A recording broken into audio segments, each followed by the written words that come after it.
Chapter 725. Di Renjie and Wei Yuanzhong returned to Luoyang. The city of Luoyang was still the same as when they left, except that there was an additional towering pillar in front of the palace, and the magnificent Wanxiang Divine Palace was missing. The giant Buddha in heaven, that could be seen from Ding Ding Street all the way to the Dragon Gate, was also nowhere to be seen. The two of them still looked the same, but there were more wrinkles on Di Renjie's face, and there were more white hairs on Wei Yuanzhong's head. They were both old. If they were exiled again, perhaps they would not have the chance to return to Luoyang alive. The two of them had many ups and downs in their lives, especially Wei Yuanzhong. Adding on this time, it was the fourth time he had been exiled and then called back. Logically, he should have been calm, but this time seemed to be a great blow to him. He became silent, and the old friends who went to welcome him clearly felt this. Other than the most important banquet, he did not accept any other banquet. This time, when he returned to the capital, he had been promoted. He was promoted to Assistant Minister of the Phoenix Pavilion and the Phoenix Pavilion's Luantai Ranking Director, which was the Prime Minister of the court. He moved back to his own residence and rarely went out. Every day, he went to the Political Affairs Hall to work, but the officials quickly discovered that he seemed to have become a second Su Wei. Everything was vague, and the loftiness and drive of the past had completely disappeared. It was not just Wei Yuanzhong. Elder Di, whom everyone had high hopes for, was even more depressed than Wei Yuanzhong. He had been appointed by the Empress as Assistant Minister of the Phoenix Pavilion's Luantai Ranking Director, and was also the Prime Minister of the court. However, when he returned to the capital, he claimed illness and did not even go to court. He did not even attend a single banquet, and only closed his doors, not seeing anyone. The two upright and loyal old ministers seemed to have lost their drive. The Empress and the civil and military ministers, who had hoped that Di Renjie and Wei Yuanzhong would bring a little liveliness to the dispirited court when they returned, were greatly disappointed.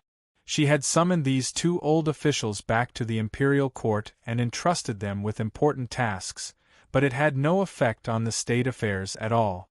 Wei Yuanzhong had become tactful, Di Renjie had become depressed, and the Empress had also acted out of character.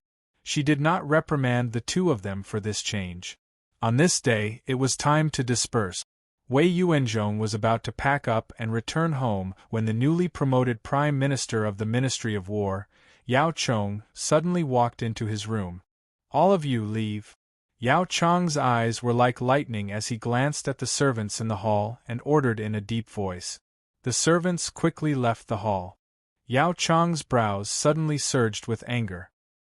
He strode to Wei Yuanzhong and said in a deep voice, "I heard that Duke Wei returned to the capital and was promoted to Prime Minister.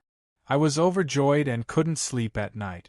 Unexpectedly, when Duke Wei returned to the capital, he became as depressed as a servant.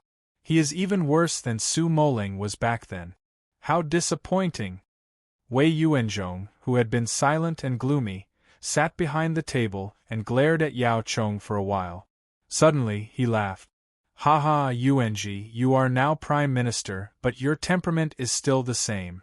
I thought you would have to endure for a few more days before questioning this old man." Yao Chong was startled, and his anger disappeared. He asked doubtfully, "You knew I would come? You old fellow, what exactly are you selling in your gourd? Yuanji, you are really muddle-headed." Wei Yuanzhong pointed at Yao Chong. "Sit down." Yao Chong was full of doubts. He picked a seat and sat down next to Wei Yuanzhong. Wei Yuanzhong was silent for a while, then said, "The Khitans shouted the slogan 'Return Luling, Prince of Xiang.' What do you think about this?" The two were like-minded friends, so Yao Chong would naturally tell him everything he knew. He lowered his voice and said, "This will naturally be of great benefit to us. If we can use this matter appropriately, then." Wei Yuanzhong waved his hand to stop him, then slowly said, "This servant doesn't know who gave those Khitan barbarians such a good idea, but it also helped us create a good opportunity. But did you notice that their slogan was Return Luling, Prince of Xiang? Yao Chong thought about it, but he still didn't understand. Puzzled, he asked, "What's wrong with that phrase?" Wei Yuanzhong tapped his fingers on the table and emphasized, "The Prince of Luling precedes the Prince of Xiang." Yao Chong exhaled and bitterly smiled. "Duke Wei, just what sort of trick are you playing at? The Prince of Luling is older than the Prince of Xiang, and it was the Prince of Luling who became emperor first. It was only after he was deposed by the Empress that the Prince of Xiang ascended the throne. When the Empress ascended the throne, the Prince of Xiang stepped down from the throne. No matter how you look at it, what's wrong with placing the Prince of Luling before the Prince of Xiang?" Wei Yuanzhong lightly shook his head. "The Prince of Xiang is now the Crown Prince. Shouldn't the Crown Prince be placed before him?" Yao Chong doubtfully asked, "Duke Wei, you mean?" Wei Yuanzhong emphasized each word. "If things go wrong, we might end up working for someone else." Yao Yuanzhong's expression instantly changed. Although they all had the same goal of restoring Li Tang's throne, these people who considered themselves to be loyal subjects of Li Tang also had their own clique. One group supported the current Prince of Luling, Li Xian, while the other supported the current Crown Prince, Li Dan. Wei Yuanzhong and Yao Chong were both people of the Prince of Xiang's faction. Although the Prince of Xiang still bore the title of Crown Prince, everyone knew that he was as incompatible as fire and water with the Wu clan. Empress Wu Zetian also did not have a favorable opinion of him. If Wu Zetian really wanted to hand the throne to her own son, then the distant Li Xian in Fang province had a much better chance than Li Dan.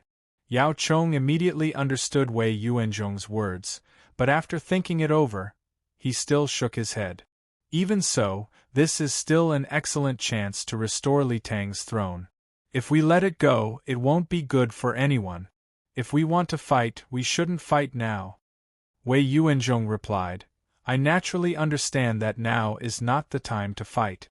However, we must use every opportunity to expand the Prince of Xiang's power. My current actions are not for the Emperor to see, but for Di Renjie to see. That old fox should understand my meaning." Yao Chong nodded.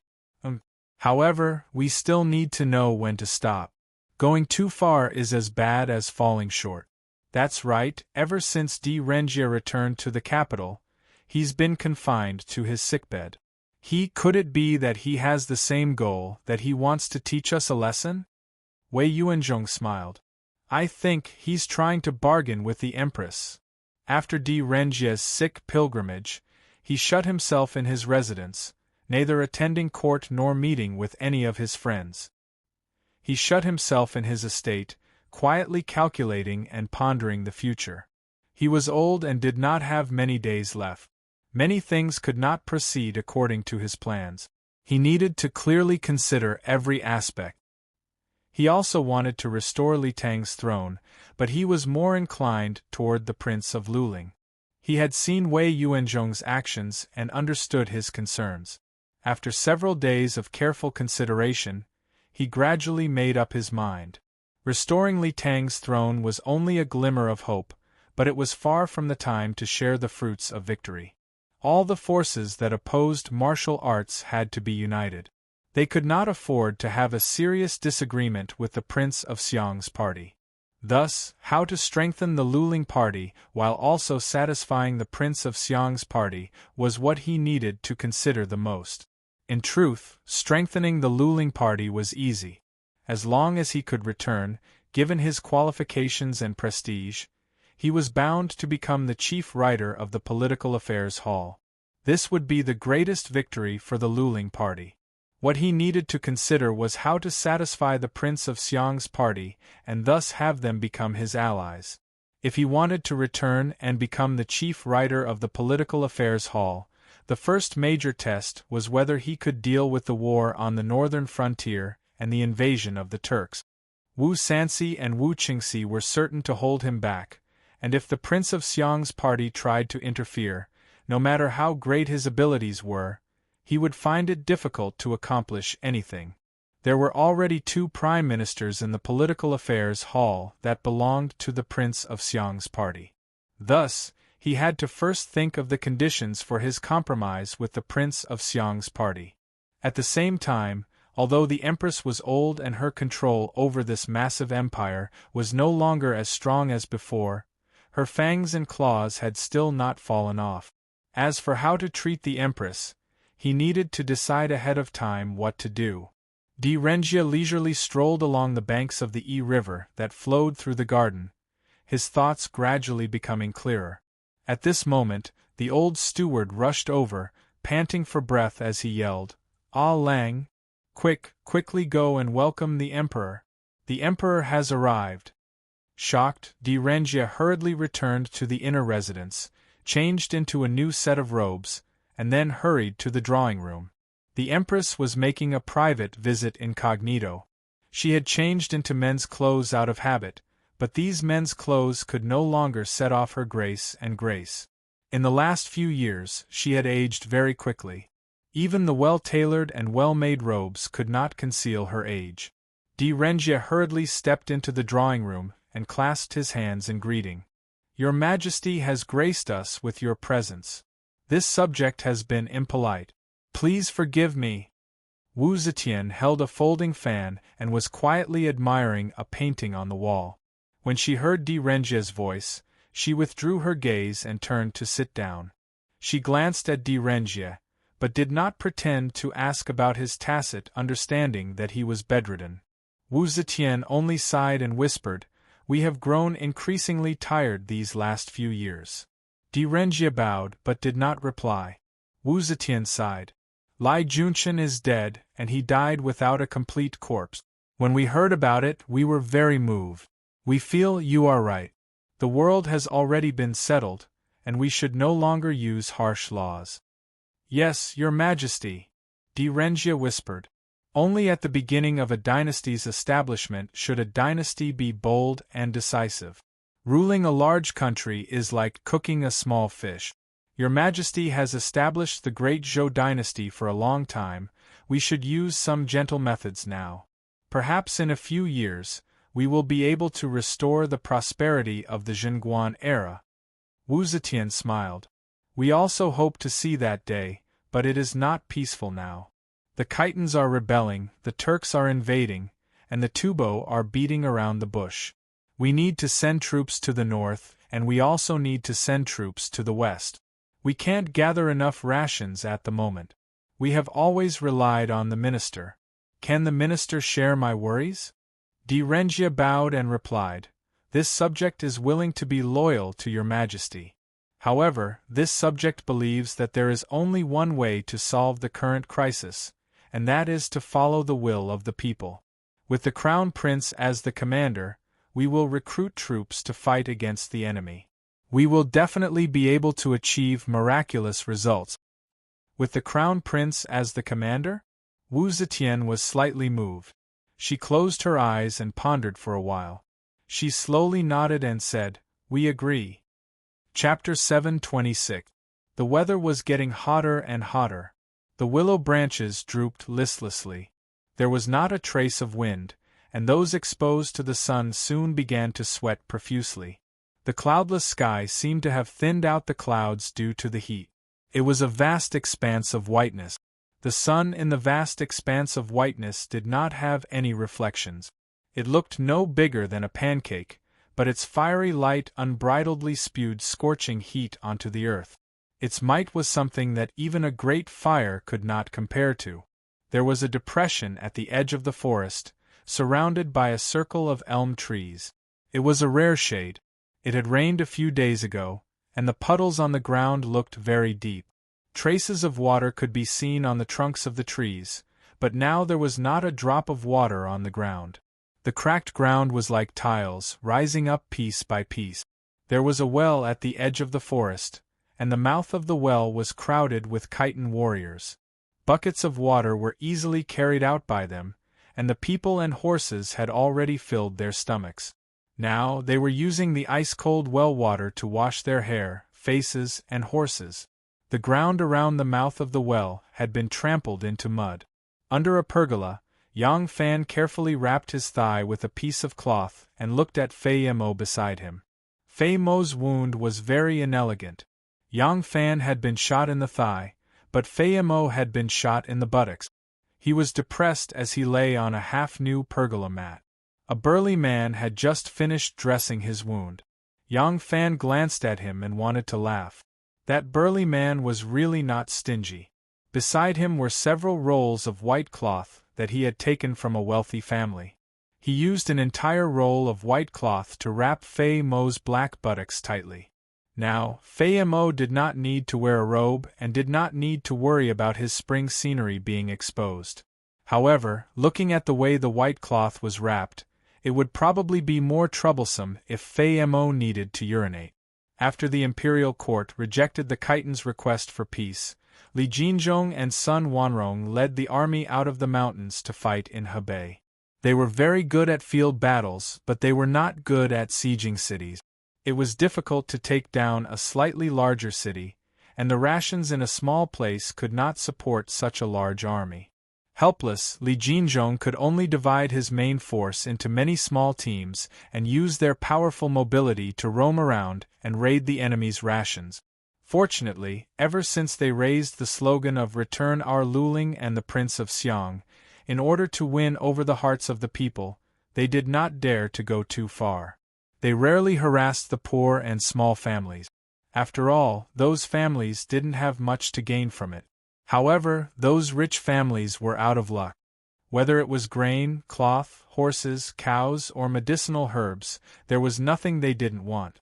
If they obediently offered it to them, they would return it. If they risked their lives and refused to part with their wealth, then they would take away their wealth along with their lives. However, Li Jinzhong's team was like mud that couldn't support a wall. It was destined that they wouldn't last long. Although they had cleverly chosen the correct political slogan, they had only taken the initiative in politics and exerted a certain amount of pressure on the imperial court. It did not improve their situation at all. They still didn't have a base of operations, nor did they have a set of long-term strategic plans. Their actions were no different from bandits. It was only because they wanted to win the support of the people that they shouted slogans in support of Li Tang that they couldn't go too far. Compared to the bandits that swallowed everything like locusts, their destructive power was not as great. The Khitans muddled along for more than a month as they plundered and plundered. Their strategic prospects had not improved, but their relationship with the Shi was growing closer. The Shi saw that the Khitans were unhindered in Hebei and that the imperial court was helpless against them.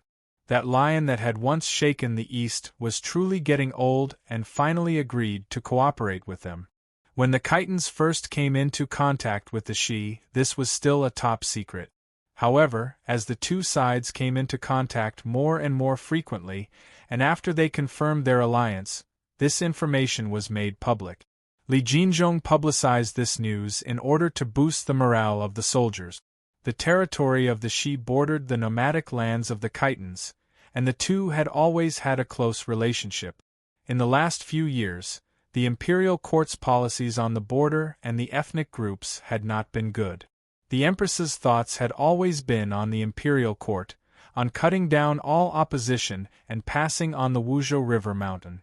As a result, she had neglected to govern the border.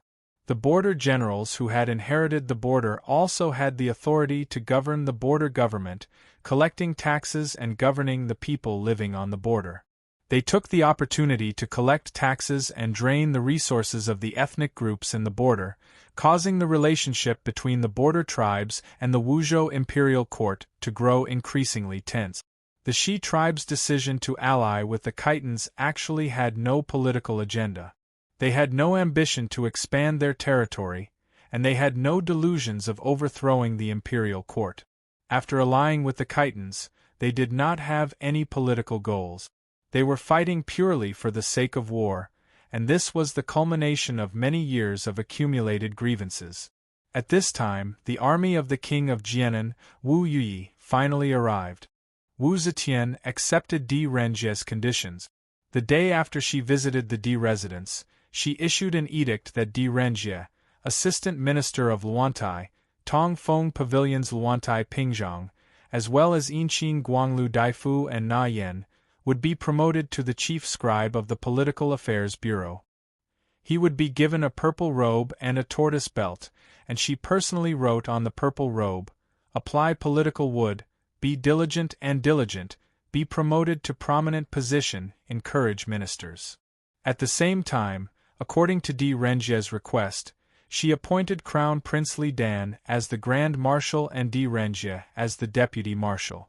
Of course, Wu Zetian could not really let the Crown Prince be the Grand Marshal. What if the Crown Prince gathered enough troops to launch a counterattack on the capital?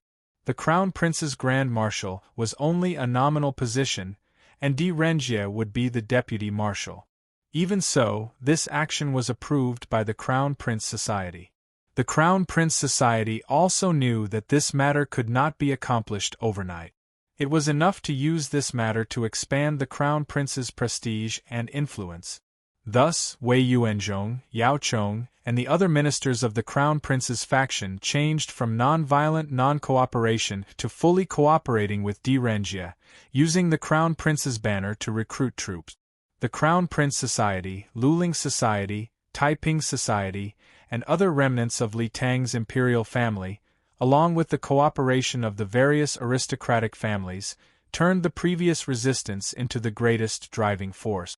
They quickly recruited an army and prepared enough provisions. Just by using the title of Crown Prince, he had gained so much power and was supported by so many people.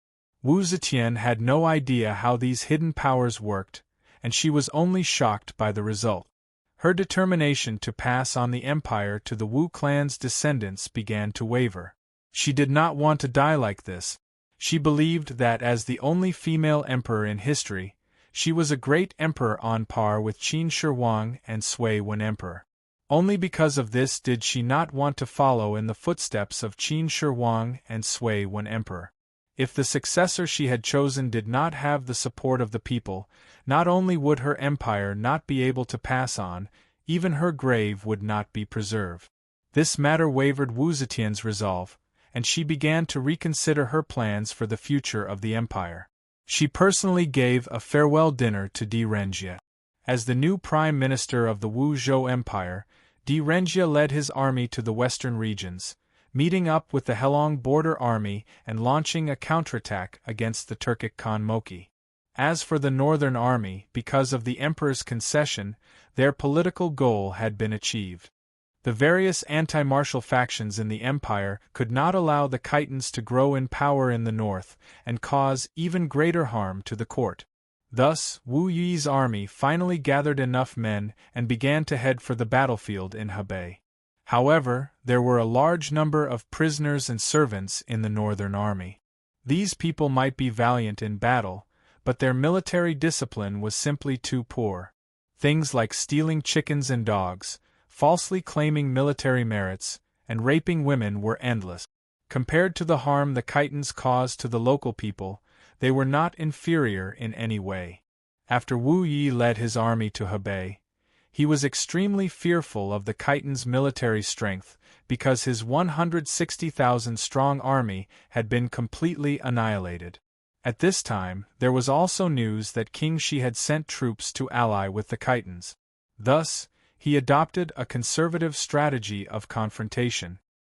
He concentrated his main forces on the front lines of Yuyang and Yuzhou, resisting the Shi in the north and the Khitans in the south. The Khitans were naturally not stupid enough to initiate a decisive battle. They continued to attack in all directions, only avoiding the places where Wu Yuyi had stationed his troop. The two sides thus entered a phase of confrontation. The Khitans continued to wreak havoc in Hebei, while the imperial army was as steady as Mount Tai. More than 100,000 troops were stationed on the front lines of Hebei, and the expenditure of money and rations was like flowing water. The Khitans did not dare to attack the heavily fortified cities, so they could only sweep through some small villages and towns. There was no point in raiding villages and towns that had already been swept through.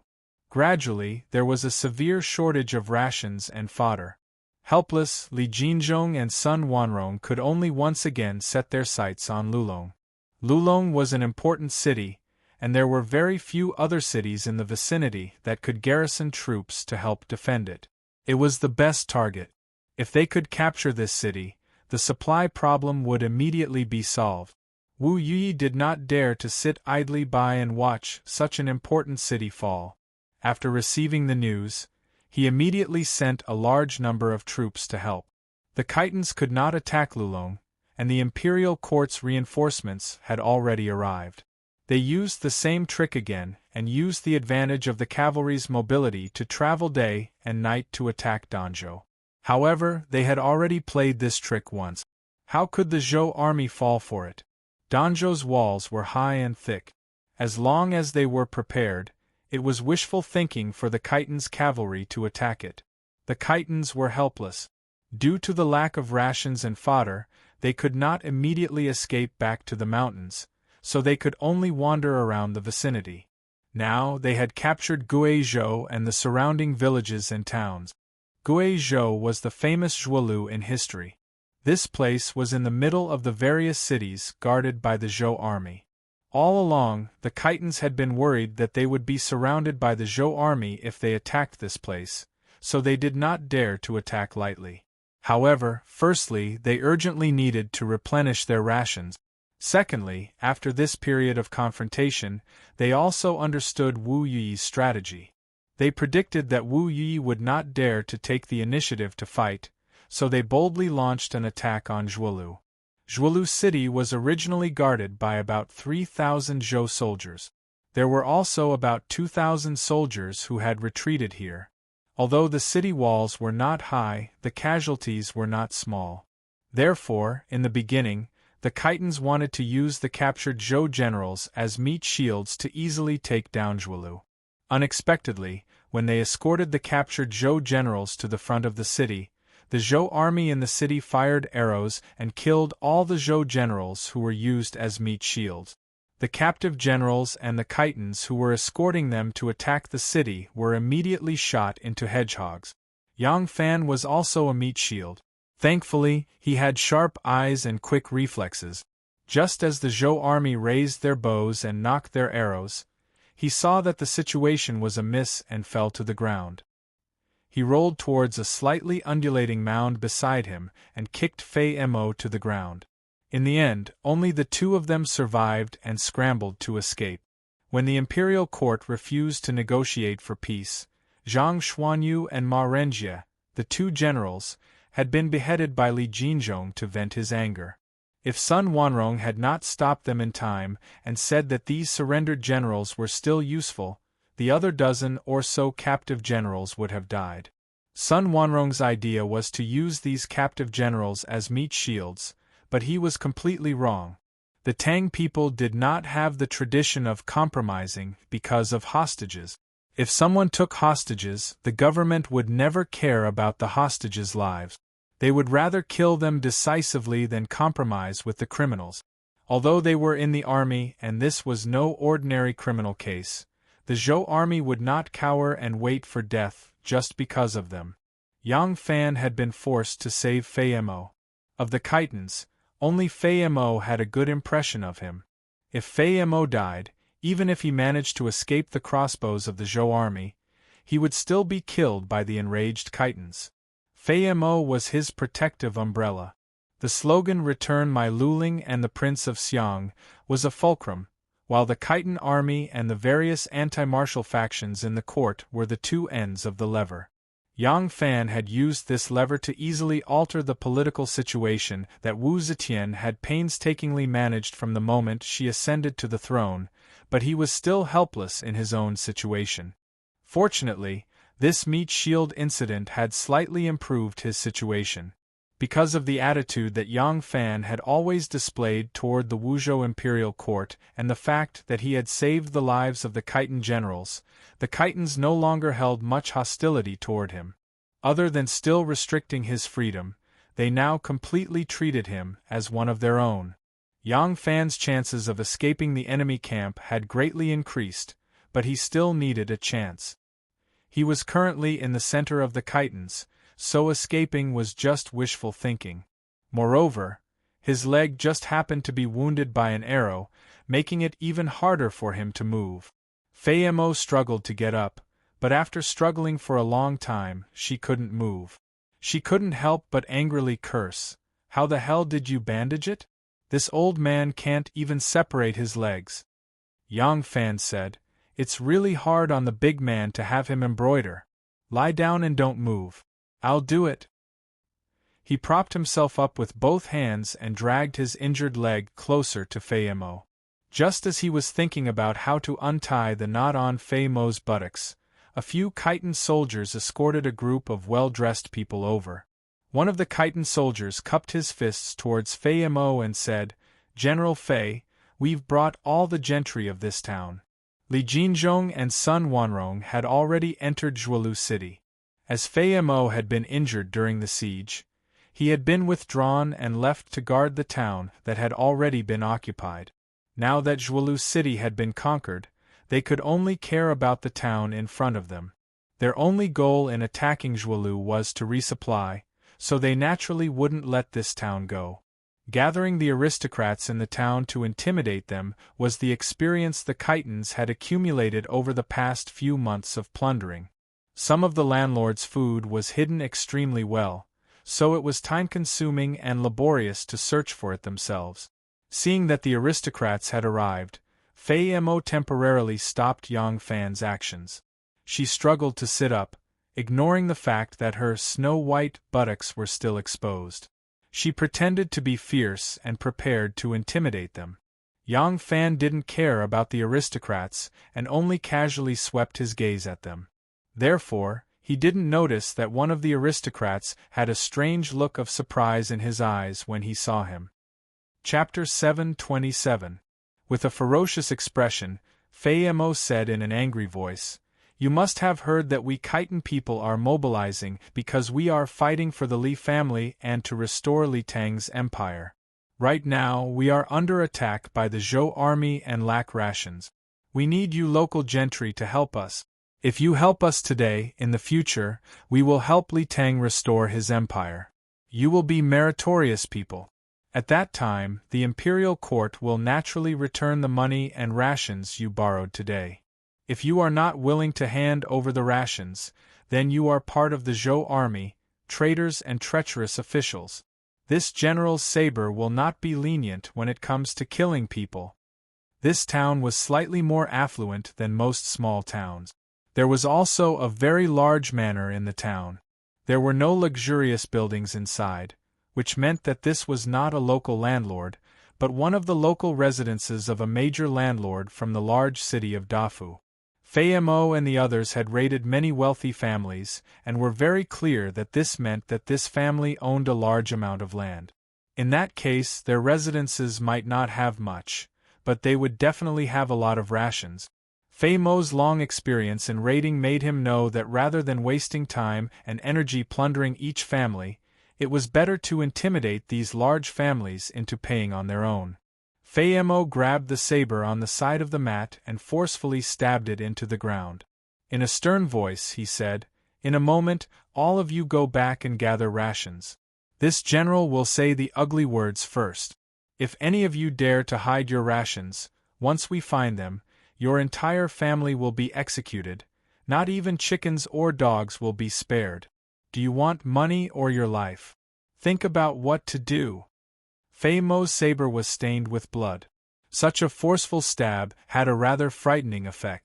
However, he was half undressed and kneeling on the mat with his large buttocks wrapped in white cloth. It was truly not a frightening sight, but rather a rather ridiculous one. Among the gentry, the one who had revealed a shocked expression when he first saw Yang Fan had already recovered. Like the other gentry, he listened to Fei Mo's lecture with an expression of fear and trepidation. He no longer glanced at Yang Fan, but he kept glancing at Yang Fan out of the corner of his eye.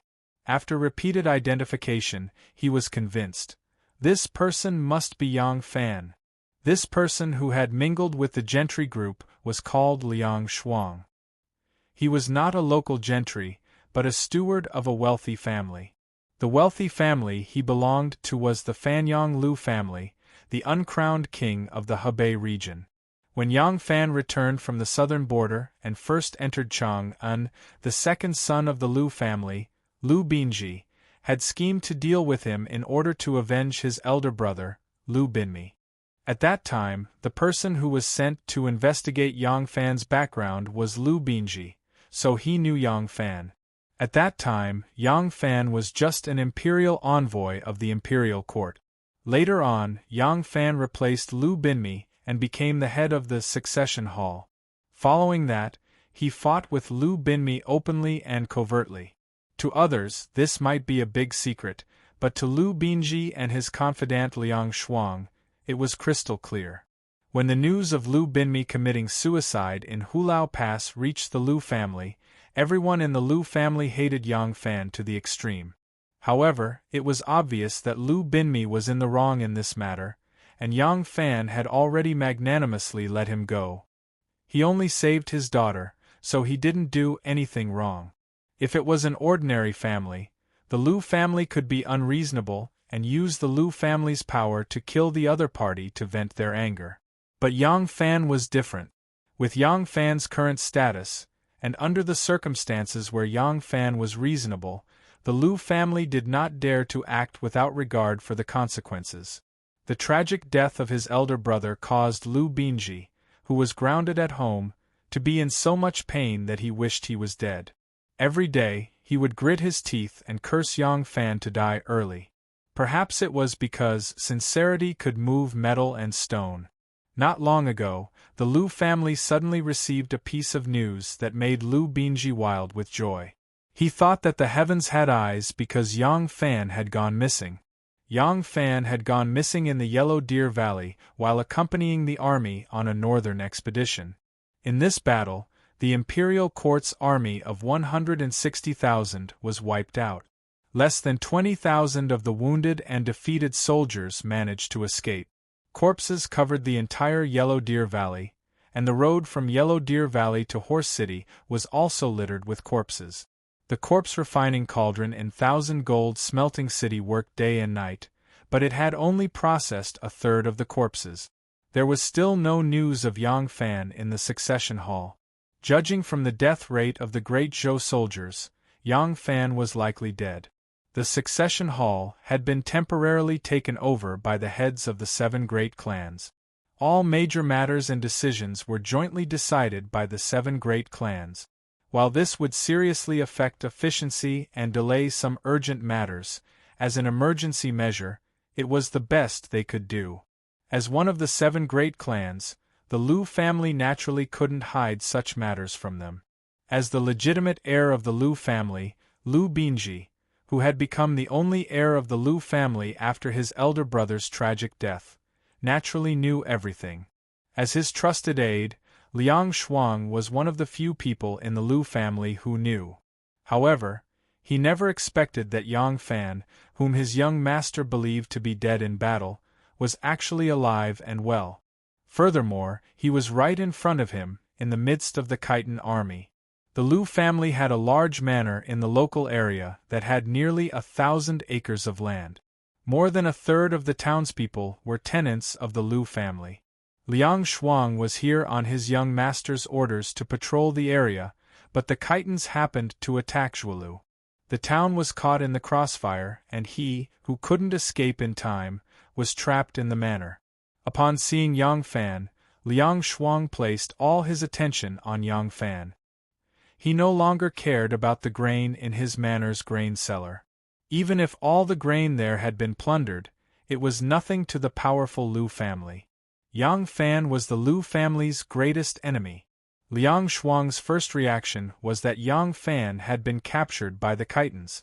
However, from the Khitan soldiers' attitude towards Yang Fan, it didn't seem like they treated him as a prisoner. At the very least, they didn't show much hostility. This was strange. Liang Shuang didn't think that Yang Fan was an accomplice of the Khitans. Regardless of why Yang Fan wanted to come into contact with the Khitans, he wouldn't go as far as to disappear and cause chaos in the succession hall. Liang Shuang couldn't help but be curious about the role Yang Fan was playing at the moment. When he dealt with Yang Fan in Chang'an, including the assassination attempt on Yang Fan by the Tsuchi River and Furong Bridge, Liang Shuang was only responsible for investigating, dispatching, and arranging in secret. He didn't go into battle himself, so he wasn't worried that Yang Fan would see through his identity. With this doubt in his mind, he wanted to find out why Yang Fan had appeared here. After intimidating them for a while, she had the Khitan soldiers escort the aristocrats back to gather grain. Liang Shuang was unusually cooperative and took the initiative to contribute all the grain stored in the manor, including several hidden cellars that were hard to be discovered. After gaining the Khitan's favor, Liang Shuang indirectly inquired about Yang Fan's current situation.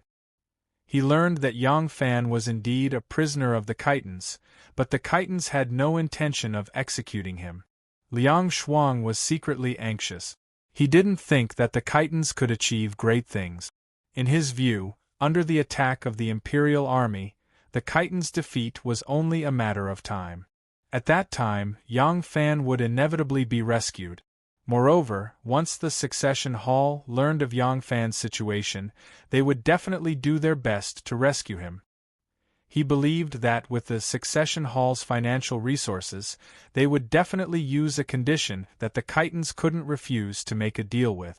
Although Yang Fan was now trapped in the Khitan army's chaotic situation, and there was no guarantee that he wouldn't die on the battlefield, it was still only a possibility.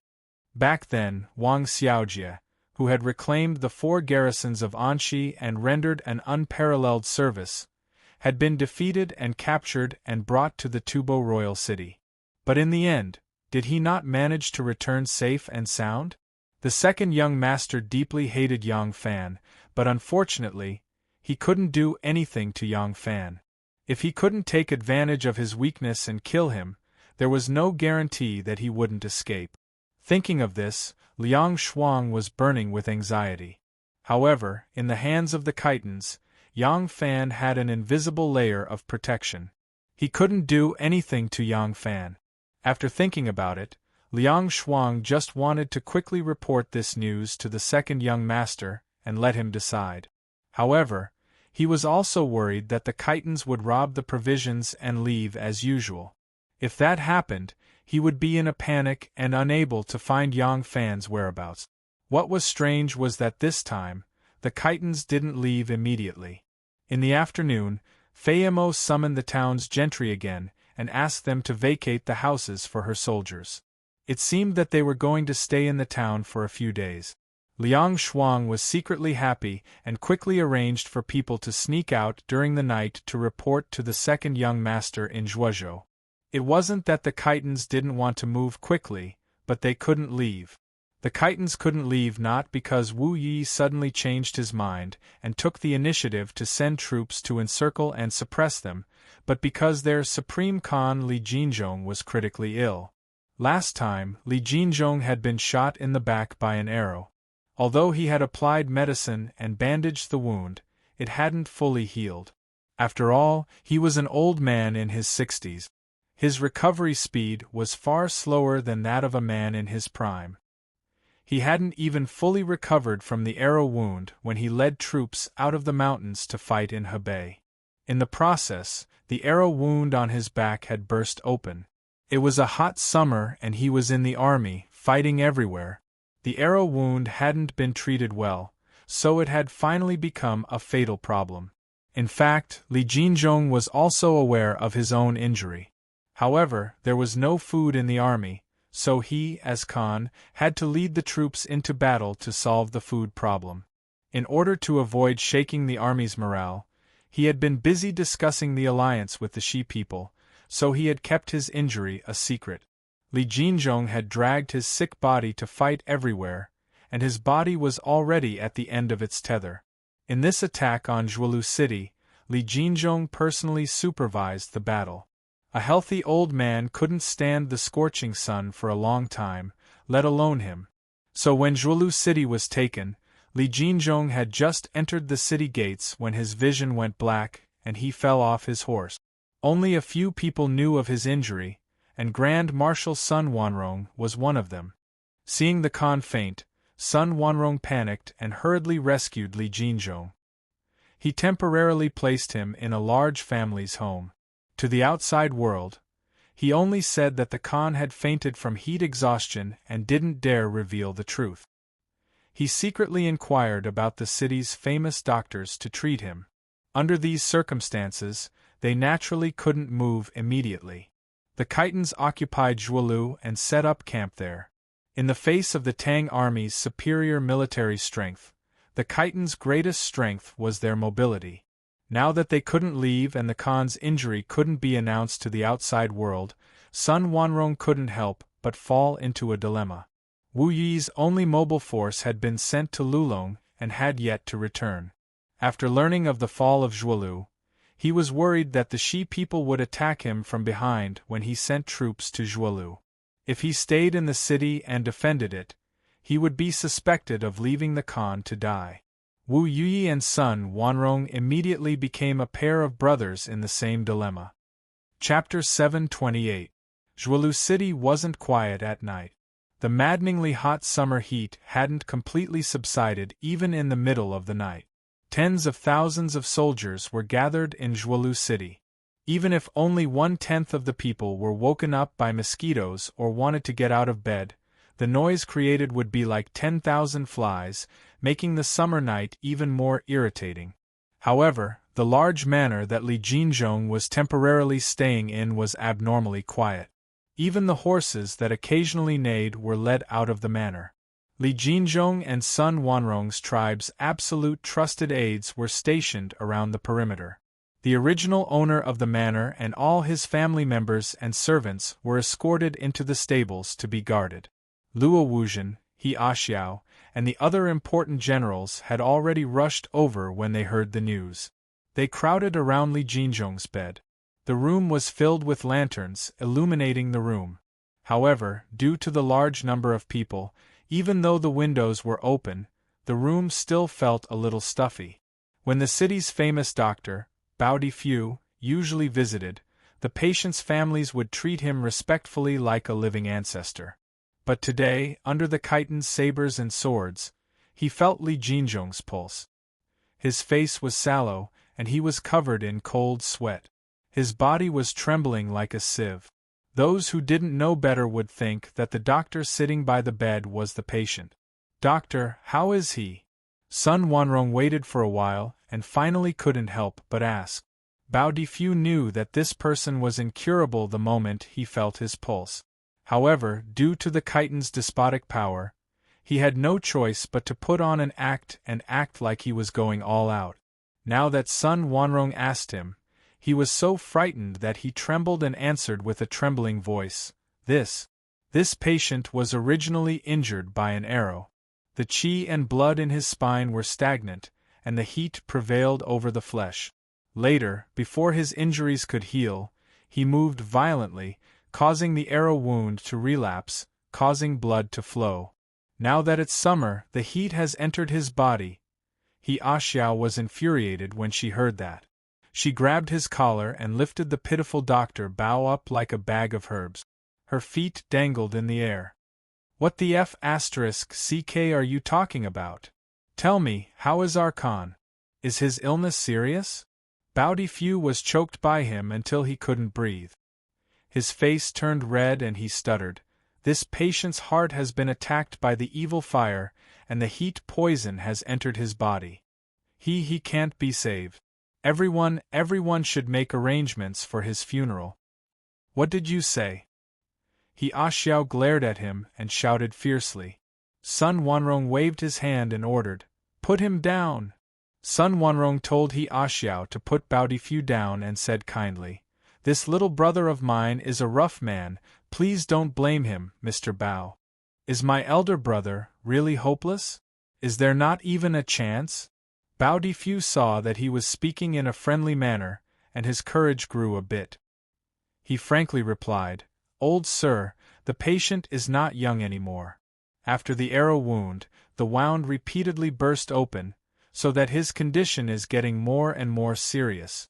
But he has not been able to receive timely treatment, and now even medicine and stones cannot cure him. Speaking of a chance, to be honest, I've been practicing medicine with my father since I was 7 years old. When I was 17, I started treating patients on my own. I've been practicing medicine for more than 40 years now. Based on my lifetime of experience, this patient is definitely hopeless. If it wasn't for his strong body, he wouldn't have been able to hold on until now. Sun Wanrong's eyes dimmed. After a moment of silence, he said, "Thank you for your trouble, mister. Please take a rest in the wing room. Perhaps we'll need your help in the future." Dr. Bao nodded and sighed softly. He picked up his medicine box and was led out by the guard. When they reached the wing room, the chitin guard pushed open the door and gestured for Dr. Bao to enter. The moment Bao Difu stepped into the room, he was shocked to see 4 to 5 people lying on the floor. There were even a few medicine boxes among the blood. Soon, his vision turned black and he sank into an eternal world of darkness.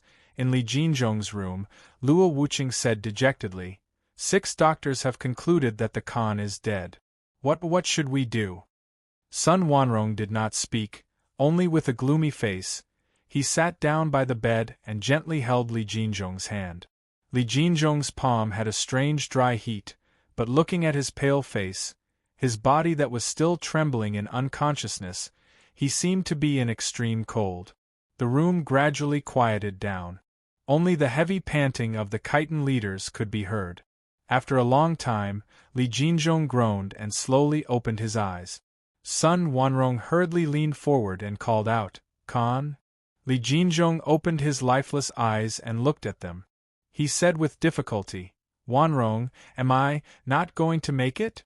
Sun Wanrong wanted to dodge the question, but when he thought about how Li Jinzhong was not going to leave this world and there were many things he needed to explain to him, he was at a loss for words. If he were to confess this time, he might not wake up the next time. Li Jinzhong looked at his expression and smiled faintly. He said calmly, "I'm already 67 years old. At this age, it's not a loss even if I die. What's there to be sad about? As the chief of the tribe, the entire tribe is counting on us. It's our responsibility to resist the tyranny of Zhou dynasty for our people. Now that I can't make it, I'll leave everything to you." Sun Wanrong was moved. "Khan," Li Jinzhong panted a few times and said, "You and I are in-laws. After I die, please take care of my tribe. After I die, you must not call me Khan immediately. The news of my death must be kept a secret." Hot tears finally fell from Sun Wanrong's eyes. He nodded repeatedly. "I understand."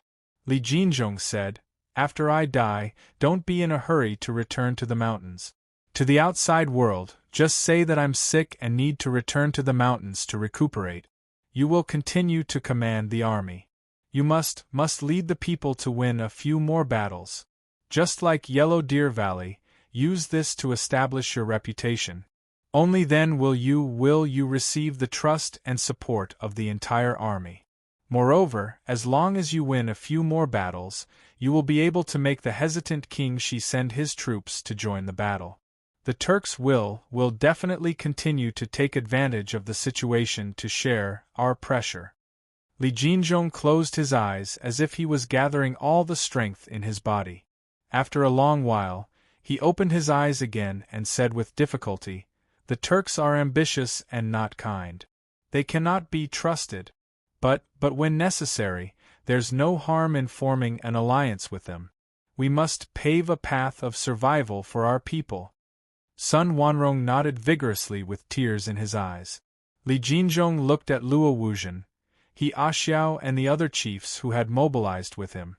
Gathering all the strength in his body, he said sternly, "The fate of us Khitan people will be in your hands.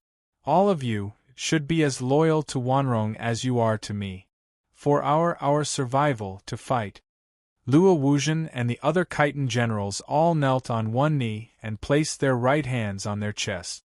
They said in unison, "We solemnly obey the Supreme Great Khan's order. All of you leave first. I and Wanrong will be alone for a while." The generals lightly stepped out of the room and closed the door.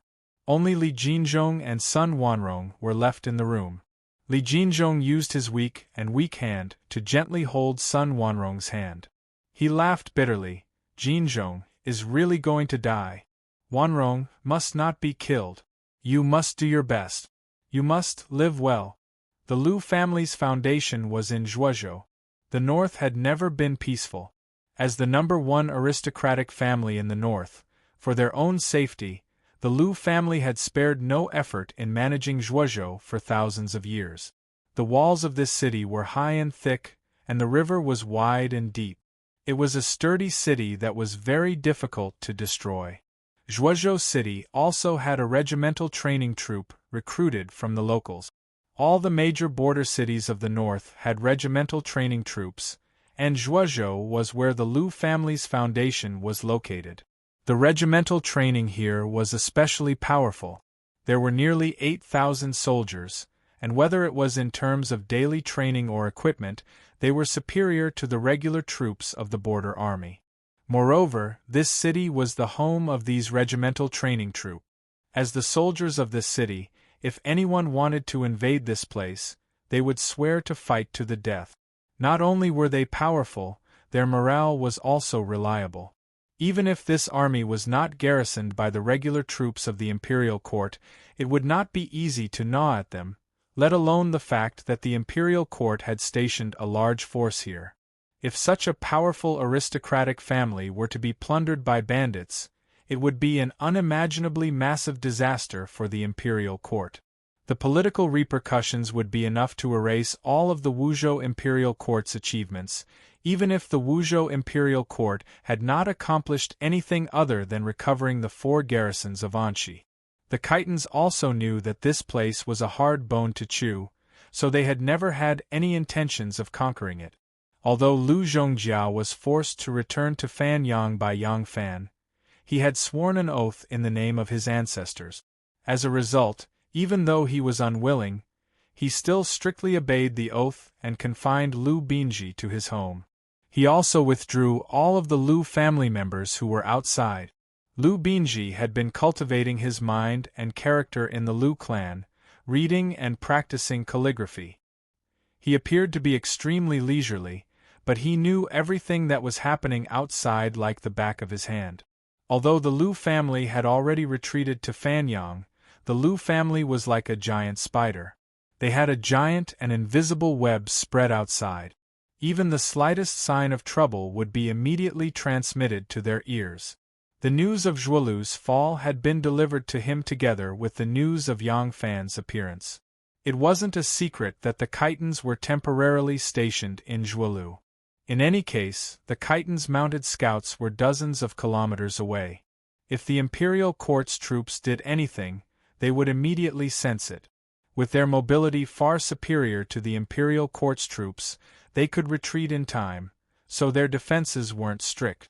Furthermore, the person Liang Shuang had sent was a very shrewd and skilled person. He was very familiar with the terrain of the Zhuolu area. The Khitans had set up defenses in the periphery to guard against the movement of large troops. There was no way they could stop a scout or two from entering and leaving. Lu Binji had originally believed that Yang Fan was already dead. He had even burned incense and prayed before his deceased brother's coffin, informing his brother's spirit in heaven of the good news. Now, he was shocked to hear that Yang Fan was still alive and well. Furthermore, he had received preferential treatment from the Khitans. It didn't seem like he was in danger. Lu Binji was dumbfounded. Yang Fan must die. Lu Binji snapped to his senses and his expression suddenly turned ferocious. It's rare for him to be alone in my territory. This is my only chance. If I let him escape and obtain the protection of the succession hall again, we will no longer have a chance. Therefore, no matter what, I have to kill him. Chapter 729. The summer night, when there was no wind, was like a dose of knockout drug, making people drowsy, weak, and suffocating. Yang Fan was lying on a mat. He didn't know how long he had slept, but he suddenly felt suffocated. He opened his eyes and saw that the sky was still dark. His mouth was dry and he sat up in a daze. He felt for the wooden crutch he had made himself and propped it under his right arm. He groped his way to the table, grabbed the kettle, and gulped down a mouthful of water. He then walked to the toilet at the end of the bed. The crutch tapped on the floor, making a dong-dong sound. A figure immediately appeared at the window and peeked inside. Borrowing the weak moonlight, the figure saw that Yang Fan had gotten up at night and retracted his head. Yang Fan had been living in this small town for 3 days. He also felt it strange that the Kitons would suddenly stay here. The surrounding cities were densely packed, and they were all the territory of the imperial court. If the Kitons wanted to choose a stronghold, this was definitely not a good choice. The best choice should be Lulong. For the first 2 days, Fei Mo had been complaining to him. She didn't understand why the army was stationed here, but after He Xiao came yesterday morning, Fei Mo didn't complain anymore. He didn't know what He Xiao had said to him. After going to the toilet, Yang Fan suddenly didn't feel sleepy anymore. Leaning on his crutch, he walked step by step to the window. Outside the window, the patrolling warriors were pacing back and forth like ghosts in the middle of the night. The moonlight reflected off the sabers in their hands, reflecting a touch of cold light. Anyone who looked at them would involuntarily feel a sense of coolness. There was only half a moon in the sky.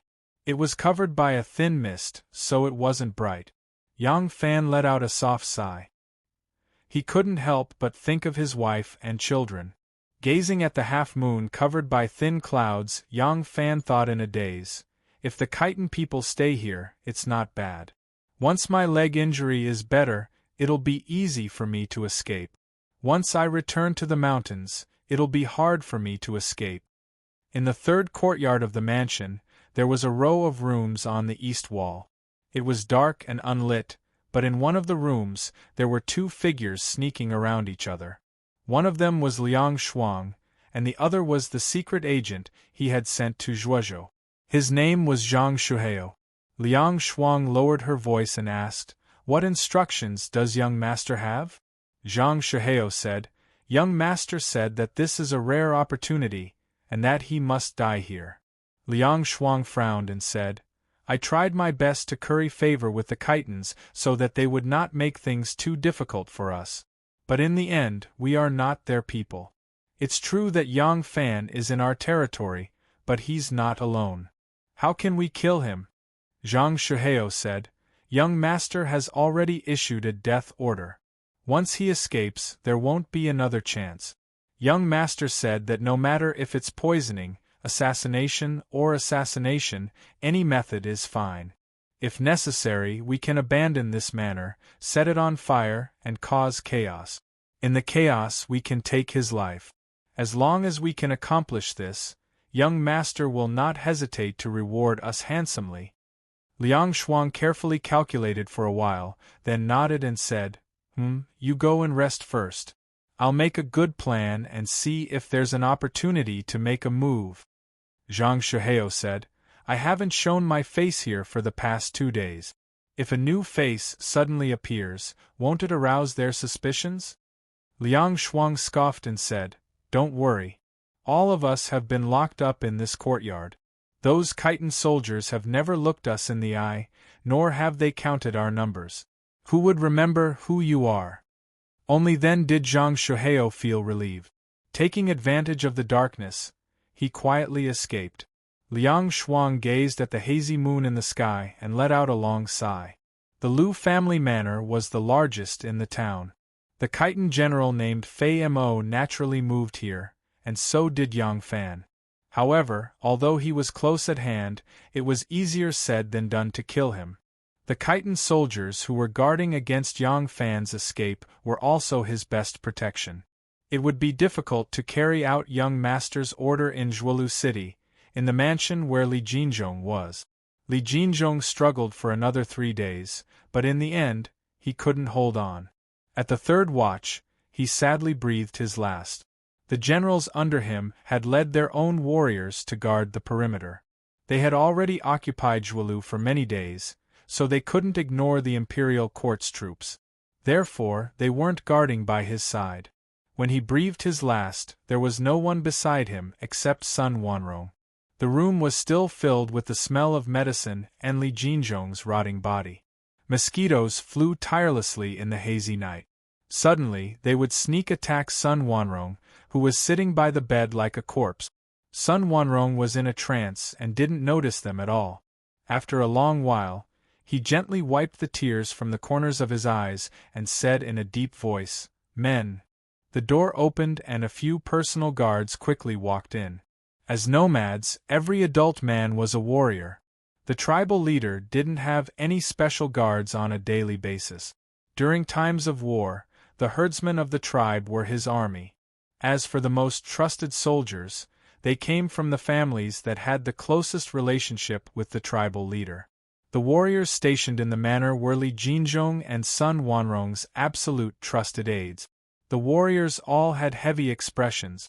Some of them had tear stains on their faces, but none of them cried in front of Sun Wanrong. All they did was quietly listen to his orders.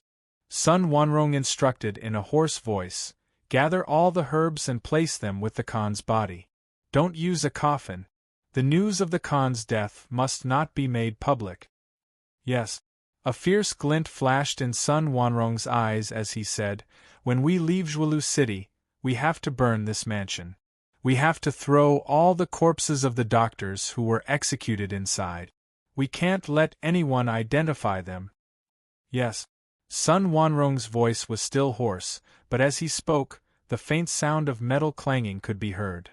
"Pass the order to all the soldiers. From tomorrow onwards, mobilize all the horses, mules, and carriages. Gather all the rations that the various tribes have gathered. Fill the sacks with rice and the sacks with carriages. The day after tomorrow, the army will set off and return to the mountains." The first two orders were for his personal guards to hear, but the third order was for the entire army to hear. When he said this, his old and haggard face faintly revealed a kind of determination that was as sharp as a knife and a kind of strange excitement. These Khitan tribes had joined the war either because of Li Jinzhong, him, or the two of them. Now that Li Jinzhong had passed away, he had to shoulder all the responsibility. He was duty-bound to do so. From the first day they raised their flags in rebellion, he knew that the future would be filled with thorns if they wanted to fight against the behemoth-like imperial court. But back then, Li Jinzhong was the Khan, and he had assisted him from the side. The pressure had never been as heavy as it was today. Today he had to bear all of this. This was responsibility and motivation.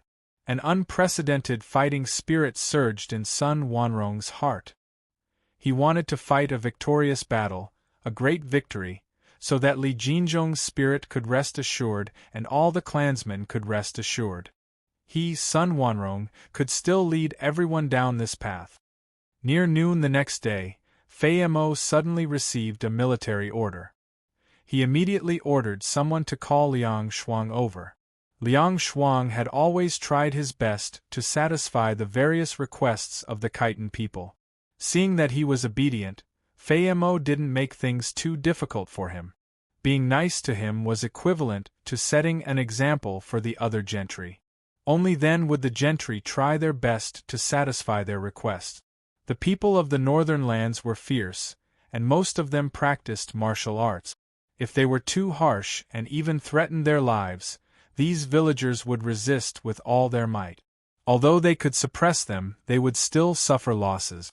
When Liang Shuang saw Fei Mo, he pretended to be a yes-man, nodded and bowed and said, "General, you were looking for me?" Fei Mo stuck his butt out on the Kong and said in a rough voice, "Yes. We are going to leave now. Gather all your mules, horses, and carriages, pack the grain into bags, and move them to the carriages. Tie them up with ropes and cover them with linoleum. Otherwise, if it rains halfway, everything will be ruined." Liang Shuang was shocked and cried out, "What? You are going to leave just like that?" Fei Mo looked at him and said, "What? If I want to leave, do I need your permission?" Liang Shuang hurriedly said, "No, no, no. What I mean is, with so much grain, I'm afraid we won't be able to load all of it in a short time." Fayemo said, "Oh, then you will have to fight through the night. We are leaving early tomorrow morning. Go and do it now.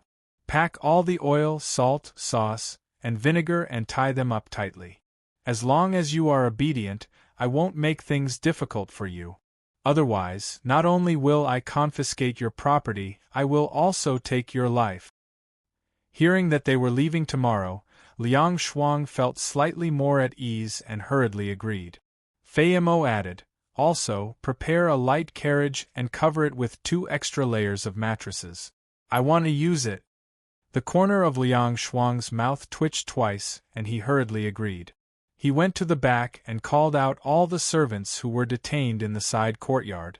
Under the supervision of the Khitan soldiers, they gathered all kinds of bags of rice and carriages of all sizes and loaded them into the carriages. In the grain cellar, Liang Shuang and Zhang Shuheo stood on top of a mountain of rice, using wooden shovels to load the grains while muttering softly. Zhang Shuheo propped up a rice bag and whispered, "They are leaving early tomorrow morning. What should we do about the matter that young master asked us to do? Can we think of a way to poison him?" Liang Shuang fiercely shoveled the grain and quickly glanced at the Khitan soldiers standing at the entrance of the granary. He lowered his voice and said, "They cooked the food themselves. We can't do anything. Besides, if we want to poison him, where will the poison come from? There is only one pharmacy in this town." As soon as they arrived, they took away all the medicine from the pharmacy, even the arsenic. They said that they want to use it to coat the arrows with poison. Zhang Shuheo anxiously said, "Then what should we do? You know young master's temper. He hates Yang Fan to the bone. If we just watch as Yang Fan leaves." Liang Shuang shoveled down and suddenly remembered something. He hurriedly shoveled a few more times and filled the rice bag. Then he grabbed the wooden shovel and went forward to help Zhang Shuheo tie up the bag. He took the opportunity to whisper something to him. A trace of joy suddenly flashed across Zhang Shuheo's face.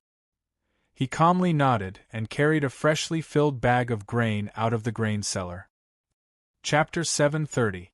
Hey! What are you doing? Zhang Shuheo was busy working on the grain cart when a Khitan soldier holding a saber suddenly sensed something was amiss. He quickly walked over and asked fiercely. Zhang Shuheo stood on the cart and wiped the sweat off his forehead. He nodded and bowed, saying, "This lowly one is loading the cart according to the general's orders." The Khitan soldier used his saber to point at a black jar in the middle of the sacks of rice and asked, "What is this?" Zhang Shuheo smiled apologetically and said, "This is a jar of sesame oil." The Khitan soldier frowned and asked in confusion, "Why did you stuff the oil jar in the middle of the sacks of rice?" Zhang Shuheo smiled apologetically and said, "Sir, the journey is too far and the road is bumpy. If the oil jar is loaded onto a cart by itself, it will break if you aren't careful. This lowly one is thinking that if you stuff the oil jar in the middle of the sacks of rice, it will be foolproof." Oh, the Khitan soldier's anger turned to joy. He patted his shoulder with his saber and praised, "That's good. Let's do it this way." "Yes, yes, yes." Zhang Shuheo smiled apologetically as he watched the Khitan soldier strut away. He immediately gave an order to the other farmers. Therefore, in front of the Khitan soldiers, he grandly placed the oil jar, rice flour, and cloth together. The meat oil, sesame oil, sesame oil, sesame oil, sesame oil, and even tung oil, which was used to make lamp oil, were not only stuffed into the middle of the rice cart, but also several jars of cloth, bedding, and other goods were also stuffed into the cart. The Khitan soldiers naturally knew that oil was flammable. However, they only thought that the servants of the manor were trying to curry favor. They didn't expect that they were planning to set the cart on fire. This town had long been occupied by the Khitan people. These people had never shown any signs of resistance. Now that the Khitan people were about to leave, why would these people look for trouble when they were about to leave? Unknowingly, the sun had set. In the dusk, the entire manor was filled with carts filled with grain and cloth. The mules and horses plundered from the tenant farmers and other large families were also brought into the manor. They were ready to put on the mules and pull the grain carts away the next morning. At the entrance of the grain cellar, the Khitan soldiers held a saber in one hand and a torch in the other as they continued to monitor the situation with cold eyes. The farmers, on the other hand, were sweating profusely as they carried sacks of grain and continuously came out of the grain cellar. Under the night sky, the Liu family's manor was bustling with activity, as if the autumn harvest was in full swing. The moon was high up in the sky, and it was the third watch of the night. All of the grain in the grain cellar had been loaded onto the cart, and the tenant farmers who had been transferred to the manor to work dragged their tired footsteps as they left. The servants and servants of the manor also looked exhausted, and as soon as they returned to their rooms in the courtyard, they immediately fell asleep. In a short while, they were snoring loudly like dead pigs. Although the Khitan soldiers in the manor didn't do any work, they were also exhausted after being tossed around for so long. They had to monitor the work of the tenant farmers and servants, arrange for the rice carts to be loaded, and tie the captured mules and horses. When they thought about the long journey tomorrow morning, they also hurriedly rested. These servants and servants of the manor had been very obedient these past few days. Now that the Khitan people were about to leave, they didn't believe that these servants and servants would cause trouble at this time, so they inevitably relaxed their watch over them. Liang Shuang, who was pretending to be asleep, snored as she opened her eyes. Because of the hot weather, the doors and windows were open, so it was easy to see the situation outside. Seeing that the Khitan soldiers had indeed left, Liang Shuang jumped up.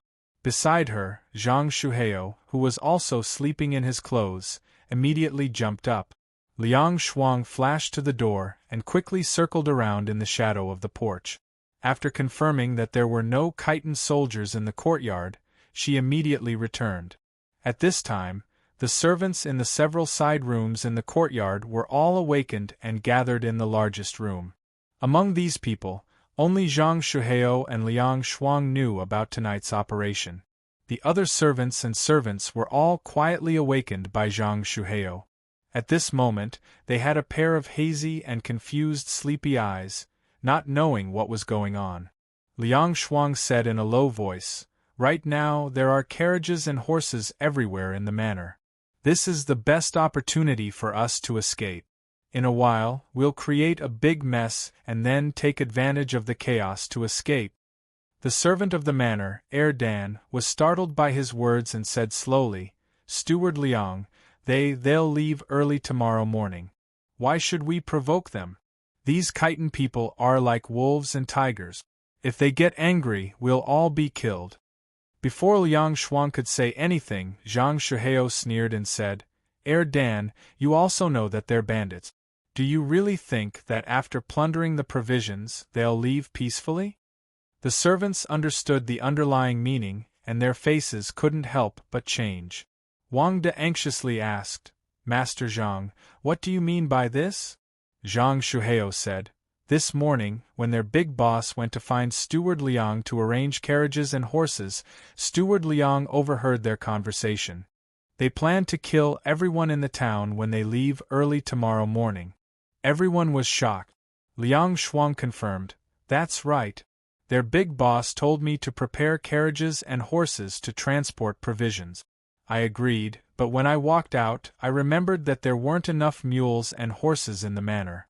I wanted to ask the big boss if he could gather the carriages and mules of the commoners in the town. When I turned around and walked to the door, I just happened to hear him instructing his trusted subordinates to kill all of us tomorrow. These ordinary servants didn't have much knowledge. When Steward Liang said this, they immediately believed it without a doubt. They couldn't help but be shocked and angry. Liang Shuang said, "From then on, I started to think about how to find a way for everyone to survive.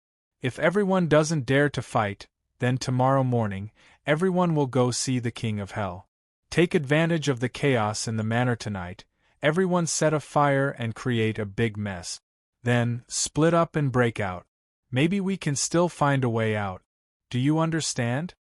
The servants were so scared that they nodded their heads. Zhang Shuheo said sternly, Steward Liang is thinking of everyone's safety. Otherwise, with Steward Liang's martial arts, your chances of escaping will be higher. If we don't fight, we'll die. If we fight, there's still a chance. What do we have to be afraid of? Cowards without balls, scram to the side and wait for death. If you're a man, then listen to Steward Liang's orders. The servants were furious. Dezhu said in a deep voice, Steward Liang, just give your orders. Everyone will listen to you. Liang Shuang said, Good. Shuheo, in a while, you and a few brothers with good skills will go out and take care of the chitin scouts outside. Wang De, Go Xing, Dezhu, Erdan, you guys follow behind and wait for an opportunity to set a fire. We'll stuff oil jars in each of the carriages. Once the fire starts, all the animals in the courtyard will go crazy. When the time comes, it'll be a mess and we'll be able to rush out. Liang Shuang had already thought of a plan. After making some arrangements, she said, All of you go back to your rooms and wait. Continue pretending to be asleep. Don't let the chitin people notice. Shuri, go and get the weapons we've hidden and distribute them to everyone. Everyone, listen to my orders and attack. The servants followed Liang Shuang's orders and quickly dispersed. However, Zhang Shuheo purposely moved slowly and stayed at the back. After waiting for the servants to be used as cannon fodder to disperse, Liang Shuang said to Zhang Shuheo in a low voice, Once this is done, with young master's reward, you and I will be able to live a life of glory, splendor, wealth, and wealth. In a while, you and I will act according to the plan. We'll create chaos and light a big fire. We'll use the animals to cause chaos in the manor. When the servants run out of the manor and attract the chitin people's attention, you and I will sneak to Yang Fan's residence. He's injured. If we attack together, we'll definitely be able to kill him. Zhang Shuheo said, Good. When the time comes, the manor will be in chaos. Those chitin people will only think that we're trying to escape. Furthermore, Yang Fan isn't one of them. They won't even think that we're trying to capture their captive. Therefore, Yang Fan's defenses will definitely be lack. We'll definitely be able to succeed. Glory, splendor, wealth, and wealth will be at our fingertips. Liang Shuang said, There's a secret room in this manor that can hide people. After Yang Fan dies, they'll only think that he was killed in the chaos. The chitin people will leave tomorrow morning. They won't stay in the manor just because a captive was killed. After we're done, you and I will first hide in the secret room. Once they leave, Zhang Shuheo originally thought that after he succeeded, he could only take advantage of the chaos to escape. It was only because of his loyalty to his young master and the generous reward that he wanted to take a gamble. Once he heard that there was a secret room in the manor that he could hide in, he immediately became even more excited. Head Steward's plan is truly thorough. Let's do it this way. Not long after, Zhou Shui came back with a pile of weapons of various length. These were all weapons that Liang Shuang had ordered people to hide when the chitin people occupied the town. Everyone in the room first picked out a weapon that suited them, then distributed the rest of the weapons to the manor servants, who were still pretending to be asleep. Following Liang Shuang's arrangements, everyone quietly went outside. 2 chitin soldiers on night patrol wandered around for a long time.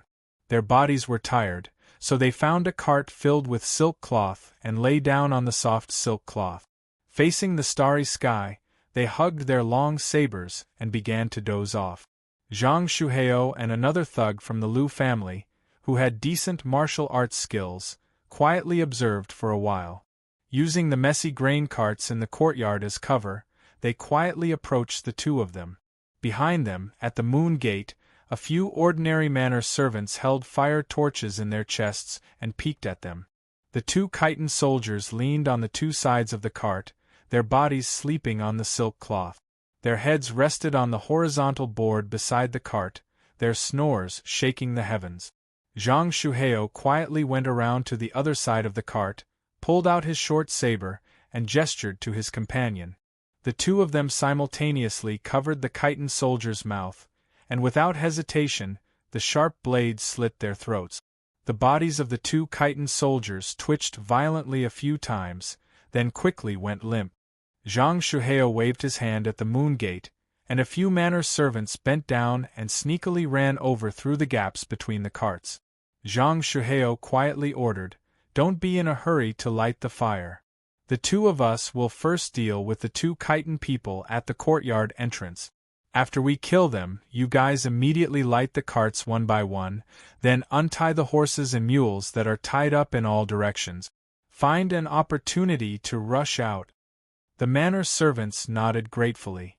Although Steward Liang and this Master Zhang were people from the old mansion, and usually had their eyes on the top of their heads, not even sparing them a glance, at a critical moment they did not run for their lives, but still remembered them. Such actions were enough to make these simple and honest manor people sincerely grateful. At the same time, Liang Shuang led another group of manor servants. Relying on their familiarity with the situation in the manor, they climbed over the low wall and leaped into another courtyard, beginning the same action. The Liu family manor was about to be thrown into chaos. Chapter 731. The night was dark, and the lamp was as small as a bean. Under the light of the lamp, Yang Fan carefully applied the ointment to the wound and changed it into a new piece of white cloth. This piece of white cloth had been boiled in water, so it was not as hard as before. After wrapping the wound layer by layer and wrapping it firmly, he blew out the lamp and lay down on the mat with his arms as a pillow. All the medicinal herbs from the pharmacy in town, whether useful or not, had been taken by Fei Mo, so Yang Fan could use the best ointment instead of chewing a bunch of medicinal herbs. During the day, the chitins had been busy preparing for their relocation. They lived in the mountains. Other than wood for fuel, there was nothing they did not lack. Therefore, they worked hard to move everything that could be moved into the wagons, including the iron pot. The courtyard was a mess during the day. Yang Fan was too lazy to go to the courtyard to sunbathe, so he just rested in his room. After a few intermittent naps, he was not too sleepy at night. Yang Fan used his arms as a pillow and quietly pondered, "My injury has not healed yet. If I escape now, the possibility of successfully escaping is too small. In that case, I might as well pretend to be courteous for the time being." Ever since he saved Fei Mo's life, Fei Mo increasingly did not see him as an enemy. This was a good sign. When his body recovered, even if he had to escape from the mountains, he would be more confident than he was now. "However, I have been missing for so long. Although the succession hall is a mess, I'm afraid the worst is at home. The imperial court does not lack a chief supervisor. Yang Taiping has the heavy burden of the country on his shoulders. Even if he is sad, he will quickly pull himself together. But Xiaoman and Anu will not be able to withstand such a heavy blow." Yang Fan sighed and touched his belt. In his belt, he had already written his message on a piece of white cloth with a charcoal strip.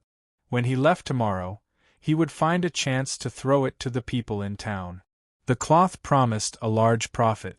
Even if there was only a 1 in 10,000 chance that the person who found it was willing to send it to the government, his family would have a chance to know that he was still alive. "I'm afraid that an illiterate person found it. I'll take it back and wash it. Yes, that doctor, he must be literate. Before I leave tomorrow, I'll find an excuse to visit his house." Just as Yang Fan thought of this, he suddenly heard a faint shout. "There's a fire! There's a fire! The car is on fire! Someone is running away!" Soon after, countless cows mooed, horses neighed, and donkeys neighed. Yang Fan quickly sat up and stood up with his walking stick. As soon as he stood up, he heard a slight grunt from the courtyard. With Yang Fan's excellent hearing, he could vaguely hear the sound of a sharp weapon piercing into flesh. Yang Fan was secretly shocked and hurriedly walked towards the door. When his crutch landed on the ground, he purposely used a gentle force to avoid making a doo-doo sound. Just as Yang Fan reached the door, he noticed a flash of light in front of the door. It seemed that someone was coming. Yang Fan hurriedly moved to the side and hid by the wall. Almost at the same time, a figure with a knife hidden behind his elbow quickly dashed in. The person who rushed in was Zhang Shuheo. The fire in the backyard had already been ignited, and shouts could be heard everywhere. If he was a bit late, Yang Fan would wake up. Although his leg was injured, it was better to act as soon as possible. Therefore, Zhang Shuheo stepped into the room and ran towards the bed. Bang! Yang Fan swung his crutch and fiercely hit Zhang Shuheo's head. Then, he grabbed his collar and pulled Zhang Shuheo's body back into his arms. At the same time, he nimbly flicked his crutch forward and caught the steel knife, preventing it from making a sound. Since this person had attacked the Khitan people, he didn't think that he was his enemy. However, he also didn't think that he could explain clearly who he was, why he was with the Khitan people, and other long-winded questions in a few words. He would first knock him out. Just as Yang Fan supported Zhang Shuheo, he heard another muffled groan from outside. Then, someone shouted in a low voice, "Hurry up, remember to cut off Yang Fan's head." Yang Fan's heart immediately trembled. He had never thought that the target of this group of assassins who were supposed to ambush the Khitan people was actually him. How was this possible? He had already fallen into the hands of the Khitan people as a captive. Just who was it that did not hesitate to launch a sneak attack on the Khitan people in order to kill him? At this time, the battle cries in the backyard were getting louder and louder. The entire manor was filled with the sounds of people shouting and horses neighing. "Hurry! If you're late!" Liang Shuang finished off a hidden guard in the other corner and rushed over to help. He had just hurriedly shouted into the room when a figure pounced out from the room, baring his fangs and brandishing his claws. Liang Shuang was shocked. He brandished his knife and slashed. With a "piu" sound, the steel knife slashed across the black figure's chest, causing blood to spurt out. Yang Fan threw the unconscious Zhang Shuheo away like a hidden weapon. Then, he picked up the steel knife with one hand and propped up his walking stick with the other, rushing out the door. Liang Shuang had just slashed Zhang Shuheo to the side when a cold light flashed in front of his eyes. Another knife slashed at him. Yang Fan had made his move. Without saying anything, Yang Fan slashed at Liang Shuheo's head. However, he did not aim at Liang Shuang's vital points, but at his shoulder. He still wanted to leave him alive. Liang Shuang was shocked and hastily dodged to the side. Yang Fan's right leg was injured, so his movements were not nimble enough. His injury affected his movements and slowed down, allowing him to escape the knife. Liang Shuang was shocked and said, "You're still alive?" Yang Fan sneered and said, "Yang's life is not that easy to take." As they spoke, the sabers in their hands clashed 3 times in a row. Sparks flashed and Yang Fan saw Liang Shuang's appearance. When Fei Mo gathered the local aristocrats, Yang Fan did not take a good look at their appearances. Later on, Liang Shuang was rarely allowed to come to the courtyard where Fei Mo lived. Yang Fan had never seen him, so even though he saw his appearance, he still did not know who he was. Just as Yang Fan was about to interrogate the other party about their origins, 6 or 7 Khitan men suddenly barged in from outside the courtyard, each holding a weapon and a torch. Someone in front of them shouted, Big Chieftain, the backyard!" Seeing people fighting in the corridor, the Khitan soldiers were shocked and immediately surrounded them.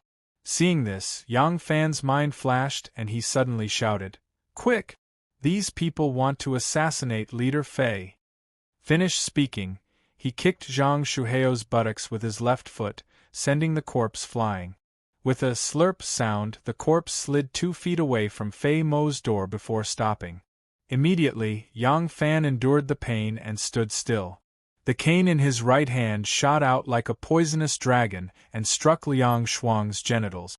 At the same time, the steel knife in his left hand was a step faster and chopped at Liang Shuang's neck.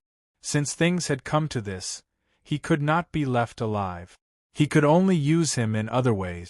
Liang Shuang swung his knife diagonally and with a clang sound, he parried the knife in Yang Fan's hand. Immediately, he felt a great pain in his crotch, so much so that he stopped breathing. Yang Fan's left hand was not as nimble as his right.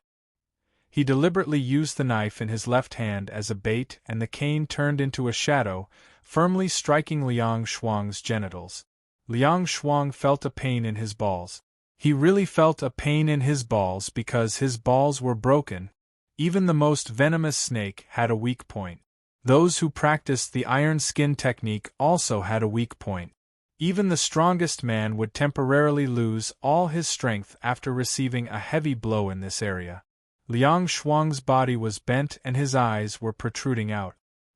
He breathed in slowly but couldn't even inhale. Soon after, he was freed. Yang Fan followed up with another chop, separating his head from the source of the pain.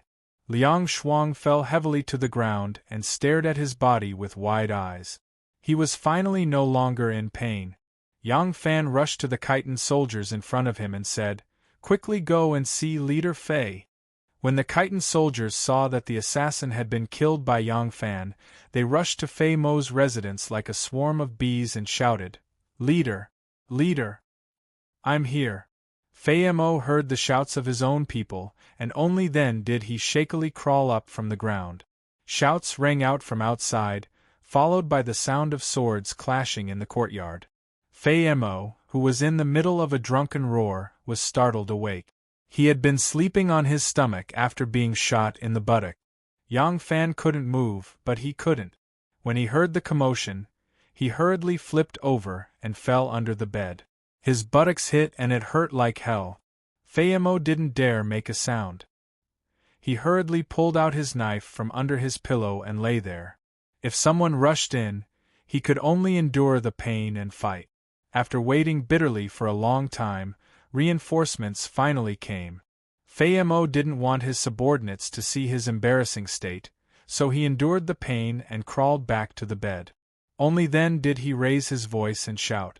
A few Khitan soldiers rushed into the room with torches in their hands and saw Leader Fei lying on the bed like a tortoise with a saber in one hand. He asked in an imposing manner, "Have you killed all the evildoers?" A few Khitan soldiers said in unison, "Leader, let's go out and talk. The fire is about to reach us." At daybreak, the Khitan soldiers packed up and began to leave the town. At the same time, the Khitan soldiers stationed in Zhuolu and the surrounding villages also began to form up and set off. As they advanced, they gathered together. The riot that took place in the town last night was quickly quelled. None of the people who tried to rush out of the manor managed to escape. The one who managed to escape the furthest was shot to death by arrows, while the servants in the manor were chopped into meat paste by the enraged Khitans. However, the damage they caused was not small. The entire manor was gone, burned to the ground, and several nearby families were implicated. Most of the food, cloth, clothes, and bedding that had been plundered from the town and gathered in the manor were burned. Only the dozen or so carriages in the front yard were rescued in time and didn't suffer too much damage. However, when those carriages were pulled along the road, one could occasionally see green smoke rising from some of the carriages. Fei Mo was lying on a large carriage with a simple shed on it. Beside him was Yang Fan. The arrow wound on Yang Fan's leg had also ruptured during the fierce battle last night. Yang Fan asked, "This manor belongs to the Fanyang Lu family?" Fei Mo said, "That's right. Damn it, the Fanyang Lu family is indeed worthy of being the overlord of the north. They actually have such guts with just a few servants in the manor." Yang Fan secretly took a deep breath. He finally understood. Fei Mo cursed angrily for a while, then suddenly looked at Yang Fan and asked, "Why did you save me?" Yang Fan pondered for a moment and said, "I hope that you can make a bigger fuss. The more you make a fuss, the more beneficial it will be for the restoration of Li Tang. Now that the Crown Prince has been appointed marshal, it's a good sign, but it's not enough." Fei Mo spat at him. "Pooey, am I that important? You've saved me twice. Other than this reason, is there nothing else?" Yang Fan laughed and said, "What else? You're a thief and I'm an official. Don't tell me you think I'm treating you as a brother?" Fayemo laughed. I say, why don't you stay and be my strategist? How about that? I won't do it. Do you believe that I won't kill you? Is this how you repay your benefactor? Damn you! Fayemo angrily cursed, then shut her mouth and continued to play the turtle. Chapter 732. The various Khitan troops gradually gathered together and began marching east. At noon, the large group stopped in a mess. After lunch, they were about to continue on their way when Sun Wanrong suddenly issued a general order. Thus, only about 10,000 soldiers who had suffered minor injuries in the previous battles were allowed to stay. The rest of the troops were separated from the main group. Yang Fan sat in the carriage and saw countless cavalry rolling south. As the army galloped past, the dust they stirred up was like a dark cloud that filled the sky. Yang Fan revealed a slightly alarmed expression and subconsciously asked, "What happened?" Fayemo chuckled, his face revealing a cunning expression that contrasted with his rough and honest appearance. "The Grand Marshal has led the troops south to attack Ji Province." "What?" Yang Fan's heart skipped a beat. "Aren't we returning to the mountains?" Fayemo said lazily, "The Khan suffered a heat stroke and has been feeling unwell ever since. This time, he's leading us to escort the rations back to the mountains. As for the Grand Marshal, do you think there aren't a few spies from the imperial court in such a huge Zhuelu city?" The Khan deliberately spread the news of his return to the mountains to confuse the soldiers. Yang Fan was speechless for a moment before saying, "With the main force heading south, and only a small force to escort the Khan back to the mountains, aren't you afraid that the imperial court's army will intercept you while escorting so many supplies?" Fayemo laughed out loud. "Ha ha! If they really chase after us, we can just abandon the rations and leave. We can then take down another city and raid their homes. However, do you really think that Wu Yi will send troops? If he has the guts, he would have long come in the few days we stayed in Zhuelu." Ha ha! Although the one leading the troops was Wu Yi, as a member of the court, when Yang Fan heard Fei Mo's impudent and contemptuous smile, he couldn't help but feel ashamed. Tens of thousands of Khitan cavalrymen belonging to different tribes immediately left their ranks the moment the word "south" was given. It appeared to be a complete mess. However, the Khitan cavalrymen did not need to form up like the Han cavalrymen, using banners and drums to organize themselves. Through their training in hunting and encirclement since they were young, it was almost as if it was instinctive for them. Amidst the chaos, they naturally regrouped and lined up according to the banners of the various tribes, forming a very effective marching formation. In the evening, they stopped by a small river. Sun Wanrong rode a large horse and stood at the very front of the formation, quietly watching his army. The magnificent army slowly quietened down in front of him, like a towering mountain, a heavy and majestic aura rushing towards him. Sun Wanrong nodded in satisfaction and shouted, "I will pretend to return to the mountain to deceive the Tang army. The Tang will not be on guard. Today, the entire army will only carry 2 days' rations and travel day and night straight to Jizhou. Even if the Tang have cavalry scouts, we will let them chase behind us and see our Blue Wolf war flag planted on top of Jizhou's city wall." His hand slowly reached to his waist and suddenly pulled out a slightly curved Turkic long saber with a clang. He gently kicked the horse's abdomen with both legs, and the warhorse ran horizontally in front of the neat formation like a wall. "We must take Jizhou, there is nothing we cannot conquer. We must take Jizhou, there is nothing we can't conquer. We must take Jizhou, there is nothing we can't conquer." Tens of thousands of Khitan cavalrymen shouted in unison. The gathered sound waves were earth-shattering and earth-shattering. In a distant birch forest, countless birds flew up in fright and circled in the sunset sky. Sun Wanrong suddenly turned his horse and slashed his long saber towards the south. He shouted with all his might, "Continue forward." The magnificent army was like a raging tide bursting through a dam, crushing the small river in front of them and rolling south. To the south, continue south. Under the southern sky, the sunset was dyed red like blood. The cavalry that covered the sky quickly merged with the dark red sunset. In the evening in Luoyang, there were not many pedestrians on the long streets because it was almost time to close the doors. Occasionally, there were some pedestrians who returned home late, but they were also in a hurry. On the side of the Tianjin Bridge, a group of people slowly approached. The surrounding guards were the Featherwood Guards, who were clad in bright armor and looked extremely formidable. The group in the middle were the Turks with curly hair and sharp noses. The warden of the Chamberlain of Dependencies, Lu Ruoyu, had a wooden and expressionless face as she silently accompanied the Turks forward. Only when they reached the guest house of the Turks did she turn her head and lightly say, "Envoy, please return to the guest house to rest. If you have any needs, you can bring them up to the guest house official."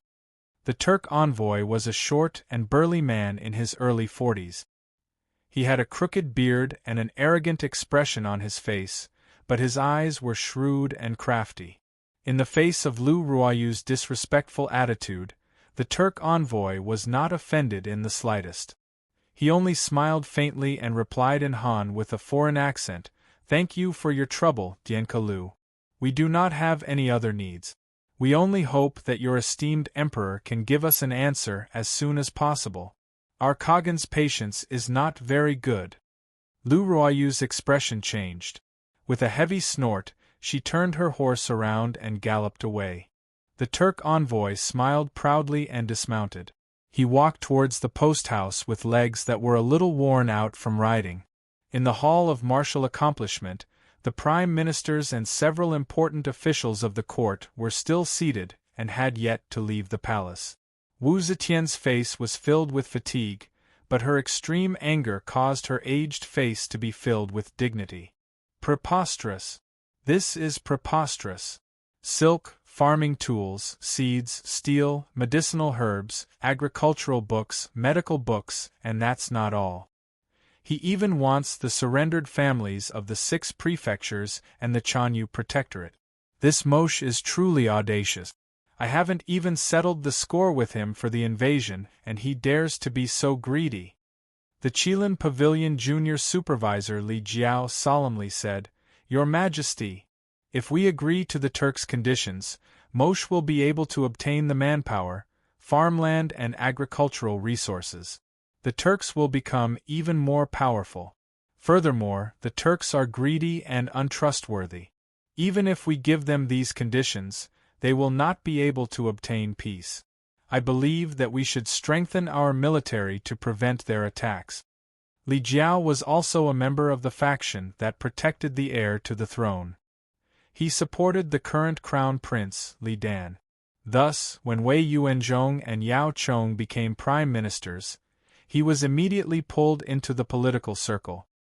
His words were naturally the intentions of Wei Yuanzhong and Yao Chong.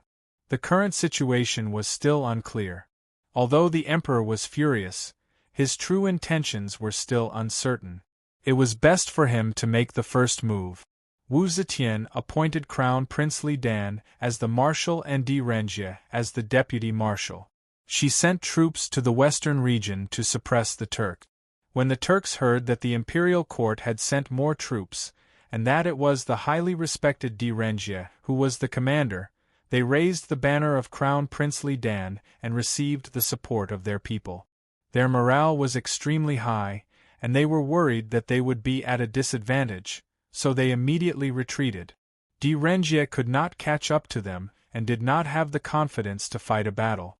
Thus, he only stationed his troops at the border to prevent a counterattack from the Turks. At the same time, he helped the affected people rebuild their homes. The two sides were in a stalemate. At this time, the Tubo Empire was in chaos and the kings were fighting for power. The Turks had lost an ally and were unwilling to fight a battle with the imperial court. However, Moshe was unwilling to give up this good opportunity. Thus, he sent an envoy to the capital to propose a peace treaty with the empress. His conditions were that he would recognize Wu Zetian as his adoptive mother and was willing to marry his daughters to the kings of the imperial court, forming a father-son relationship with the imperial court.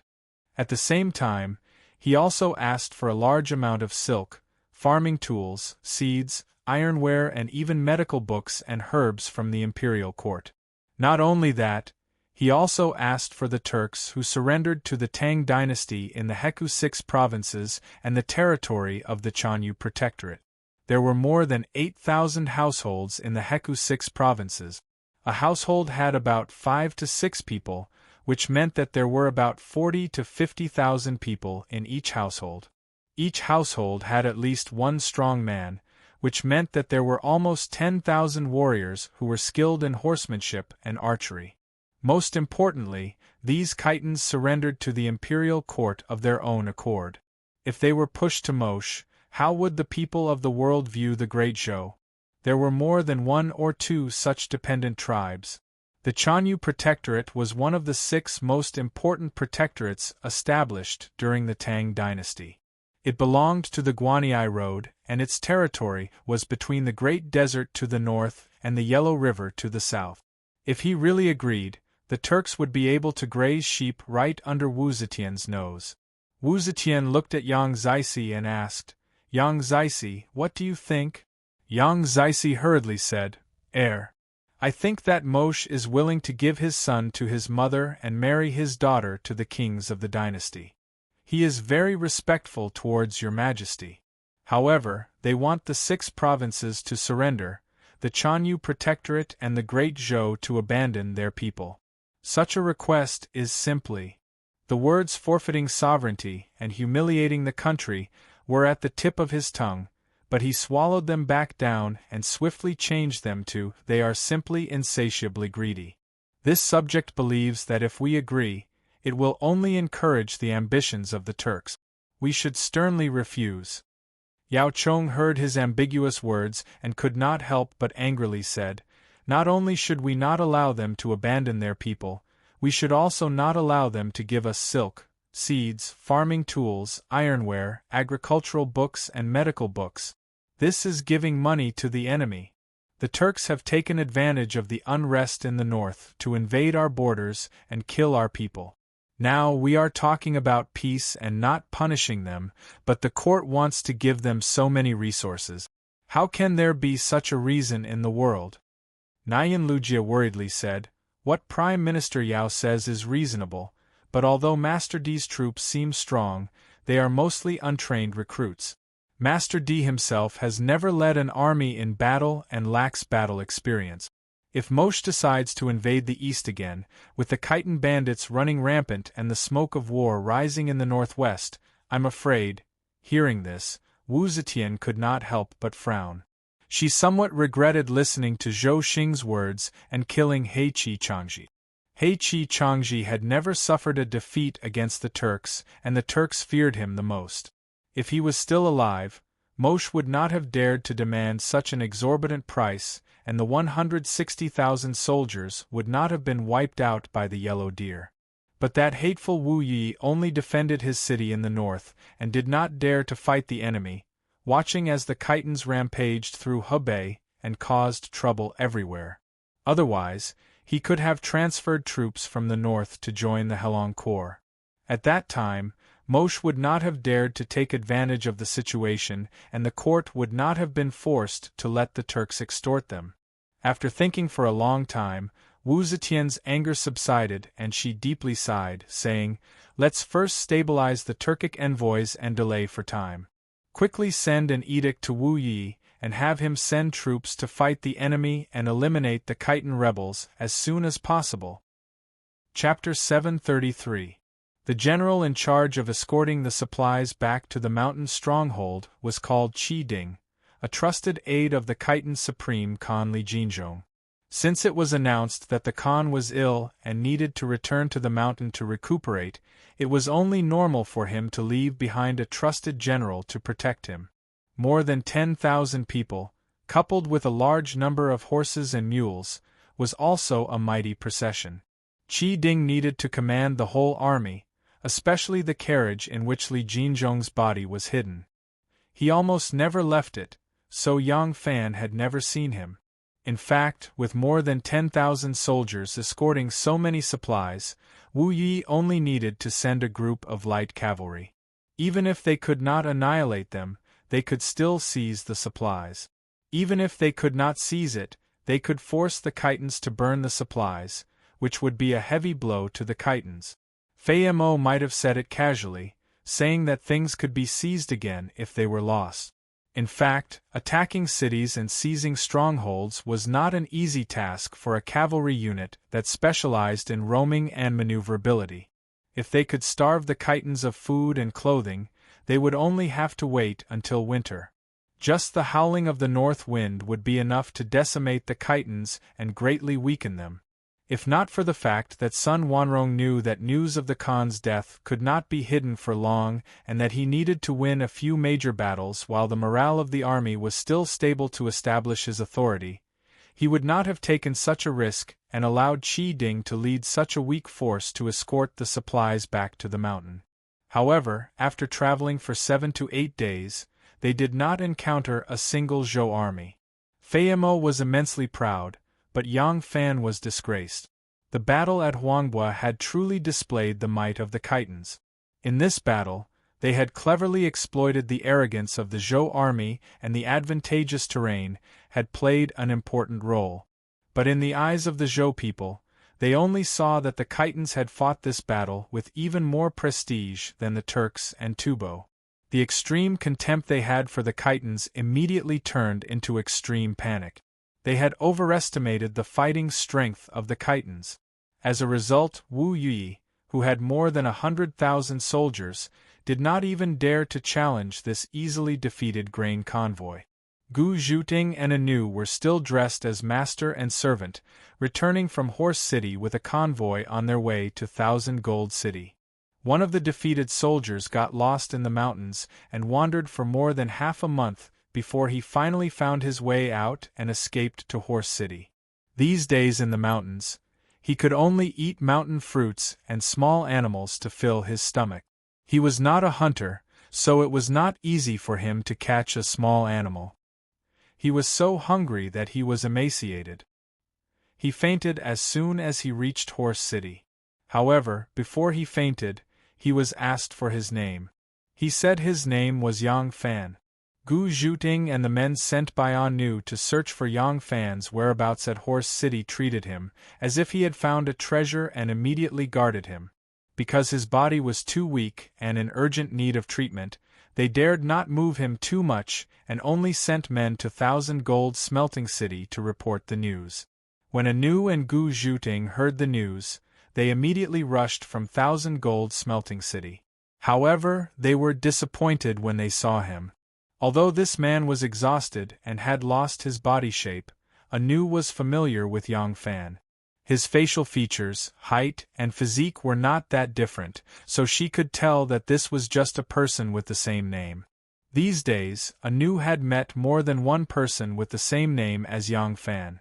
Some were alive, some were dead, but no matter if they were alive or dead, they were not the Yang Fan she was looking for. Therefore, every time she met them, all she got was sadness. Gu Zhuting said, "You should be happy. There is no news about the sovereign. Doesn't that mean he is still alive?" Anu asked in return, "If he is still alive, why is there no news about him? It doesn't make sense that those pawns who only know some ordinary martial arts have all returned as long as they are still alive, but his whereabouts are still unknown."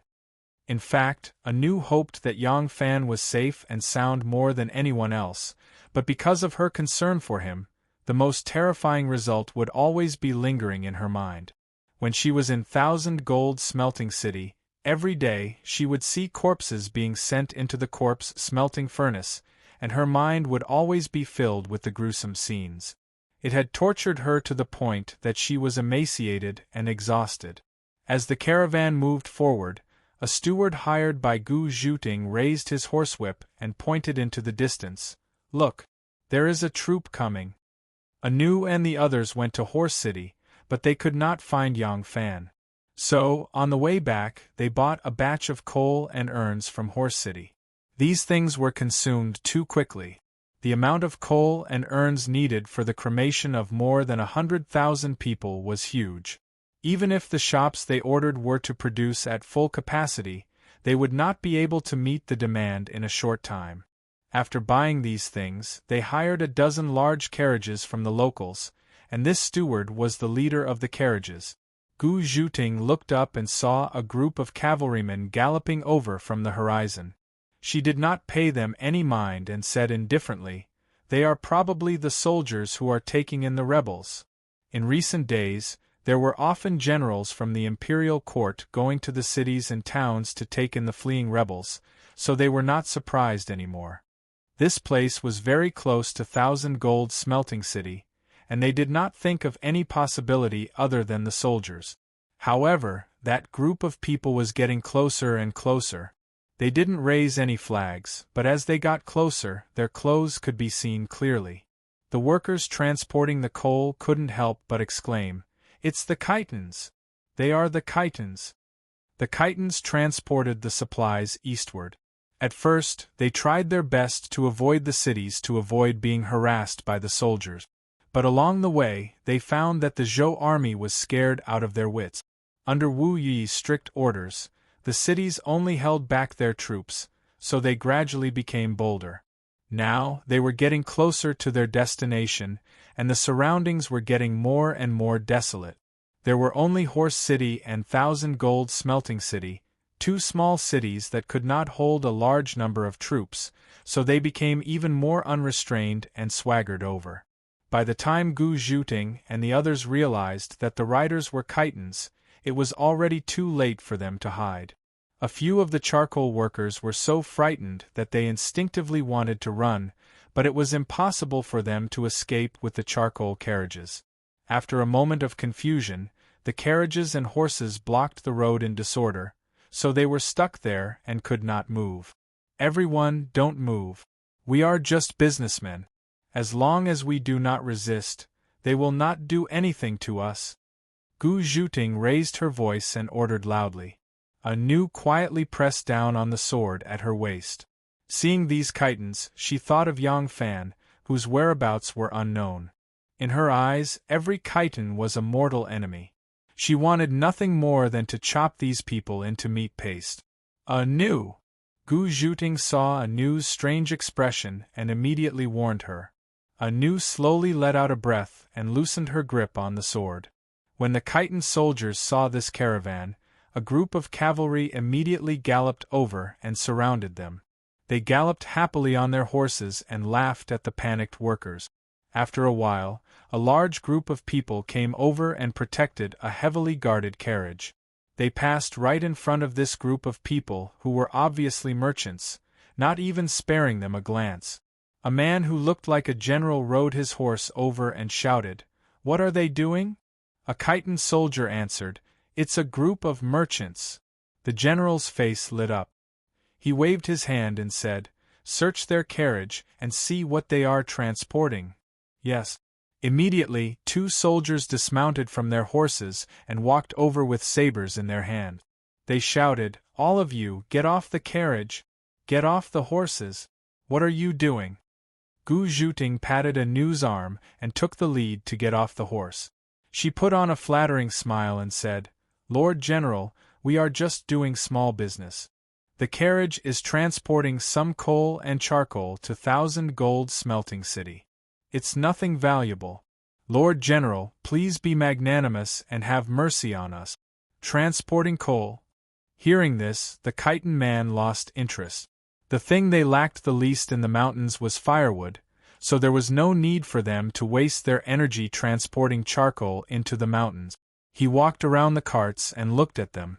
Seeing the jars tied with straw ropes, he couldn't help asking, "What's inside?" The chief steward, who happened to be standing next to the carriage, answered while trembling, "Lord General, these are empty jars. There's nothing inside." The Khitan soldier didn't believe him. He flipped his saber and smashed two jars with the back of the saber.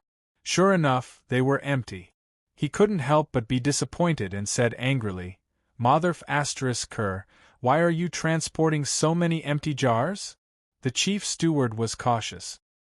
He was afraid that he would say they were for the dead Zhou soldiers and make the Khitan soldier unhappy. His life and death depended on the other party's mood. He quickly answered with a bitter face, "This old man is just a businessman. If the customer wants to buy it, we sell it. As for what the customer wants to buy it for, we don't have the right to ask." Motherf *Ker, are you saying I talk too much? The Khitan soldier gave him a hard shove. The chief steward staggered a few steps and fell on his butt. The Khitan soldier couldn't help but laugh when he saw his sorry state. At this time, under the protection of the soldiers, another carriage drove over. This carriage paled in comparison to the magnificent carriage from before. The awning on top of the carriage was a temporary one. It was unknown how long they had been on the road, but the awning was about to collapse. The carriage swayed as it moved and was only barely supported by the ropes on 4 long poles. The carriage was simple and crude. It was just a carriage used by ordinary farmers to transport grain and firewood. The carriage was piled with cloth and clothes.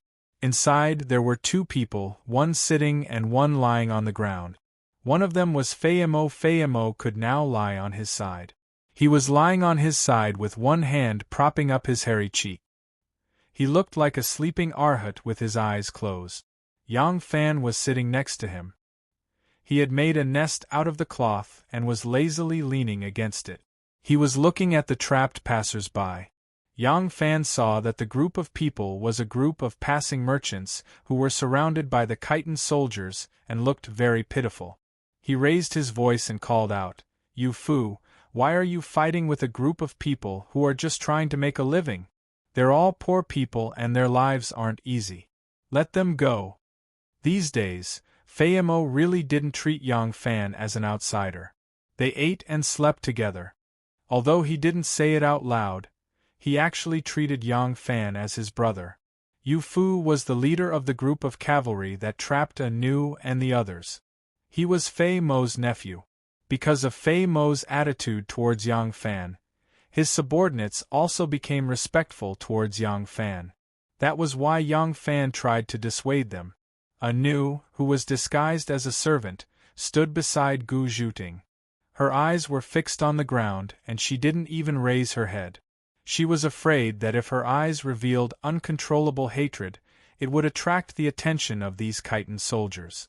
As soon as Yang Fan's voice entered her ears, Nu's heart jumped so fast that it hurt a little. She suddenly raised her head and stared at the person speaking in the carriage. With one glance, she was so happy that she was about to explode. Chapter 734. Haha, you've met a benefactor today. Alright, I won't talk to you anymore, quickly get lost.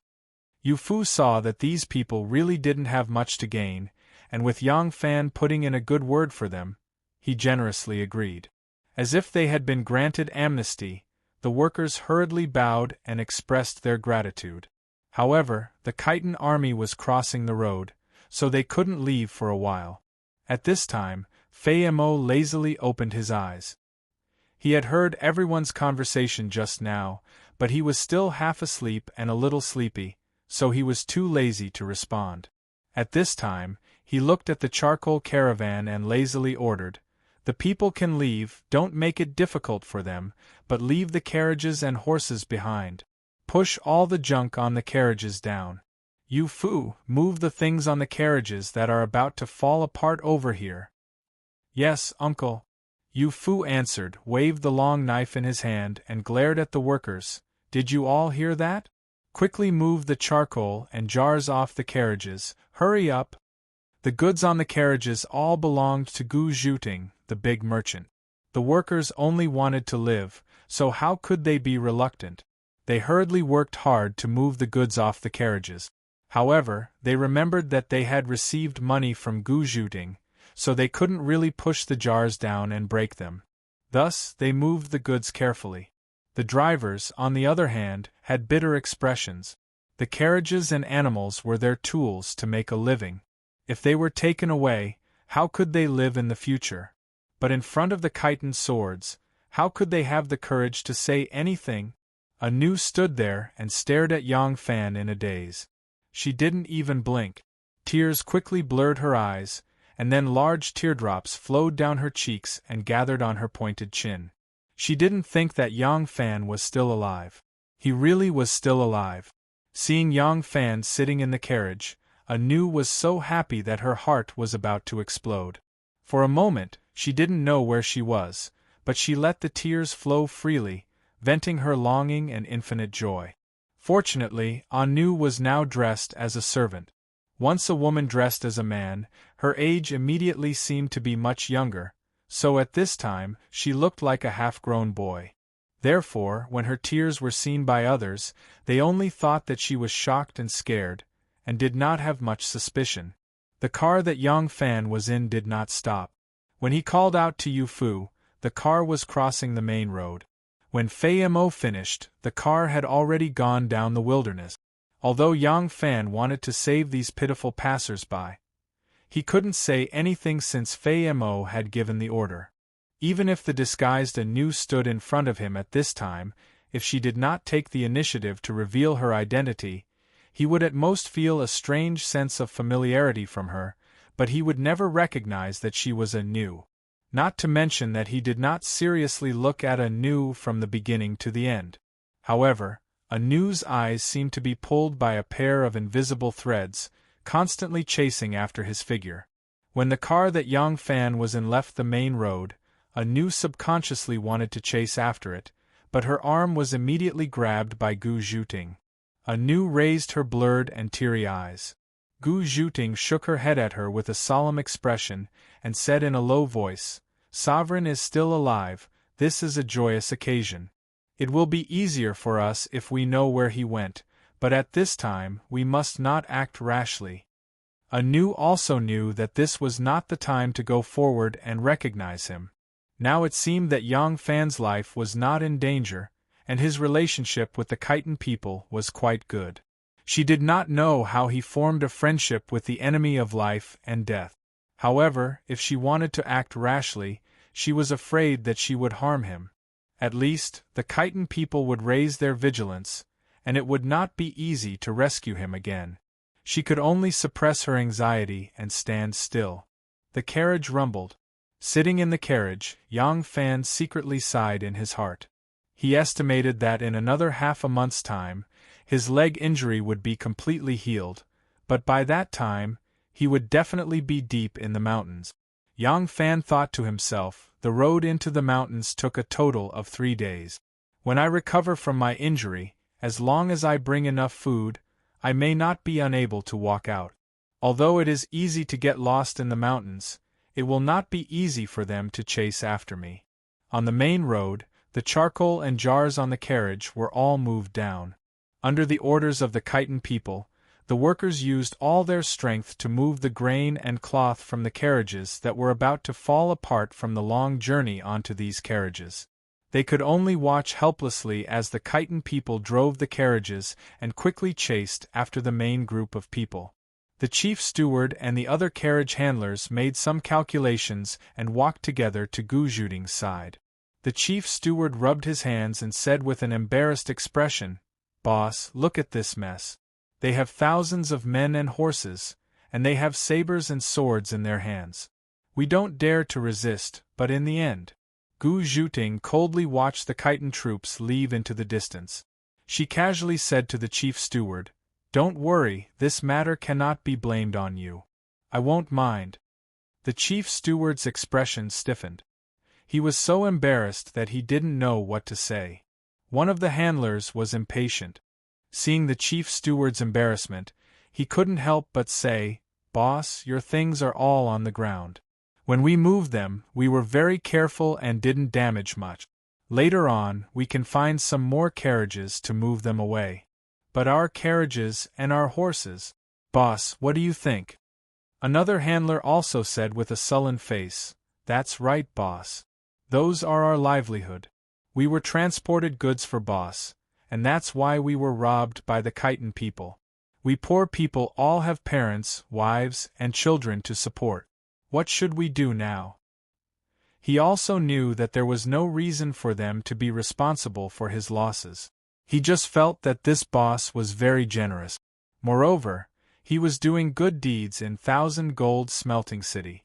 Since he was so rich, he might as well say that he was pitiful and maybe he could get some compensation. Only then did Gu Zhuting understand what they meant. She quickly took out a money pouch from her bosom. Without counting, she stuffed the money pouch into the chief steward's hand and said, "You guys split it. The jars and charcoal on the ground are also yours. Anu, let's catch up." After saying that, Gu Zhuting pressed her hand on the horse's back. Her whole body became as light as a feather, and she floated onto the horse's back. The horse lowered its head to eat the grass and didn't notice anything. This kind of skill was really brilliant. Anu was also startled awake by her call. She immediately leaped onto the war horse, pulled the reins, and rushed down the main road. Gu Zhuting said anxiously, "Anu, slow down. Stay far away, don't let them find out." After saying that, she put her legs on the stirrups and followed after her. In the wilderness, thousands of soldiers and horses passed by, the ruts and hoof prints were clear. She wasn't afraid of losing them. The chief steward turned pale with fright. He held the money pouch and shouted, "Boss, boss! If it's up to me, forget it. Boss, don't chase after them. Boss." Gu Zhuting and Anu turned a deaf ear to him. In a short while, they were already far away. The chief steward stamped his feet and sighed, "Boss is a good person. But how can you give up your life and not your wealth?" After Li Jinzhong died of illness, Sun Wanrong knew that his prestige and unity among the people was far from Li Jinzhong's. He was afraid that the news would leak out and the morale of the army would be out of control. And once the army returned to the mountains, it would be impossible to keep this secret. At this time, the Khitan people were far from having a strict class and system like the Han people. They couldn't isolate a ruler from his people for a long time and let everyone believe that he was still alive. Therefore, Sun Wanrong decided to hide the news of Li Jinzhong's death first and then order the light cavalry to go out to battle in the name of Li Jinzhong.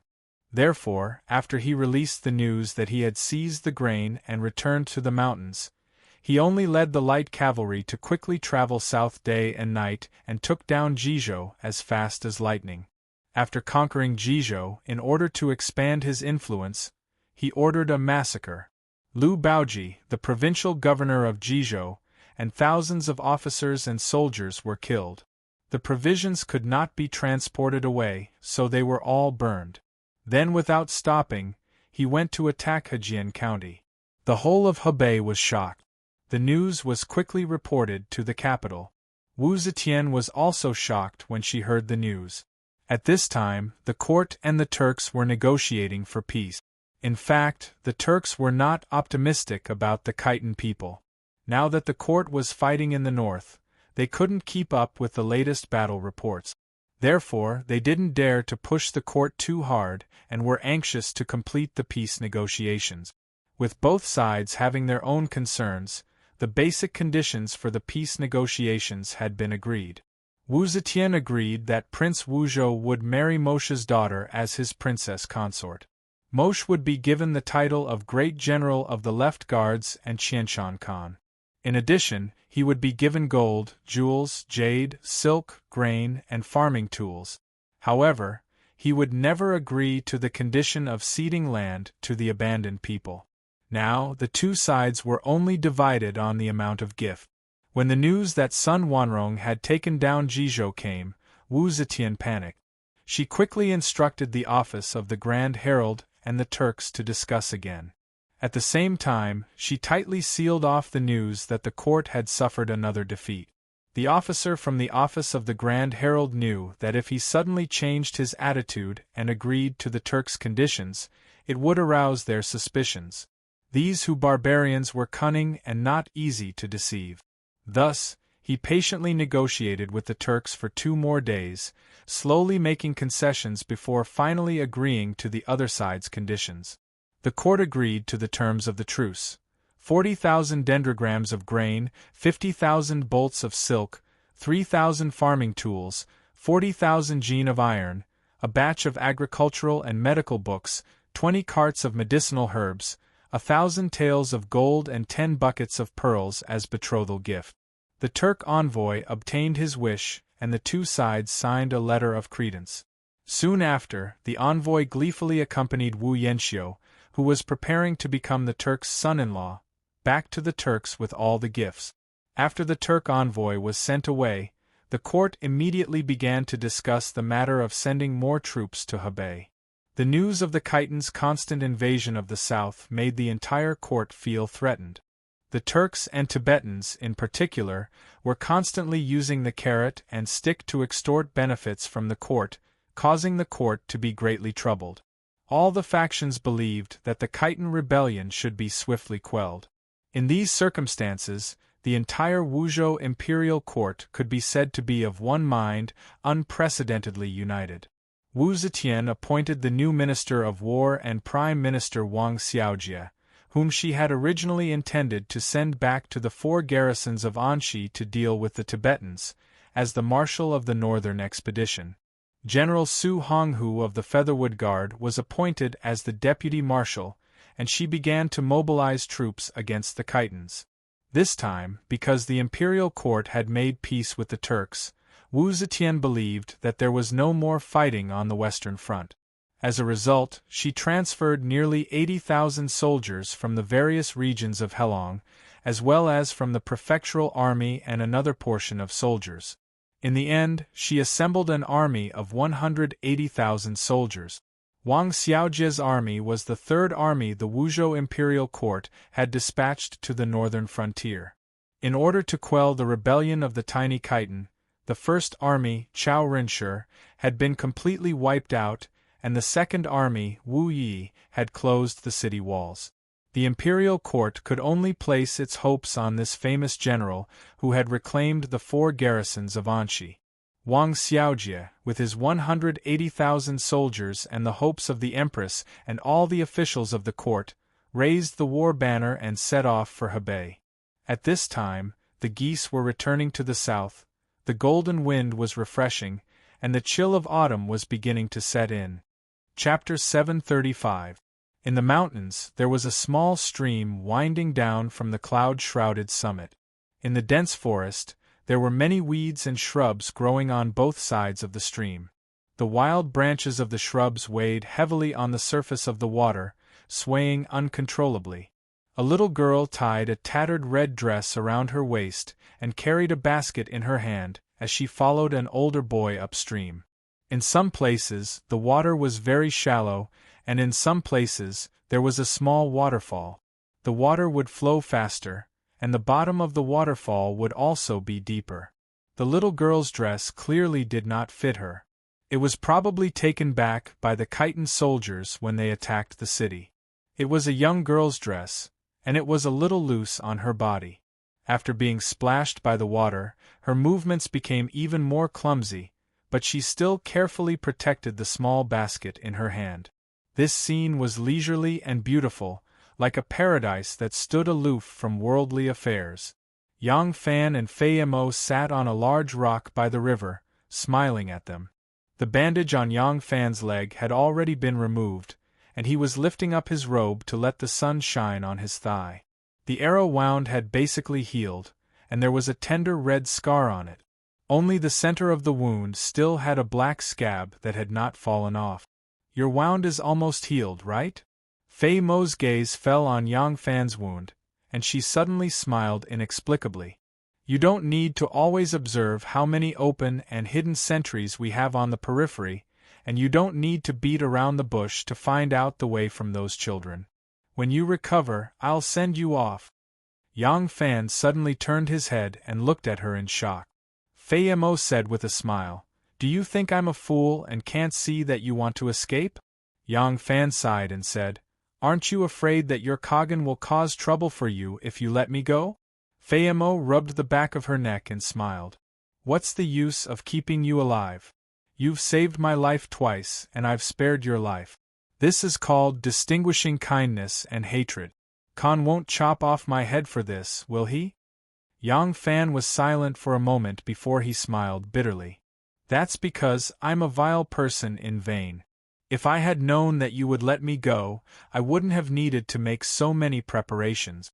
Fei Mo chuckled. Yang Fan also laughed. After laughing for a while, the wrinkles on his face gradually disappeared. He said in a low voice, "There is something that I shouldn't say, but I still have to advise you. Whether it's for yourself or for your clansmen, think of a way out as soon as possible." Fei Mo said disapprovingly, "Retreat? Do you think we'll lose?" Yang Fan said seriously, "It's not that I think you will lose, but you will definitely lose." Just as Fei Mo was about to open her mouth, Yang Fan raised his hand to stop her. "When you fight a war, you need money, food, and reinforcements. That's right, you've won a few battles for now, but these few victories can't guarantee that you'll win forever. Until now, you don't even have your own base. When the fire is at its strongest, it's also when the firewood is about to run out." Fei Mo wanted to say something but hesitated. Finally, he angrily picked up a piece of wood. It was a piece of rotten wood that had washed up on the cliff during the flash flood. Fei Mo forcefully snapped the piece of wood into two and loudly said, "We won't lose! We won't lose!" Fei Mo patted his butt and turned to leave. Yang Fan looked at his back and sighed softly. When he turned back, his body suddenly tensed up. The half of the tree that had been snapped by Fei Mo was bent like a hook. Yang Fan grabbed it in his hand and stared at the swaying flowers and grass in front of the big rock. He solemnly shouted, "Who's there?" Behind the flowers and grass, there was a flash, like a snake coiled on the tree trunk pretending to be a branch, or a crocodile floating in the water pretending to be rotten wood. When it didn't move, it was impossible to detect it. A beautiful woman wearing a coat of flowers and grass stood up from the wild flowers and grass. After a while, Yang Fan left the big rock and hurriedly walked toward the Khitan people's temporary village. There were several layers of defense around the village, so there was no one in the village to keep an eye on Yang Fan. Because of Fei Mo's friendliness toward him, the Khitan people in the village treated him as one of their own. In this village, he was completely free. Fei Mo. From afar, Yang Fan saw many people walking out of a huge hut. With a quick glance, he saw that they were all leaders of various sizes. Fei Mo was also among them, talking and laughing with the others. Hearing Yang Fan shout, Fei Mo said a few words to the others and then walked over with a smile. Fei Mo walked in front of Yang Fan, sizing him up from head to toe. Suddenly, she burst into laughter, looking extremely pleased with herself. Yang Fan originally wanted to say something to him, but seeing his strange expression, he couldn't help but be stunned and asked curiously, "What's wrong?" Fei Mo said with a smile, "I don't need to send someone to escort you out of the mountains. In 2 days we'll leave together. Once we're out of the mountains, I'll let you go." Yang Fan was stunned. "You're going out of the mountains? Why are you going out of the mountains? To attack cities and plunder land again?" Fei Mo said proudly, "Wrong. It's not just me who's going out of the mountains. Our entire tribe is going out of the mountains to build the kind of foundation you mentioned." Yang Fan frowned and faintly had an ominous feeling. What happened? Could it be that the imperial court has suffered another defeat? Fei Mo laughed loudly and put his hands on his hip. "That's right. Our Grand Marshal has won another great battle. The 180,000 soldiers that the imperial court dispatched were utterly defeated by our Grand Marshal. Even your current Prime Minister and Minister of War, Wang Xiaojie, lost his life in this battle." Yang Fan's expression changed abruptly and he cried out involuntarily, "How is this possible? How can this be? What's impossible about this?" Fei Mo saw Yang Fan's shock and became even more proud. She told Yang Fan the news that Sun Wanrong had just sent back. It turned out that Wang Xiaojie had led the 180,000 Zhou soldiers into Hebei. When Sun Wanrong received the news, he knew that the Zhou army had the advantage in numbers and that it would be difficult to use their arrogance like in the first battle to lure them into a trap. Therefore, he immediately pulled back his forces and fought as he retreated, luring the Zhou army to pursue them northward. When they retreated to the vicinity of Yellow Deer Valley, they could only retreat back into the mountains and use the layers of mountains as a barrier. However, Sun Wanrong was not willing to retreat just like that. It was impossible to hide the news of Li Jinzhong's death after returning to the mountains this time. Moreover, his current prestige was not enough to obtain the support of all his clansmen. Therefore, he was determined to fight another battle. Therefore, he once again led the army to attack Lulong and deliberately delayed the battle, allowing the Zhou army's request for reinforcements to smoothly reach Wang Xiaojie's main camp. At the same time, he sent a letter to King Shi, asking King Shi to feign an attack on the cities of the Zhou dynasty to attract Wu Yi's forces so that he would not dare to send troops to cooperate with Wang Xiaojie in the battle. After Wang Xiaojie received the urgent letter from Lulong, he immediately traveled day and night to Lulong to help. At this time, he encountered the same problem as Chao Rinshi, whether to pass through Yellow Deer Valley or not. Chao Rinshi was ambushed and defeated here, and his 160,000 troops were completely annihilated. How could Wang Xiaojie be willing to repeat his mistakes? Moreover, he had sent out scouts in advance and found out that there were indeed chitin activities in this area. However, if he didn't go through Yellow Deer Valley, he could only go around the mountains. In this way, it would take him at least 10 days to reach Lulong. After asking the local guide, Wang Xiaojie learned that this Yellow Deer Valley was also called the West Gorge Stone Valley. At the other end of the mountains, there was another valley called the East Gorge Stone Valley. The path of the East Gorge Stone Valley was shorter than the West Gorge Stone Valley. Moreover, the mountain terrain was more dangerous because one side was a cliff and the other side was a cliff that pierced the clouds. Therefore, although it was not easy to pass through, it was also not easy for others to ambush. That was because it was impossible to climb up the mountain.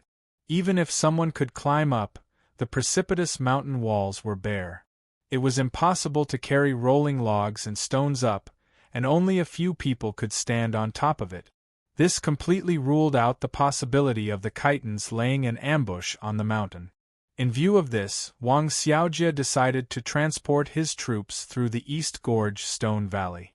There were several mountain roads in this valley that were very narrow, even grain carts would not be able to pass through.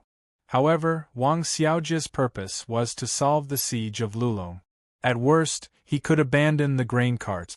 As long as the army passed through the valley and solved the siege of Lulong, they would naturally be able to replenish their rations. Therefore, Wang Xiaojie commanded the army to pretend to go to the Yellow Deer Valley. Halfway through, he suddenly made a turn and rushed to the East Gorge Stone Valley. Unexpectedly, the East Gorge Stone Valley was already guarded by chitin soldiers. As soon as the two sides fought, Wang Xiaojie knew that they had encountered the main force of the chitin people. It turned out that before Wang Xiaojie used the diversion strategy, Sun Wanrong had also repaired the road openly. He knew that the Yellow Deer Valley had become a sore point for the Zhou army. As long as he set up a diversion, it was enough to scare the Zhou army. If he did not go through the Yellow Deer Valley, the most likely choice for the Zhou army was the East Gorge Stone Valley. He had already withdrawn his main force from Lulong and stationed his troops here. This time, he could not use the terrain to ambush in the valley, nor could he let the Zhou army use such a simple trick to lure the enemy. Therefore, he gathered his main force and crossed the mountain pass of the East Gorge Stone Valley to fight the Zhou army. As soon as the two sides fought, Wang Xiaojie knew that this was the main force of the enemy and thus understood the enemy's strategy. Therefore, he personally led the elite troops as the vanguard, hoping to wipe out the enemy's main force here to prevent them from escaping. At that time, the battle would inevitably be protracted, which was what the Empress was most worried about. In the battle, Sun Wanrong ordered the chitin soldiers to feign defeat and lure the enemy deeper. Wang Xiaojie was eager to win and did not notice it. He ordered his troops to follow up and bite them tightly, not allowing them to leave the battle. The two sides fought and advanced until they reached the other end of the East Gorge Stone Valley. At that moment, the 180,000 troops of the Zhou army formed a long dragon. The dragon's head had already reached the other end of the valley, and the dragon's body stretched for more than 5 kilometers. Half of the dragon was outside the other end of the valley. Although the Zhou army had the advantage in terms of military strength, because of the narrow valley path, the number of people who could fight the enemy was limited. Seeing that the Zhou army was about to attack the valley entrance, Sun Wanrong suddenly ordered a counterattack and charged back without any regard for their lives. Wang Xiaojie was not to be outdone. He led his army forward. The terrain of the valley was not suitable for arranging troops. In terms of disadvantageous conditions, it was disadvantageous to both sides, so Wang Xiaojie was not afraid. However, he did not know that while he was fighting, his backyard was on fire. It turned out that Sun Wanrong had considered that although the Zhou army had 180,000 troops, once they entered the valley, they would not be able to use their many troops. The advantage of the Zhou army would not be able to be displayed, so he did not need to arrange 60,000 troops here. Therefore, he only arranged 40,000 troops at the entrance of the valley. The other 20,000 troops were lying in ambush in the Yellow Deer Valley. If the Zhou army really dared to pass through the Yellow Deer Valley, these 20,000 troops could rely on the favorable terrain to hold their ground. The 40,000 troops he had placed in the East Gorge Stone Valley could also arrive in time to help and cut the Zhou army in half. It was the same the other way around. If the Zhou army chose the East Gorge as a breakthrough point, then the 20,000 Khitan troops lying in ambush in the Yellow Deer Valley could also arrive in time to help when the battle was in full swing. In terms of this arrangement, Sun Wanrong's move was indeed more outstanding than Wang Xiaojie, the famous general of Wuzhou. Deputy Marshal Su Honghu was commanding the army to enter the valley when the 20,000 Khitan cavalry suddenly charged out from the flank. As they charged, they shouted, "The Tangs have fallen into the trap, annihilate the Tang army." Su Honghu turned pale with fright. He thought that he had really fallen into the Khitan ambush, especially when the 20,000 Khitan cavalry were charging here. At a glance, they covered the sky and covered the earth. He did not know how many troops there were. Su Honghu was afraid that he would follow in Chao Renshi's footsteps.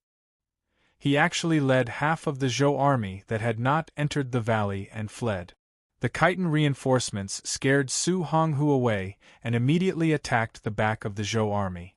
At the same time, they continued to make noise, shouting that the Tangs had fallen into an ambush. The Tang army in the valley did not know what was going on. They only knew that the Khitan were attacking from both the front and the back. Immediately, the morale of the army was thrown into chaos.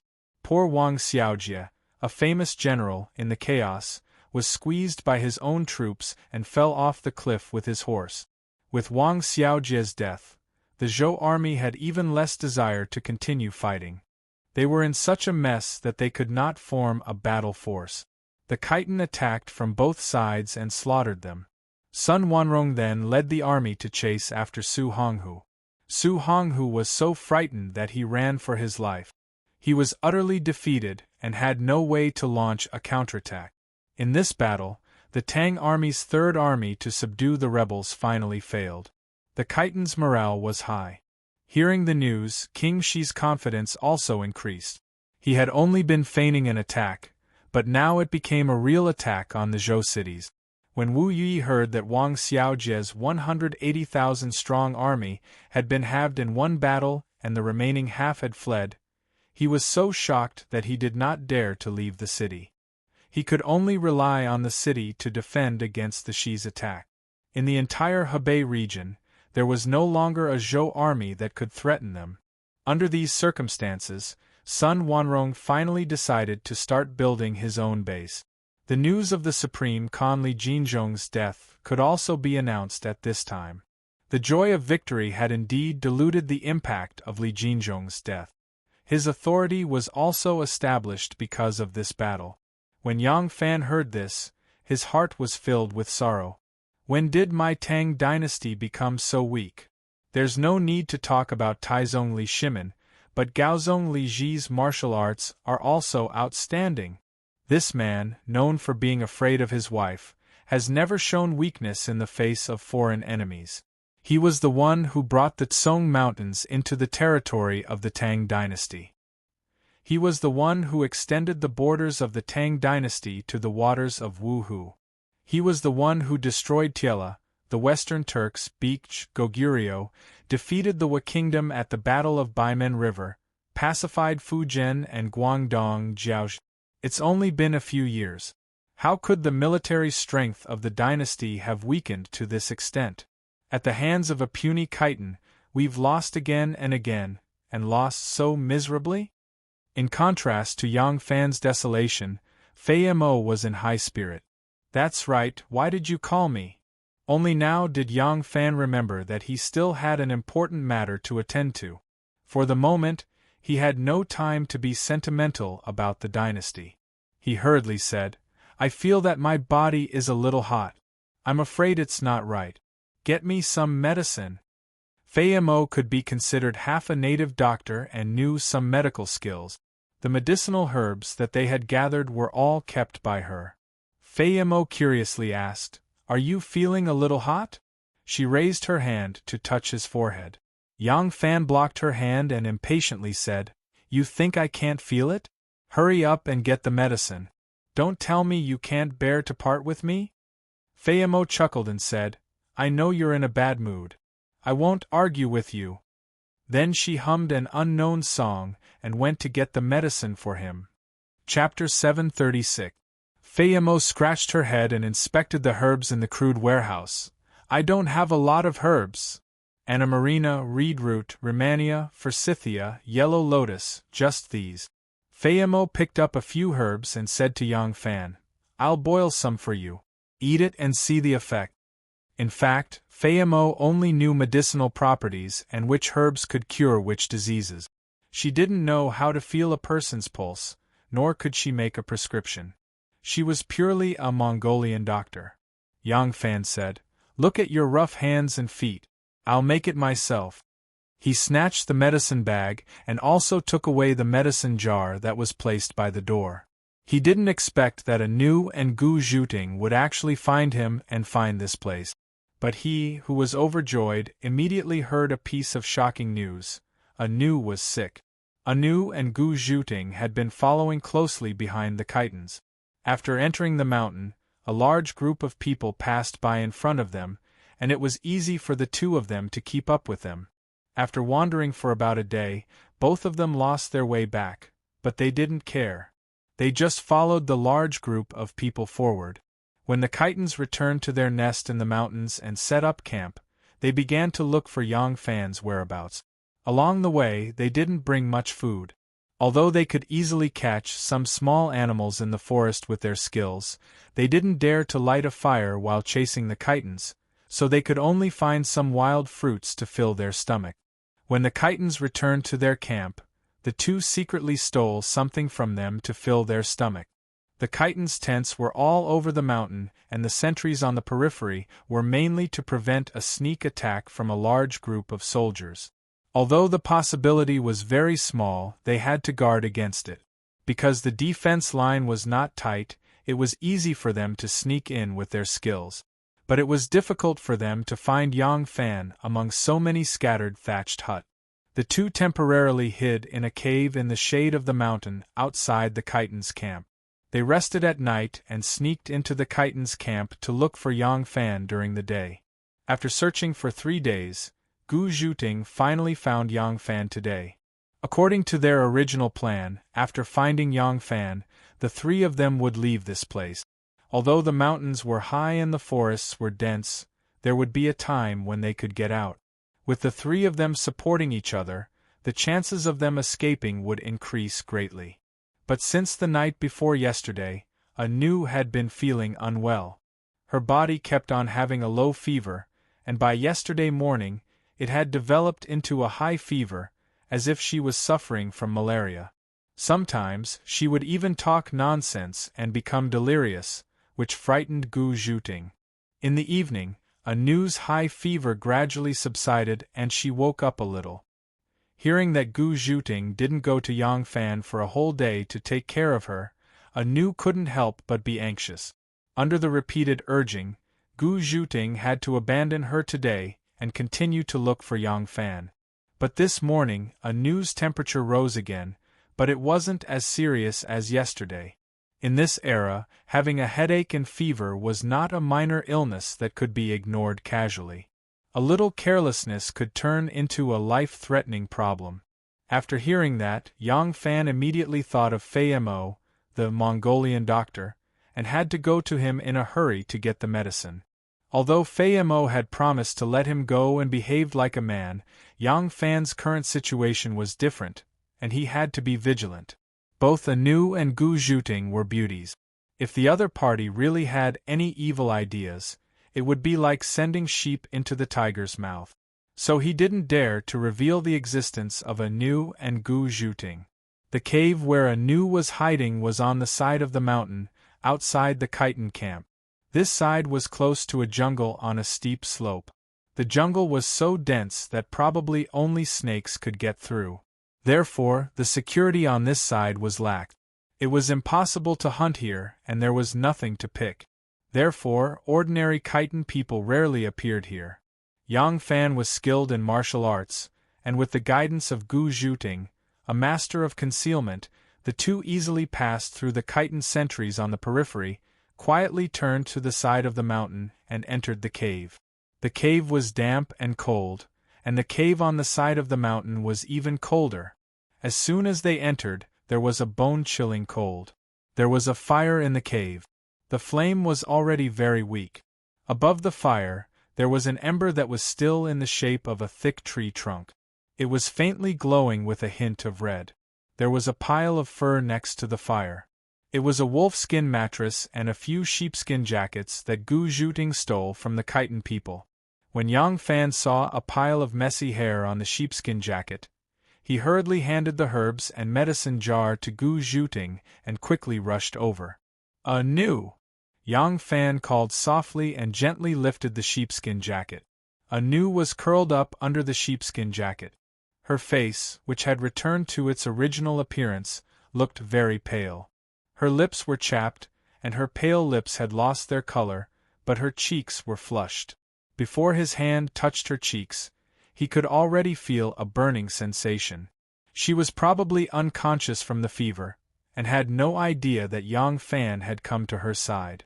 Gu Zhuting sighed softly and placed the medicine jar under the stone wall on the side of the cave. Strings of cold water droplets continuously fell into the medicine jar.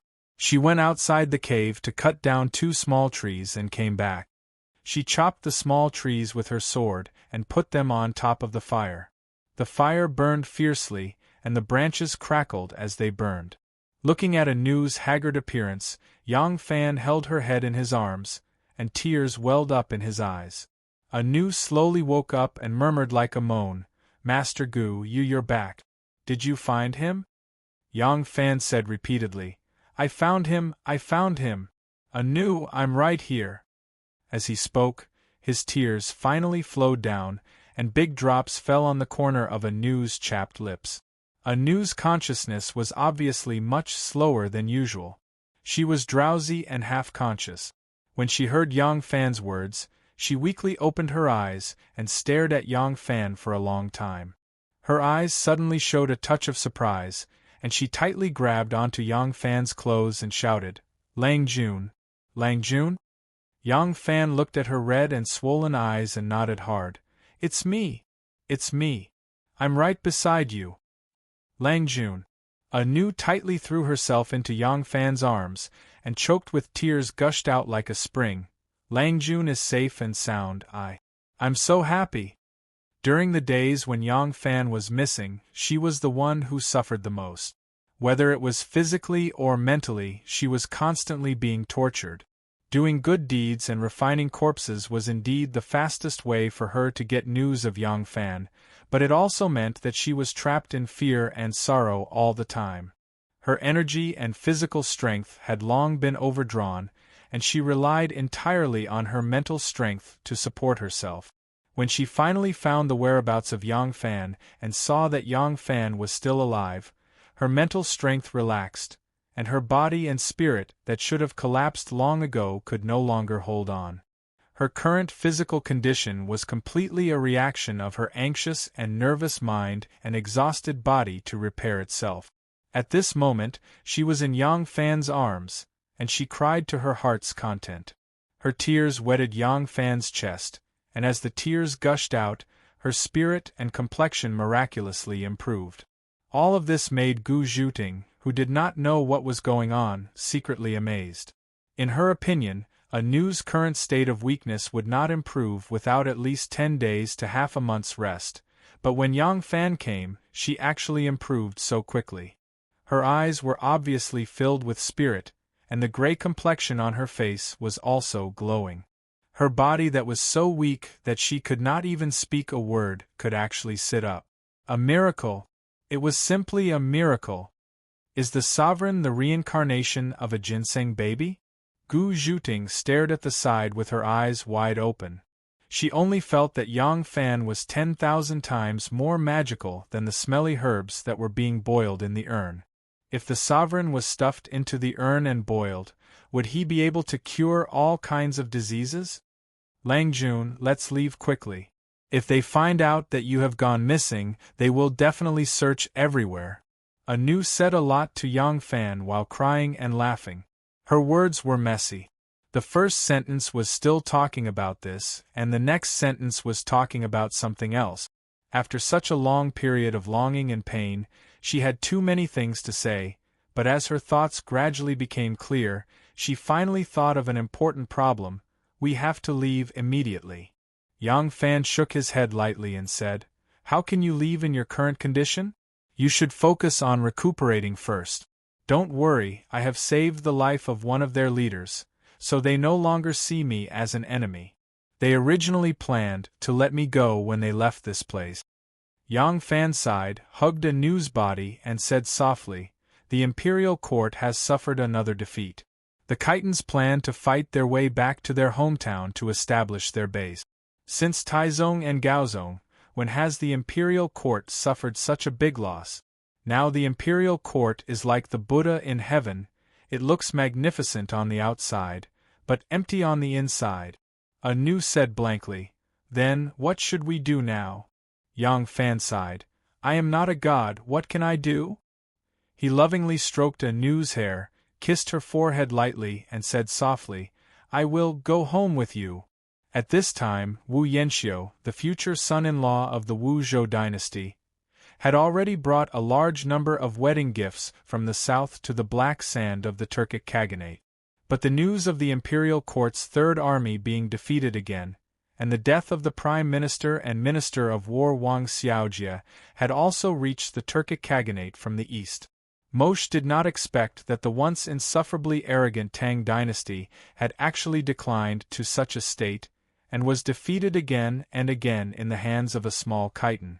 Moshe's greed suddenly increased, and the peace negotiations that he was originally very satisfied with now seemed far from enough to him.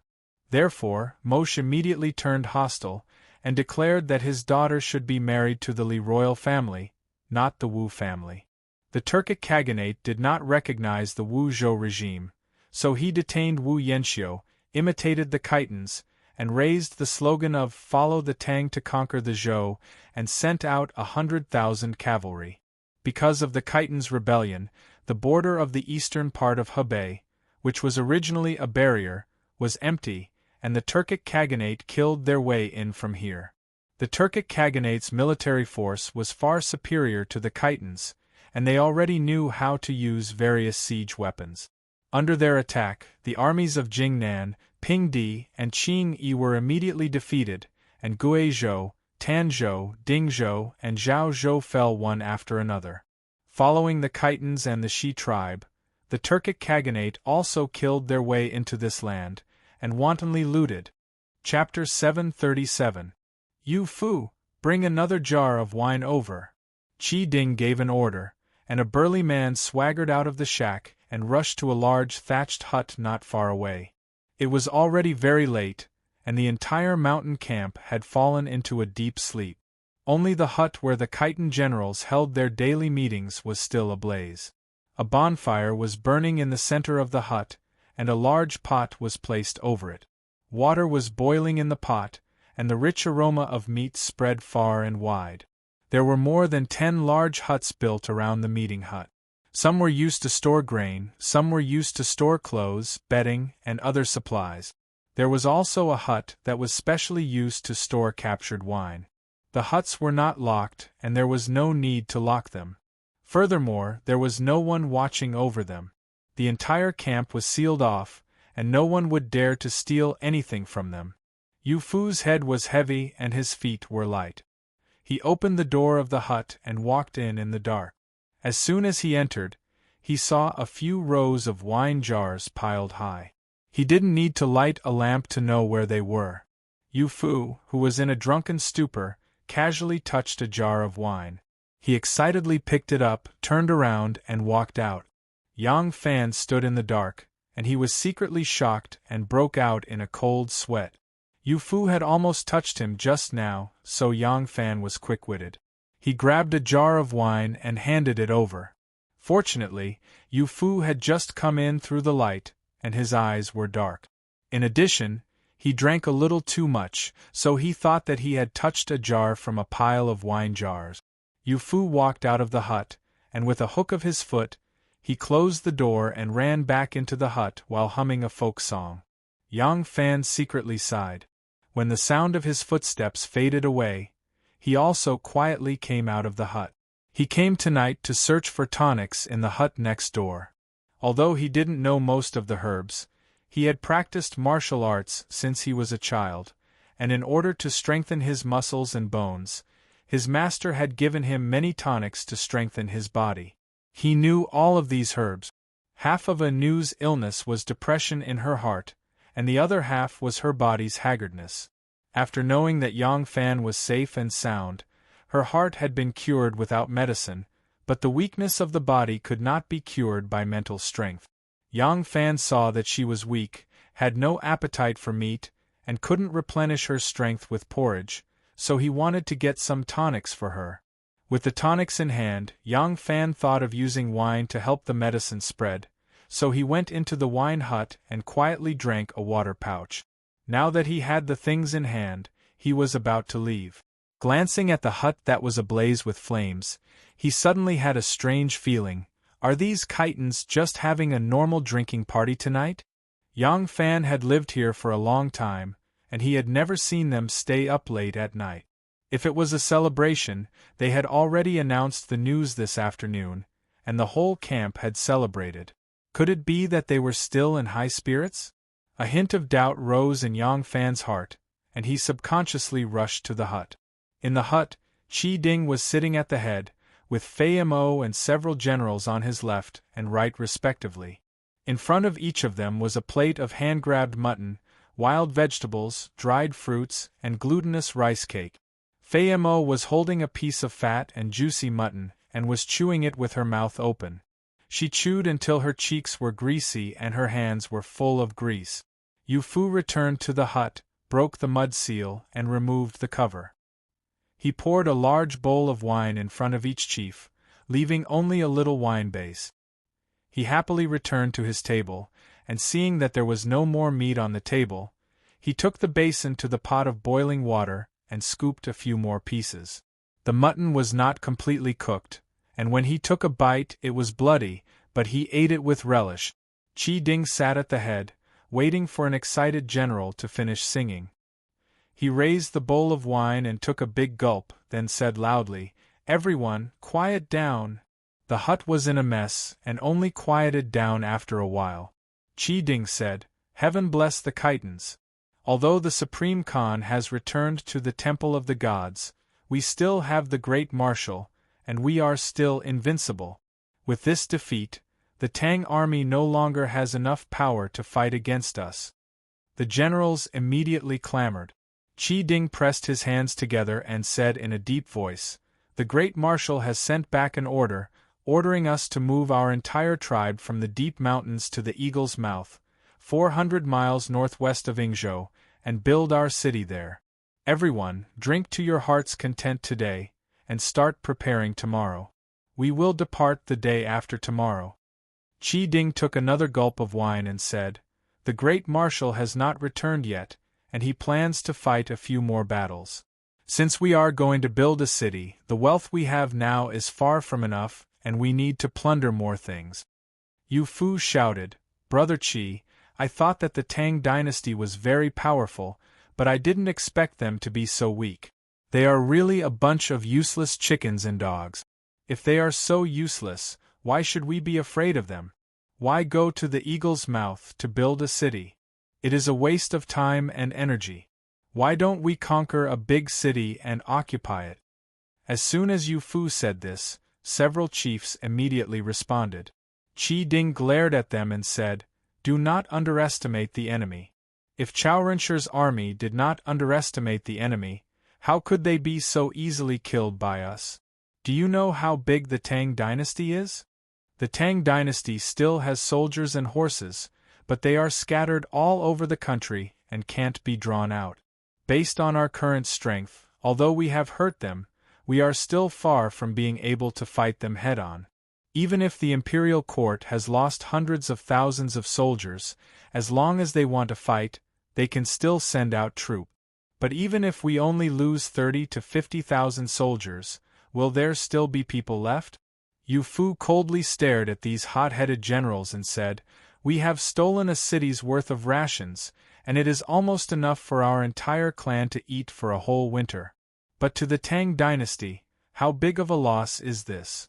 If our rations are destroyed, our entire clan will have to suffer from hunger and cold, and it will be easy for the imperial court to mobilize enough rations to supply hundreds of thousands of soldiers. In terms of family wealth, they are much richer than us. Even if they are prodigal sons, the family wealth earned by their ancestors is enough for them to squander for a while.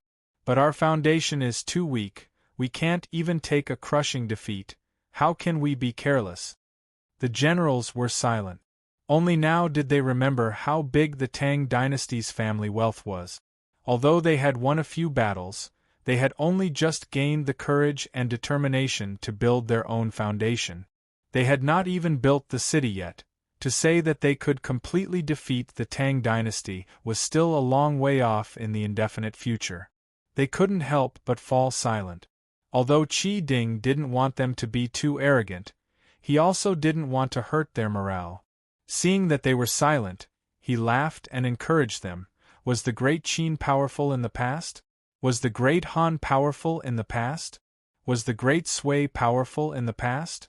No matter how strong an empire, no matter how big the mountains and rivers, they are like grass and trees, there will be a day when they die. The Tang dynasty is no exception. Today we are weaker than them, but we can grow stronger step by step, while they are declining step by step under that old woman's torment. Heaven is fair, everyone gives you a chance, it's up to you whether you can grasp it or not. We are a bit weaker now, but we have helpers. When there are too many wolves, even the tiger will have to flee." Fei Mo glared and said, "Great Chieftain Qi, are you talking about the Shi people? The Shi Emperor is cunning. In every battle, he will wait to see if we win or lose before making a move. Moreover, the Shi people's military strength is really weak. They can only fight on a small scale to restrain Wu Yi. Until now, they still haven't sent troops to Hebei to join us in battle. Are we going to rely on them?" Qi Ding smiled smugly and shook his head, saying, "No, no, no. The Shi people are useless, but what about the Turks?" He slyly swept his eyes over the crowd and revealed, "The Grand Marshal has already decided to ally with the Turks to deal with the Tang dynasty." The generals were moved. Their pasture land was adjacent to the Turks, and they had often been bullied by the Turks. The reason they had never had any major conflicts with the Turks was mainly because they were also nomads and their standard of living was worse than the Turks. The Turks had no interest in attacking them because there was nothing to fight over. However, the two tribes would occasionally fight over pastures and water sources. The results of each fight made them very clear that the Turks were much stronger than them. Although the two tribes did not have a good relationship, now that they were facing the enemy of the Tang dynasty together, they were the most desired allies. Hearing this, the generals were overjoyed and asked, "Is this true?" Qi Ding said confidently, "Of course. The Grand Marshal has sent a letter, instructing me to lead the entire tribe back to Ying province to build a city. The messenger is the Grand Marshal's trusted aide. He said that the Grand Marshal is preparing to send someone to the Turks to request an alliance with Mok Kagan. As long as the Turks are willing to ally with us, ha ha. Cheers! Cheers!" The generals' courage multiplied and they all raised their wine bowls. Hiding in the shadows, Yang Fan was secretly shocked. The imperial court is weak and is already having such a hard time dealing with a small Khitan. If the Khitans and Turks were to ally, the Turks would still have connections with Tubo and the Shi people would be emboldened. When that time comes, luckily, I have already quelled the chaos in the south. Otherwise, the entire empire and the surrounding regions would rise up together. But even if the south is not in chaos, if the Tubo, Turks, Khitans and Shi people were to ally, it would still be an unimaginable disaster. Filled with worry, Yang Fan retreated. Luckily, this was the Khitans' lair deep in the mountains, and there was no need to worry about spies. Yang Fan, the only surviving captive, had already been completely ignored by them. There was no one guarding the surroundings. Otherwise, with Yang Fan's current state of mind and agility, it would be hard to guarantee that he would not be discovered. He hated Wu Zetian for killing her children and grandchildren for the sake of personal power. She slaughtered the loyal generals and generals who had gathered together in the past. He hated the Wu clan for monopolizing power. They had placed so many Wu clansmen who had never led a soldier before into the army and controlled the military. After so many years, the morale of the army and the training of their equipment had all been neglected. If not for this, how could Chao Rinshir become the main general, while Li Duozhua, an experienced general, could only be in charge of the logistics in the rear camp? If not for this, how could Wang Xiaojia fight bravely at the front and the vice-marshal escape, causing chaos in the army and even the general to be pushed off the cliff? If not for this, how could Wu Yi, who led hundreds of thousands of troops to suppress the bandits, not dare to fight the enemy, not even daring to coordinate with Wang Xiaojia and take the initiative to send troops, only hiding in the city? Yang Fan hated all of this and wanted to overthrow it. He never thought that the world and the millions of people were just a bargaining chip for Wu Manyang to seize power. He was powerless to deal with the war between countries. Even if he could persuade the elders of the seven sects and use all the power of the succession hall, it was impossible to replace the role of the country. But he was a Tang. Once the Khitans and Turks joined forces, the Shi people and Tubo people would be more arrogant, and it was hard to guarantee that no one in the south would take the opportunity to launch an attack. The Tang dynasty was about to become a fat piece of meat for a pack of tigers and wolves to pounce on. How could he sit back and watch this alliance? Absolutely not. Chapter 738. The slightly damp firewood first crackled as it burned. Then, it burned fiercely. The smoke quickly faded, and a strong medicinal smell floated out from the vats. This time, the medicinal smell was not unpleasant. If one carefully savored it, there was a faint fragrance. After all, it was a tonic. Anu snuggled in Yang Fan's arms and said softly, "Your servant's body is much better. Langjun doesn't have to take the risk to get these tonics." Yang Fan smiled but did not say anything. In his heart he thought, "If I didn't think of getting these herbs, I'm afraid I wouldn't have known that the Khitans had this kind of plan. These barbarians, when it comes to scheming, are not inferior to the 100 officials of the imperial court. This news must be sent to the court as soon as possible." Anu leaned into Yang Fan's arms with satisfaction and said in a low voice, "During the days when Langjun was missing, your servant did not know the taste of food and did not sleep at night. Now your servant is at ease. It's just that Xiao Man is still worried about you at home. It's all your servant's fault. As soon as I saw Lang Jun, I chased after you without thinking. At that time, I should have left someone to send a message back." Yang Fan hugged her tighter, and after a long silence he said softly, "Xiao Man has Nianzhu and Serong by her side. With them quarreling and worrying, Xiao Man still has a goal in her heart. She doesn't have so much time to think about me." He comforted himself. In fact, even he did not believe that his and Xiao Man's relationship was the deepest. It was not only love but also family. Xiao Man had 2 children to take care of, and she did not have to travel outside. Her body might not be as haggard as Anu, but when the news that he was in danger spread back, how could the damage to Xiao Man's heart be small? But it was an expedition of 160,000 troops. The small Khitan people had never been taken seriously by the court. At the beginning, when they sent out 160,000 troops, there were officials in the court who criticized them. They thought that the emperor was making a fuss over a minor issue, and that it was the emperor who insisted on sending so many troops. At that time, even Yang Fan had the same idea. He thought that 30 to 50,000 elite soldiers would be enough to defeat the Khitan motley crew. Who would have thought that the imperial court would be defeated? Moreover, it was defeated once, twice, thrice, and defeated so miserably? Thinking of this, Yang Fan also felt an indescribable resentment in his heart. After a long silence, he softly said, "Get well quickly, we will soon leave the mountain." The news that the Turks had successively defeated the Jingnan, Pingdi, and Qingyi border armies, captured Gue Prefecture, Danzhou, Dingzhou, and Zhaozhou had not only reached the imperial court, but also the western regions. When Di Renjie, who was in the middle of settling the refugees, fortifying the border, and repairing the damage caused by the Turks' invasion, heard the news, he seemed to be stricken with a severe illness, instantly aging. In the last few years of exile, he had aged a great deal, but his optimistic and positive attitude towards life had never changed. Even though he was well aware that the strength of the country had declined over the years, he had always felt that this decline was only relative to the power of Taizong and Gaozong. No matter what, the imperial court was still in existence that the surrounding countries could only look up to. But the successive defeats of 3 armies in Hebei had been like a blow to the head, thoroughly waking him up. It turned out that the dynasty had already declined to this extent.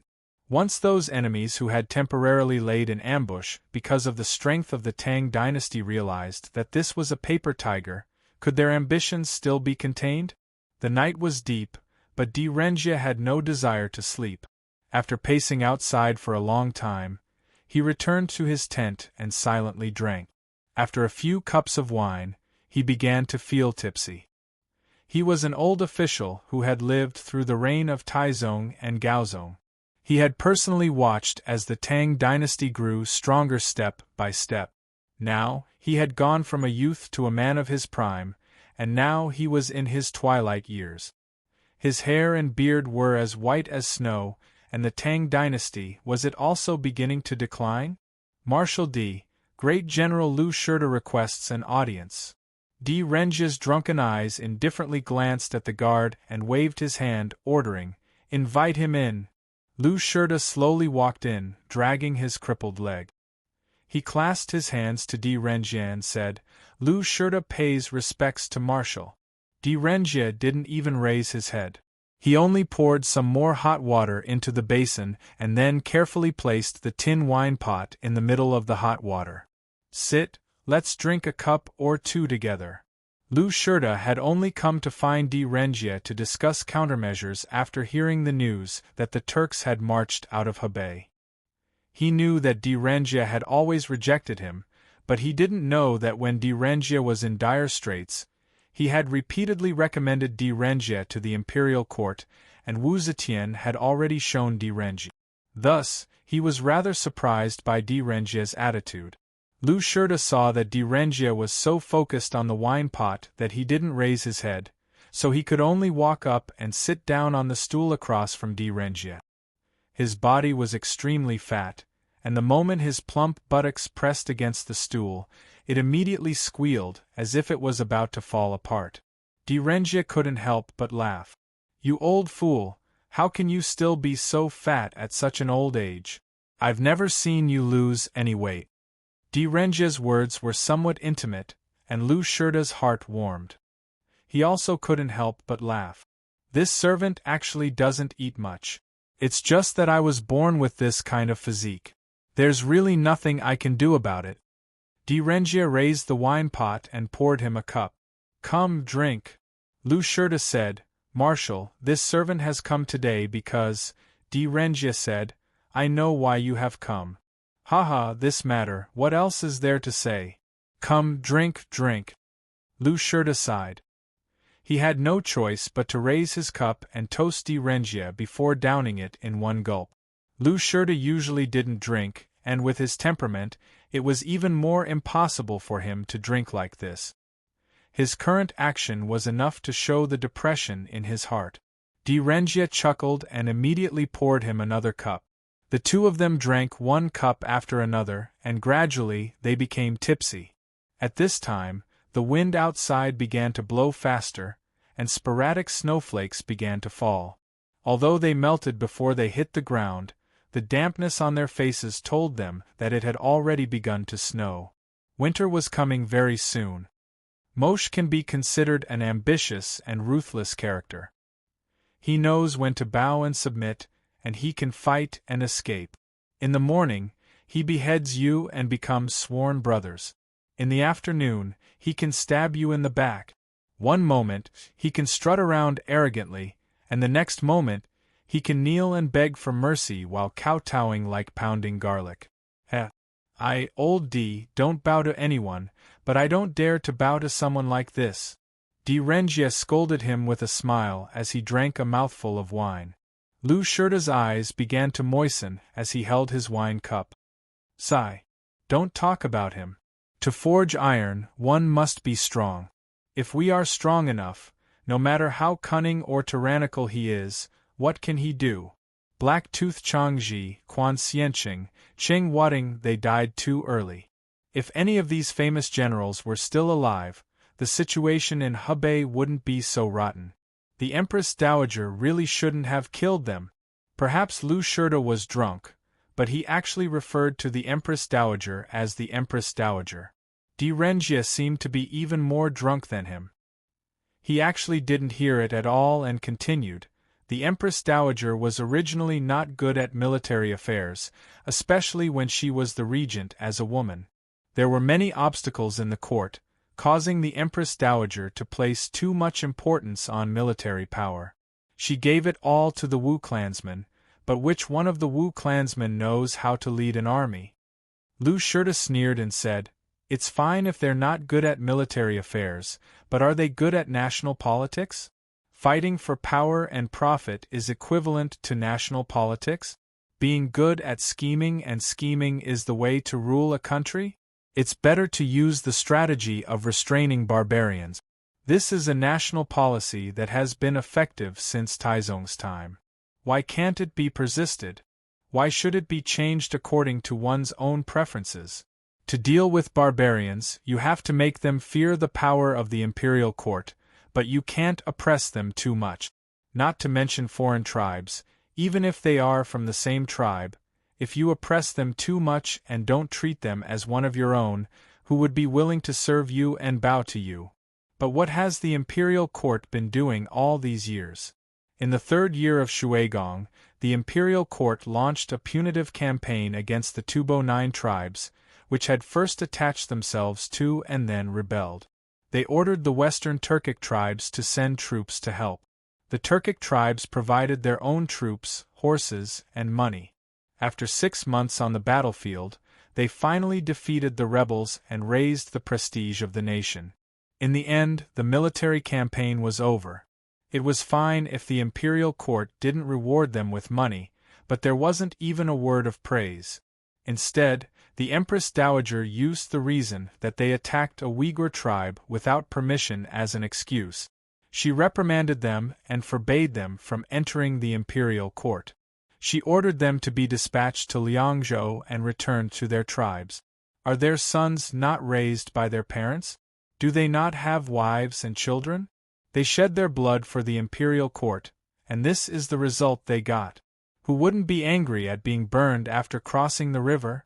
Who wouldn't be disappointed? In the future, when there is a military campaign, which of the tribes attached to the imperial court will be willing to help? Who will be willing to contribute? An honest person like Lu Shirda was even more difficult to control than Di Renjie when he was enraged. He angrily said, "Master D is always in the capital, but this servant has been guarding the borders all my life. I know this better than you. This servant's words are all true. If the nation doesn't have the grace of its trusted aides, how can they be loyal?" Also, the imperial court took advantage of the internal strife of the eastern and western Turkic Khaganate and issued an edict to persuade them to surrender. In the end, the Chibay Turkic Khaganate surrendered more than 5,000 and Gan Khaganate surrendered more than 4,000. All of them were injured, starving, and pale. Not even 1 or 2 out of 100 had sheep or horses. However, they brought the young and supported the old, and came from afar to surrender, but the imperial court didn't give them any aid. As a result, they were crying piteously for food, dead bodies piled on their pillows, and curses filled the air. This servant saw this with my own eyes. The imperial court either didn't summon them to surrender, or since they did, they didn't give them any aid and let them die on their own.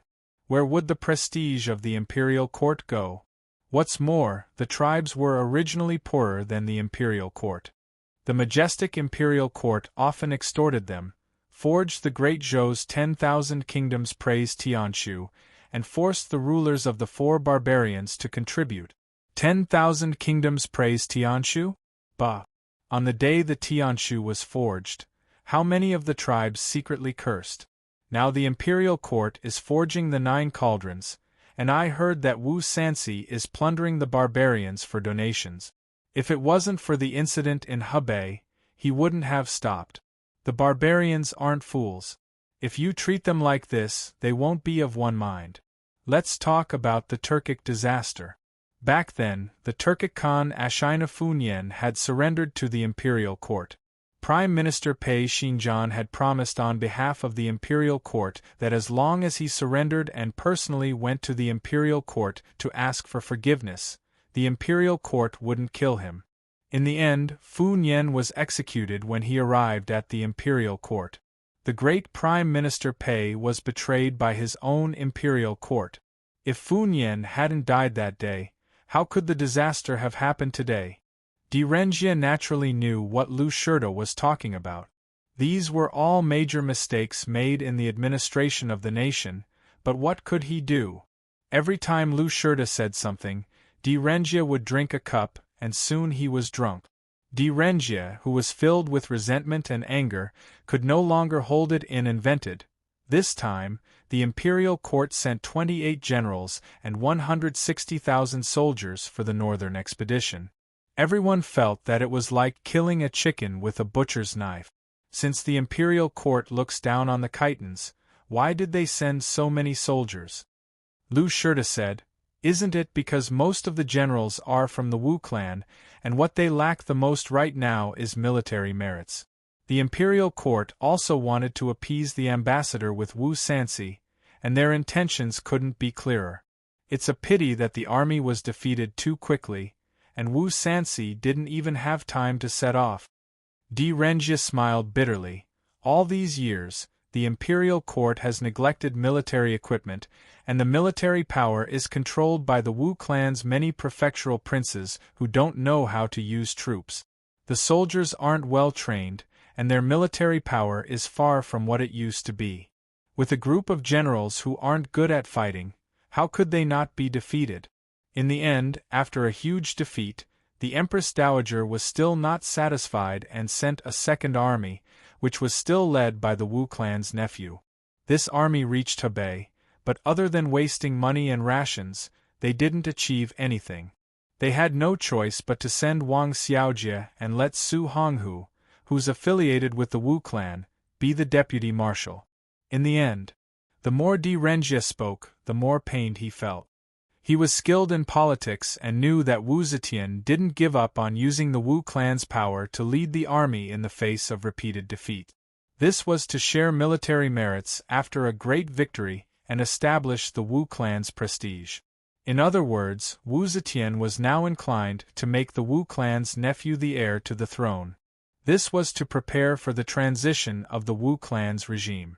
Thus, the more the great Zhou army lost, the worse the blow to Wu Zetian and the more beneficial it was for Li Tang's revival. However, this price was too tragic. Hundreds of thousands of descendants died on the battlefield to satisfy the Empress' desire for power.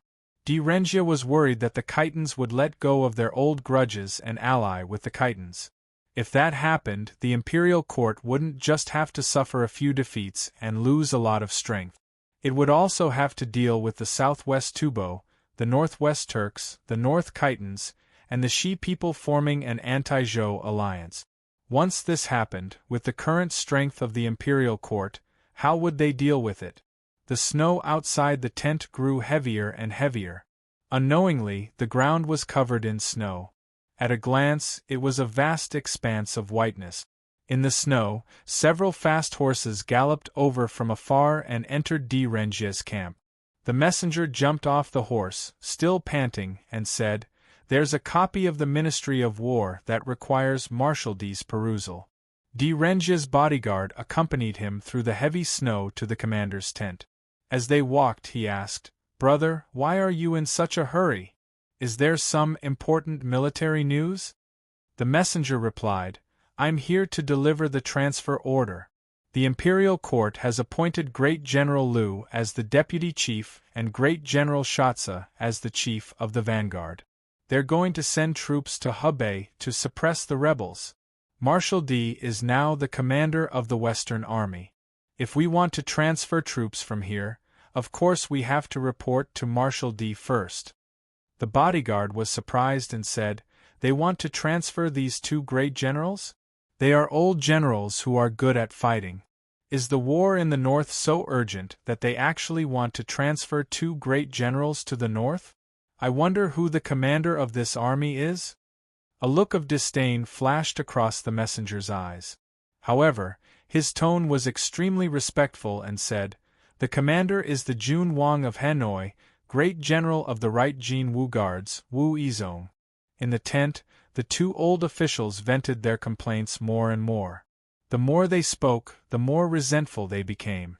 First, they scolded loudly and finally, they could not help but cry sadly. One of them had guarded the borders for his country all his life, but the country was getting weaker and weaker. He did not know what the future would be like. The other worked hard to govern for the prosperity of the country, but in exchange, he was exiled again and again. He did not know if his hard work would bear fruit one day. What made them even more afraid was that the country they had been loyal to for their whole life was rapidly weakening.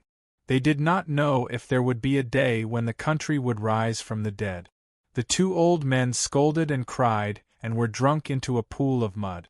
They hugged each other and slept on the same bed, their voices like thunder. They hoped that they could sleep forever and never wake up again. Chapter 739. Winter in the north had 4 distinct seasons. Winter should be a time of desolation. Thus, even though the first snow of the winter had yet to arrive, the mountains were already covered in fallen leaves.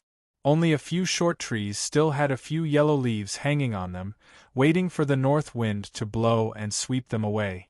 At that time, the world would be covered in silver and white snow would be the only color in the world. Due to the yellow leaves, the entire mountain range in the distance had a dark yellow hue. It was clearly different from the withered mountains up close. Under the sunlight, the distant mountains gave off a sense of warmth. Even though the first snow of the winter had yet to arrive, the wind was already extremely cold. Tens of thousands of Khitans, old and young, pulled by carriages and horses, carried all their supplies out of the call and headed north for more than 10 li. Most of these troops were old, young, women, and children. If a group of Zhou light cavalry attacked, they could easily inflict heavy casualties. However, Sun Wanrong did not return to escort them, only ordering them to return to the Yingzhou region. The largest armed force in the Hebei region was now in the hands of Wu Yi. Wu Yi, on the other hand, had holed up in the city the moment he arrived in Hebei, not taking the initiative to send troops to fight. Sun Wanrong was certain that as long as his army was active outside, Wu Yi would not dare to take any risks, so he had boldly made these arrangements.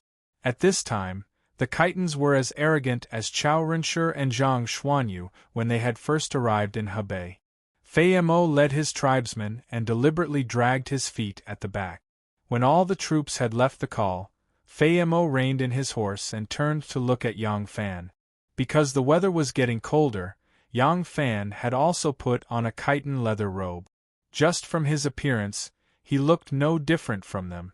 Fei Mo looked at Yang Fan and loudly said, "You and I will part here." Yang Fan did not sneak away. He believed in Fei Mo's promise, and Fei Mo had no reason to lie to him. Most importantly, in this situation, if he left without saying goodbye, the Khitans might become suspicious. Once the Khitans guessed that he knew of their plan to ally with the Turks, it would be hard to predict what the Khitans would do. Now, Yang Fan only acknowledged the poverty of the Khitans. He no longer dared to look down on their military strength and intelligence. "Brother Fei, take care." Yang Fan didn't say anything. He just cupped his hands towards Fei Mo. Even though they were enemies, she was a worthy opponent. Fei Mo said, "I'll let you go today and I'll return the favor. You are a general of the great Zhou dynasty and I am a Khitan. After this farewell, it is hard to guarantee that we will not meet again on the battlefield. If that day comes, I will not let you off." Yang Fan smiled faintly and said, "It's all in your hands. Saving you is the same as saving myself. I don't think you owe me anything. If we meet again on the battlefield in the future and you fall into my hands, I will let you go once and repay you for today's favor." Fei Mo raised his eyebrows and said proudly, "Do you think you can still win?" Yang Fan said, "When two people fight, the final victor is usually the one who can take a beating. It is the same for the two countries. We have indeed suffered several defeats and had a few pieces of flesh torn off by you. It hurts, but it is still too early to talk about defeat. We can endure this kind of consumption, but you can't even endure it once. If you lose once, you will never have the strength to turn the tables again. We can afford to lose. You can't afford to lose." Fei Mo laughed loudly and said, "Good, then let us wait and see. I still have to escort the Khan back to Yingzhou. We will meet again on the battlefield." Fei Mo laughed loudly and left with his whip. All the Khitan generals already knew about the death of Supreme Khan Li Jinzhong. Sun Wanrong needed to borrow the prestige of a great victory to offset the impact of this news. However, this news was not announced to the public because the Zhou army had suffered defeat after defeat and suffered countless casualties, while the Khitans had suffered very few casualties. In terms of the casualties of the high-ranking generals, the Zhou army had lost many generals, with the highest rank reaching the prime minister.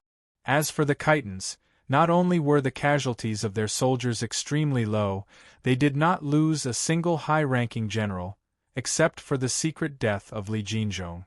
Li Jinzhong was their Khan, their supreme leader. Once Li Jinzhong's death was announced, it would greatly increase the morale of the Zhou army, but to the Khitans, it would break their invincible golden body. It was disadvantageous to the Khitans, so they still kept this news a secret. Fei Mo laughed loudly as he chased after his clansmen. Yang Fan stood at the foot of the horse mountain and looked in the direction they had gone. He gently patted the horse's neck and turned the horse's head to the colonel. Anu and Gu Zhuting were walking out of the colonel. Yang Fan smiled and stretched out his hand. Anu meekly handed over her small hand. Yang Fan lifted her up and grabbed her slender waist, carrying her onto the horse. There was another horse next to Yang Fan. Gu Zhuting also leaped onto it. The horse was also carrying some miscellaneous items. It was a pack horse that Yang Fan had requested from Fei Mo on the grounds that he was unfamiliar with the route and needed some food and clothing. Nu and Gu Zhuting's mounts had long been abandoned outside the mountain when they entered the mountain. If they were to bring them along, they would expose Nu and Gu Zhuting's whereabouts if they neighed. Yang Fan asked Gu Zhuting, "Miss Gu, which city is the nearest from here?" Gu Zhuting replied, "If we go north we will reach Lulong, but then we will have to go the same way as the Khitans. To the southeast is Thousand Gold Smelting City, and then Horse City, but Horse City is a bit further away." Yang Fan said, "All right. Then let's go to Thousand Gold Smelting City and talk there." Thousand Gold Smelting City.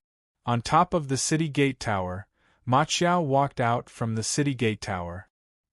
He cupped his hand over his eyes and looked into the distance. He said to a soldier beside him, "We haven't found any soldiers in the last 3 days. I don't think there will be any more. How many soldiers do we have now?" The soldier at the side answered, "There are more than 5,000 soldiers who have found their way to Thousand Gold Smelting City, and about 7,000 brothers who have returned from Ma City and Lulong." Ma Qiao's expression turned gloomy. He sighed and lamented, 160,000 soldiers. Only so few are left, and most of them are injured. Sigh. He sighed and turned around, saying, "I don't think there will be any more soldiers. Let's go back and report to the Grand General."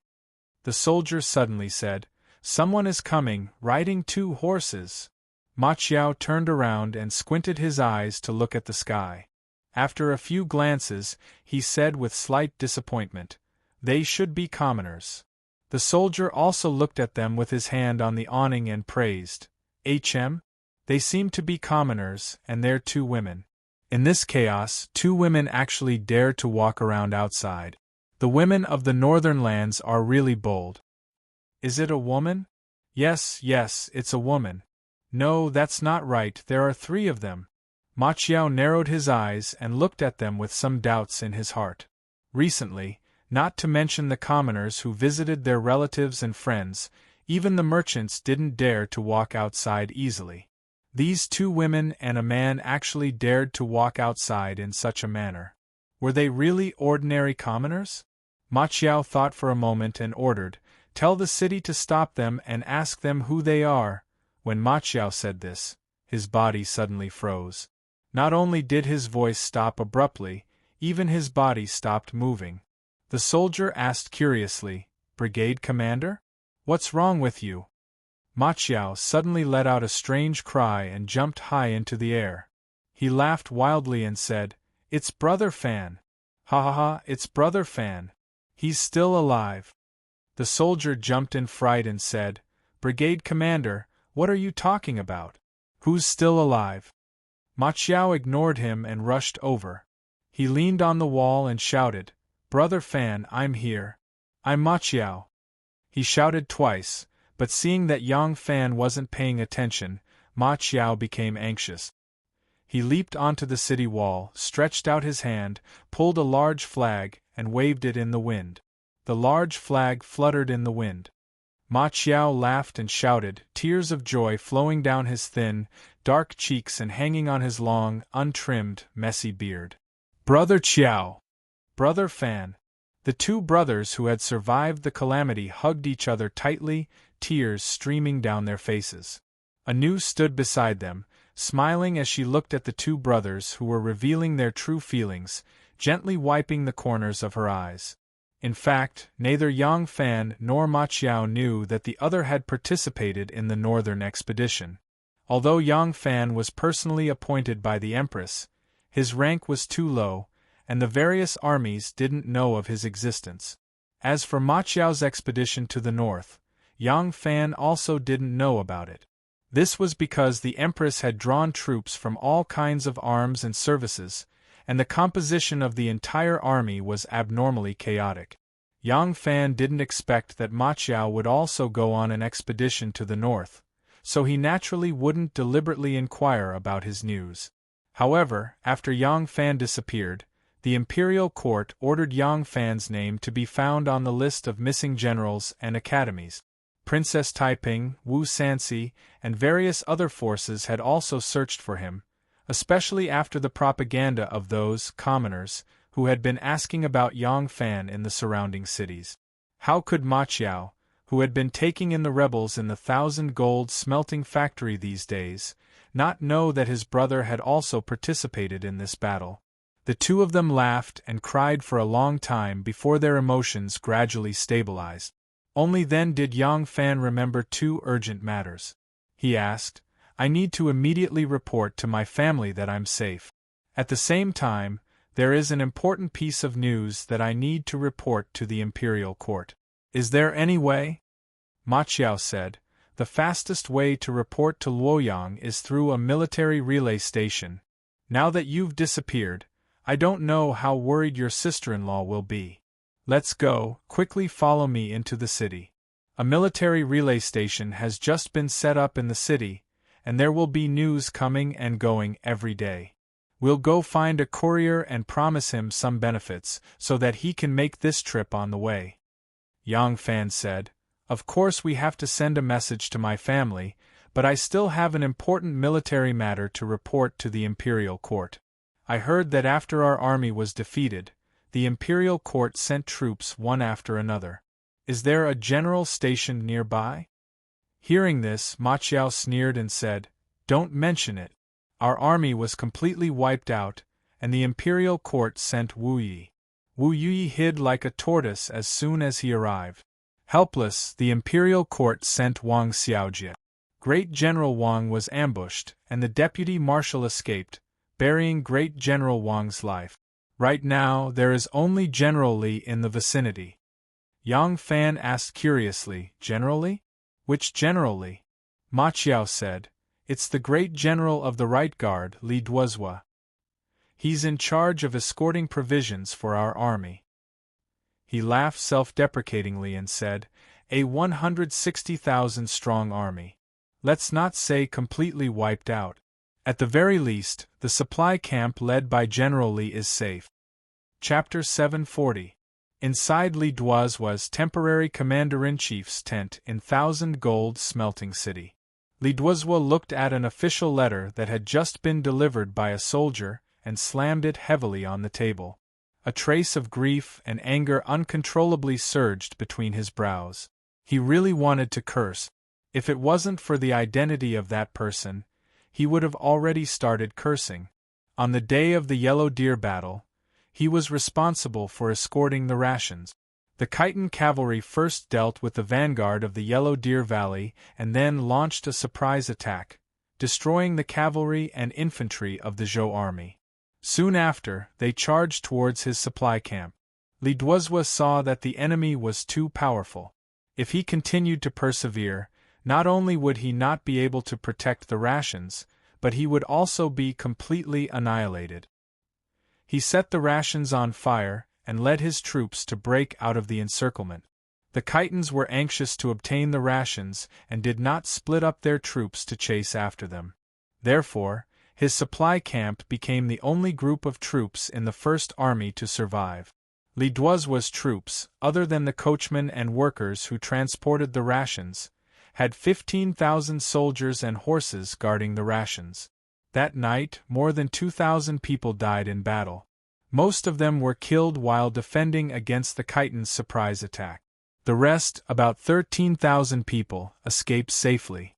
As soon as Li Duozhua stabilized his footing, he began to gather the disorganized troops. So far, he had gathered nearly 12,000 scattered troops. Among these people, other than those who were seriously injured and could not continue fighting, the remaining troops, including his own troops guarding the rations, numbered about 20,000 people. The commander of the Second Army was Wu Yi. Wu Yi trembled with fear as he rushed to Hebei. He hurriedly chose a few big cities with thick walls and hid his troops in them, never to come out again. Soon after, the Third Army, Wang Xiaojie, suffered a crushing defeat. Only after the Third Army's deputy Marshal Su Honghu escaped did he realize that he had been tricked by the Khitans. But by this time, the vanguard troops had been completely annihilated. Later, news came that even Wang Xiaojie had fallen off a cliff and died in the chaos. Su Honghu's heart sank when he heard this. He knew that cowering in the face of battle and retreating without permission was already a capital offense. He had also sent the Minister of War, the current Prime Minister, and the Chief of the Third Army, Wang Xiaojie, to his grave. Once he returned to the imperial court, he would definitely be beheaded. Not only that, he would be cursed for all eternity, and his family would be made into official slaves. Su Honghu, who was both shocked and scared, flew into a rage out of humiliation. Like a madman, he commanded the remnants of his troops to look for chitons for a decisive battle. Although it was said to be a remnant force, he had taken more than 80,000 of the 180,000 soldiers with him. The number of soldiers in this force had far exceeded the chitons' military strength and was enough to fight them head-on.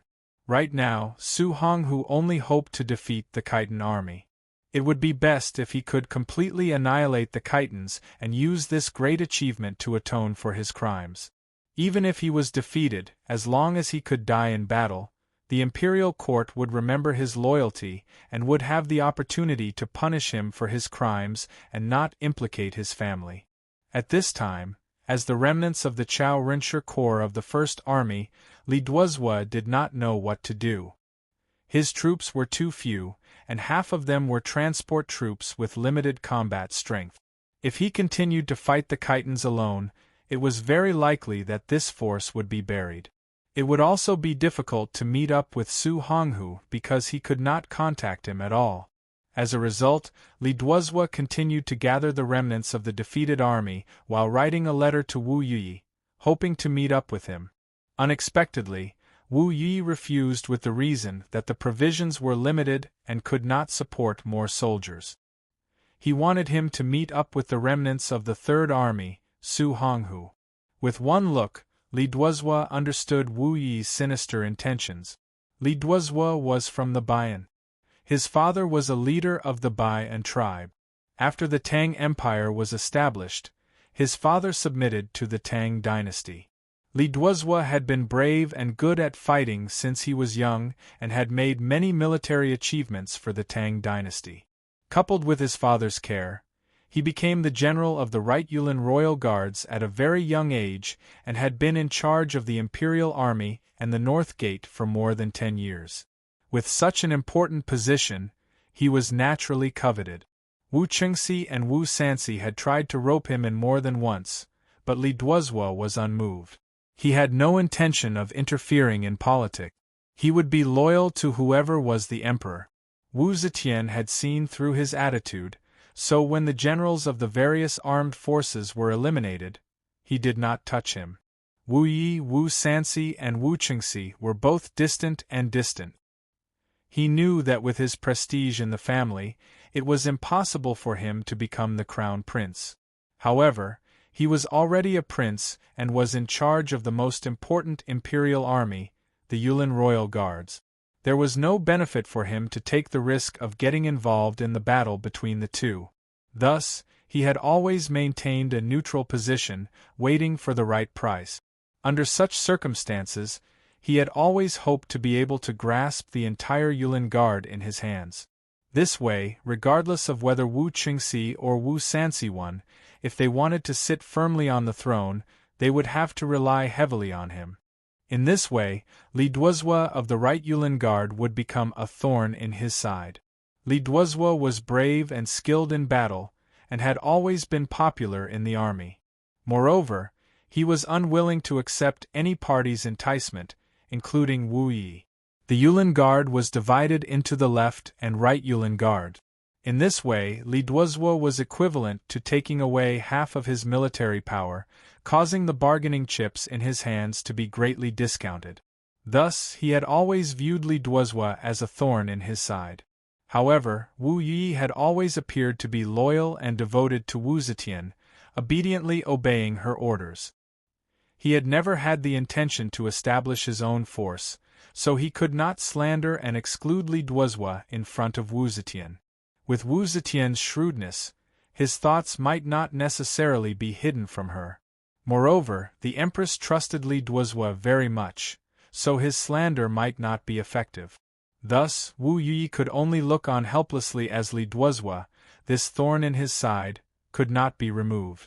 Now the opportunity had come.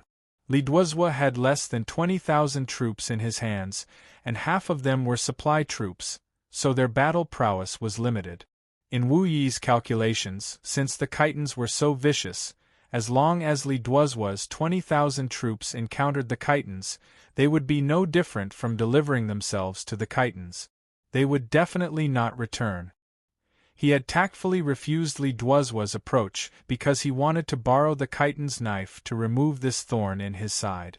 However, he had never thought that even if he was Wu Zetian's nephew, Wu Zetian would not be at ease to completely hand over the most important and core armed forces that protected the imperial palace and her safety to his hands. The emperor needed balance. Even if he brought down Li Duozhua, Wu Zetian would definitely arrange for someone who was unwilling to bow down to him to be the great general of the Right Yulin Guard. Li Duozhua did not think that the imperial court was in such a difficult situation. At such a critical moment, Wu Yi still wanted to get rid of dissidents. He was full of resentment. Just as he was thinking hard about what to do with his remaining army, a soldier came to report, "General, Commander Ma of the brigade wants to see you." Also with him is Commandant Yang Fan, who has just been found. Yang Fan? Yang Fan is still alive? Quick, quick, quick, call them in. Li Duozhua was so surprised that he forgot himself and stood up. His son-in-law, Yahuli, and Yang Fan were good friends. When the two of them were dating, Yang Fan had met this great general Li Duozhua. After Li Duozhua learned about Yang Fan's performance in the western regions, he greatly appreciated his bravery and resourcefulness. Moreover, the old general, Lu Shurda, was very fond of Yang Fan. Lu Shurda and he were both of the neutral faction in the army. Due to Lu Shurda's influence, Li Duozhua had a favorable impression of Yang Fan. During the time when Yang Fan's life and death were unknown, the various forces related to him had inquired about him at the front lines through all kinds of connections. Li Duozhua was currently gathering the remaining troops, so all these inquiries were sent to him. Thus, as soon as the personal guard mentioned it, he immediately remembered Yang Fan's identity. Ma Qiao brought Yang Fan into the commander's tent and saluted Li Duozhua. Li Duozhua was full of smiles. He left the commander's desk and helped Yang Fan up. Looking him up and down, he saw that he was not missing an arm or a leg and was full of vigor. He was even more pleased. Good, good, good. This general is very relieved that Colonel Yang is safe and sound. Where has Commandant Yang been all this time? Without waiting for Yang Fan to answer, Li Duozhua said, "Come, come, come. Sit down and talk. Ma Qiao, you sit as well." "Thank you, General." Yang Fan bowed in thanks and sat down on a seat to the side. He recounted everything that had happened since he was captured, only skipping the part where he was assassinated in Zhuolu City and Anu had traveled thousands of miles to search for her husband. The Qiqing people want to form an alliance with the Turks? Li Duozhua was alarmed. Li Duozhua was not a martial artist who only had the courage of an ordinary man. After Yang Fan told him about the matter, he immediately realized the great danger contained in it. Li Duozhua immediately said, "Commandant Yang, for you to be able to bring back such important news, you have done a great service to the nation and the people. This matter is too important. Let's talk about it in detail later. I need to immediately write a memorial and report it to the imperial court as fast as possible." Yang Fan stood up and said, "This general understands. This general and brigade commander Ma will wait outside the tent." Li Duozhua said, "There's no need. Have a seat." Li Duozhua ordered someone to bring ink, paper, and inkstone. The paper used to write the memorial had to be specially made and printed. It was not something that could be written on any random piece of paper. Even though the matter was urgent, he could not be careless when writing to the emperor. Li Duozhua first wrote a memorial on an ordinary piece of paper, hurriedly scanned it, made some changes, and handed it to Yang Fan, saying, "Colonel Yang, please take a look and see if there are any omissions." There were a few smears on the letter, but the wording was inappropriate. As for the matter described, it was naturally clear and did not miss anything. Yang Fan also knew that Li Duozhua wanted him to read it first to let him know that Li Duozhua did not want to covet his credit. The source of the information and how to obtain it were all written very clearly. Yang Fan finished reading and nodded. Li Duozhua took it and made a new copy of the memorial. After this copy was finished, he had to read it again in case there were any mistake. After confirming that there were no mistakes, he immediately sealed it with a seal, sealed it with wax, and pressed a secret command. In a loud voice he called, "Come!" A guard walked into the commander's tent and stood with his hands folded. Li Duozhua handed over the secret memorial and said in a low voice, "Send it to the capital on a fast horse 800 li away. Send it to the capital immediately." In Wuqing Hall, Wan was anxiously reading through the memorials in her hands. Fu Qingqing was at another table, helping Wan sort through the memorials she had finished reading so that they could be sent to different yamens by the little servant. As for those that were sent to the inner court and approved by the emperor, she had to read them again. Suddenly, she found a mistake on a memorial that needed to be sent to the inner court. Wu Zetian was very strict with these things. If there was a mistake or a smear, she would think that they were not serious. With Wan strictness, she rarely made these kinds of mistakes. Fu Qingqing raised her head and was about to speak, but seeing Wan listless appearance, she swallowed her words. After thinking carefully for a while, she picked up a small knife and carefully scraped away the wrong stroke. She then applied some ointment and smoothed it. Then, she pressed down a correct stroke. When it was done, Fu Qingqing looked at it carefully. If one didn't pay attention, they wouldn't be able to see it. With the Empress's current eyes, she was sure that she wouldn't be able to see it. Fu Qingqing smiled proudly and said to Wan "Sister is a bit tired. Let's rest first before we review." Wan shook her head and said lightly, "No matter. Right now, there are many things to do in the court. There are frequent wars. Moving troops, pressing for food, transporting salaries. Any mistake in any of these is a major matter. We can't slack off." Fu Qingqing sighed and lowered her head to continue reviewing. It was true that the state affairs had been too busy recently, but Wan state had persisted for a long time. Ever since Chao Renshi's army had been completely annihilated, Wan had often been absent-minded. As a result, she kept making mistakes in her memorials. After being reprimanded by the emperor, he had no choice but to find her for help. Although Wan had never admitted it, Fu Qingqing, as her most trusted person, had long guessed that her heart belonged to someone else. She had even guessed who the person she liked was. There was still no news of that person. He was most likely dead. No wonder Fu Qingqing sighed inwardly. Just as she was sighing in her heart, she heard Wan cry out in surprise. She jumped up. Fu Qingqing was startled and raised her head to look. Perhaps because Wan had jumped too quickly, her knee had hit the leg of the table. It hurt so much that tears glistened in her eyes. But strangely, her face was full of smiles and revealed endless joy. Fu Qingqing was surprised and said, "Sister, what's wrong?" I'm fine. I'll leave for a moment." Shanghai Wan held onto the memorials like they were treasures. She limped quickly into the side hall, leaving Fu Qingqing standing there in a daze. Her head was full of question marks. Chapter 741. Wan hid in the side hall and read the memorial over and over again. She savored every single word. Her tears of joy were like pearls from a broken necklace, falling down with a pitter-patter. After such a long time of concern, longing, and worry, she had finally gotten the result she wanted. She did not want to cry, but she could not hold back her tears. He was still alive. He was still alive. Shouts of joy rang out from the bottom of her heart. Then she began to guess at Yang Fan's situation through the short content between the lines. Ever since the Battle of Huangbudir ended, he had been captured.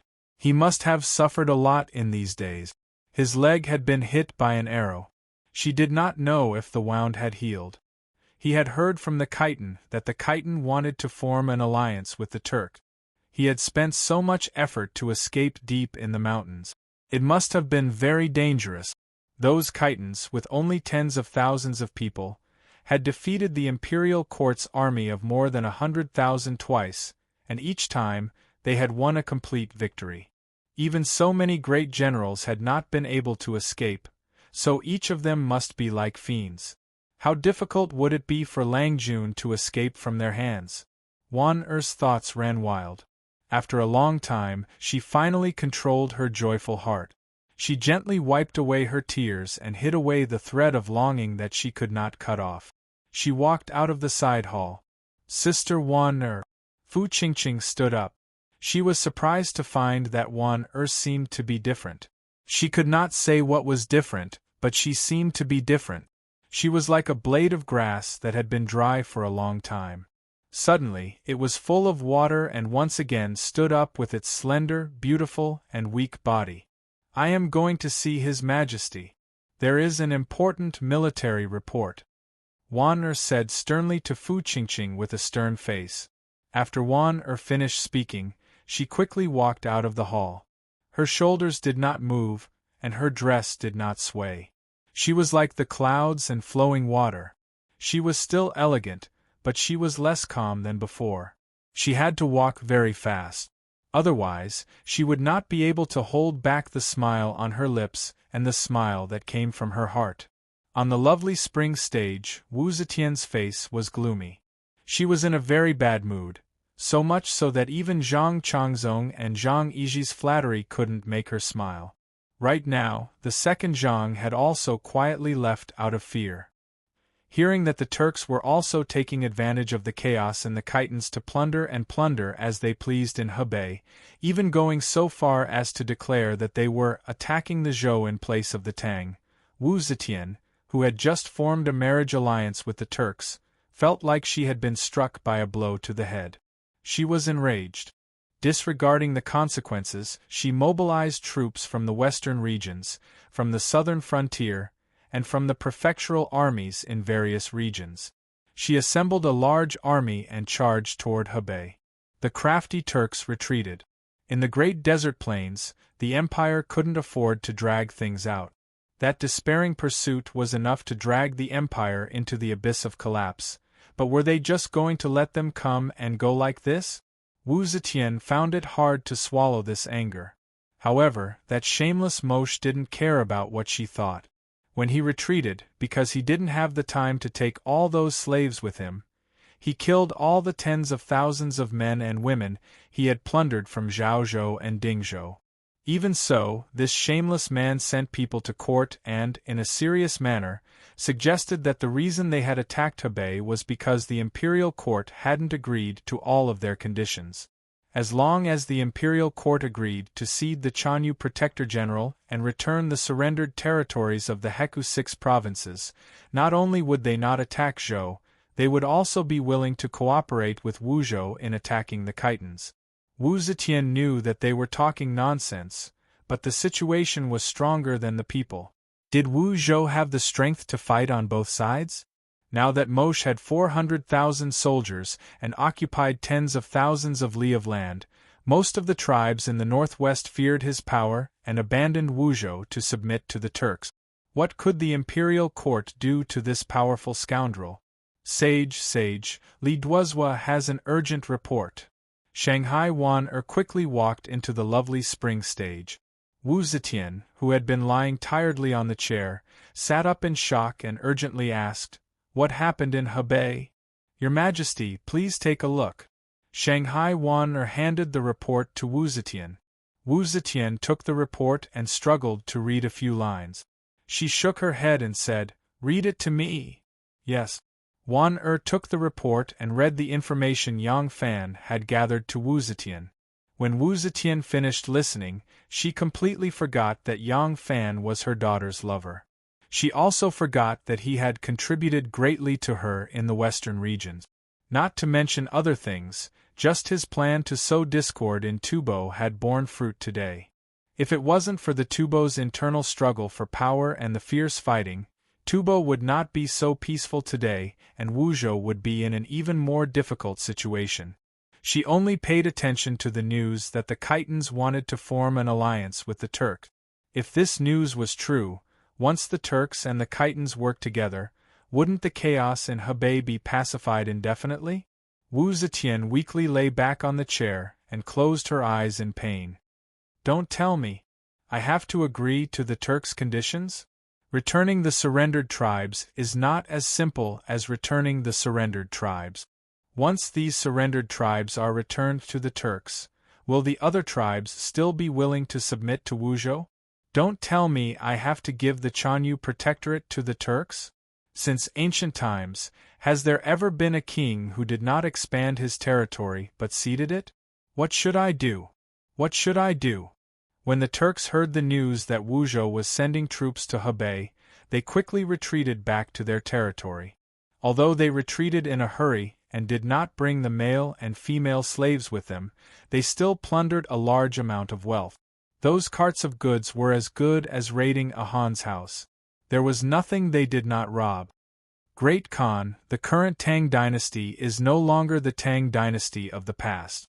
Even the Khitans with just a few tens of thousands can cause such a huge storm. The Great Khan controls 400,000, what is there to be afraid of? Why retreat so hastily? A Turk general who came to receive the troops saw the big and small bags and the riches on the carts and horses. He could not help but be pleasantly surprised. Thinking that the Khan had given up on so much wealth, he could not help but grumble to him.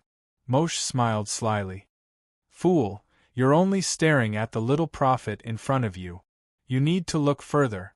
That's right, the Tang dynasty is indeed defeated. But a starving camel is still bigger than a horse.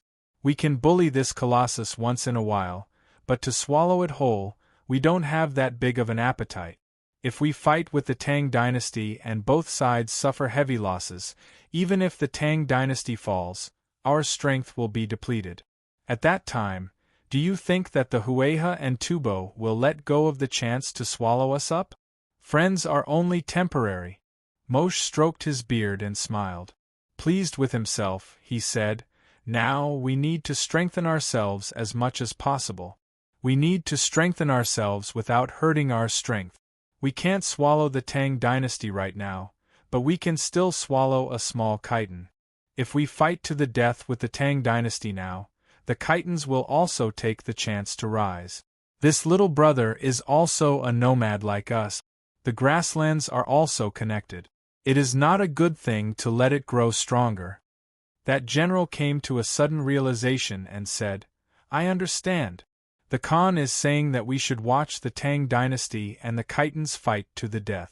When the Khitans fall, the Tang dynasty will also be greatly weakened. At that time we can swallow the Khitans without any effort and strengthen ourselves. Moshe laughed and lightly tapped the general's shoulder with his horsewhip. You are finally a little smarter. When the Khitans are defeated, we will swallow the Khitans' population and territory. At that time we will swallow the Shi tribe and Lao Ai. Once the entire desert grasslands are united, we can march south. Isn't that better? The Great Khan is wise. Ha ha ha ha. On the lovely spring stage, Wu Zetian stood up with difficulty. Wan Er hurried forward to help her. Wu Zetian stubbornly shook off her hand and grabbed her dragon-headed walking stick. She took a few steps forward and stood still. Panting, she said, Wan Er, send an order to the Chamberlain of Dependencies. Let them negotiate with the Turks. I agree to return the 6 surrendered states, but the Chanyu Protectorate will not budge. I have already abandoned the people.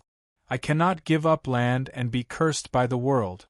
If Moshe doesn't give up, then let him come and take it himself. If he can take it, it will be his. Wu Zetian laughed coldly. Go, tell the Chamberlain of Dependencies this. If they agree, then they will send troops to assist the imperial court in suppressing the Khitans, and we will no longer pursue his crime of attacking Hebei. Otherwise, at worst, we will fight. Who wins and who loses, who dies and who lives, is still unknown. Wan'er hurriedly bowed. Yes, Wan'er will go now. Wait. Wu Zetian thought for a moment and said, Wu Yizong, Lu Shide, and Shatsa Zhongyi have already led their troops to Hebei. Yes.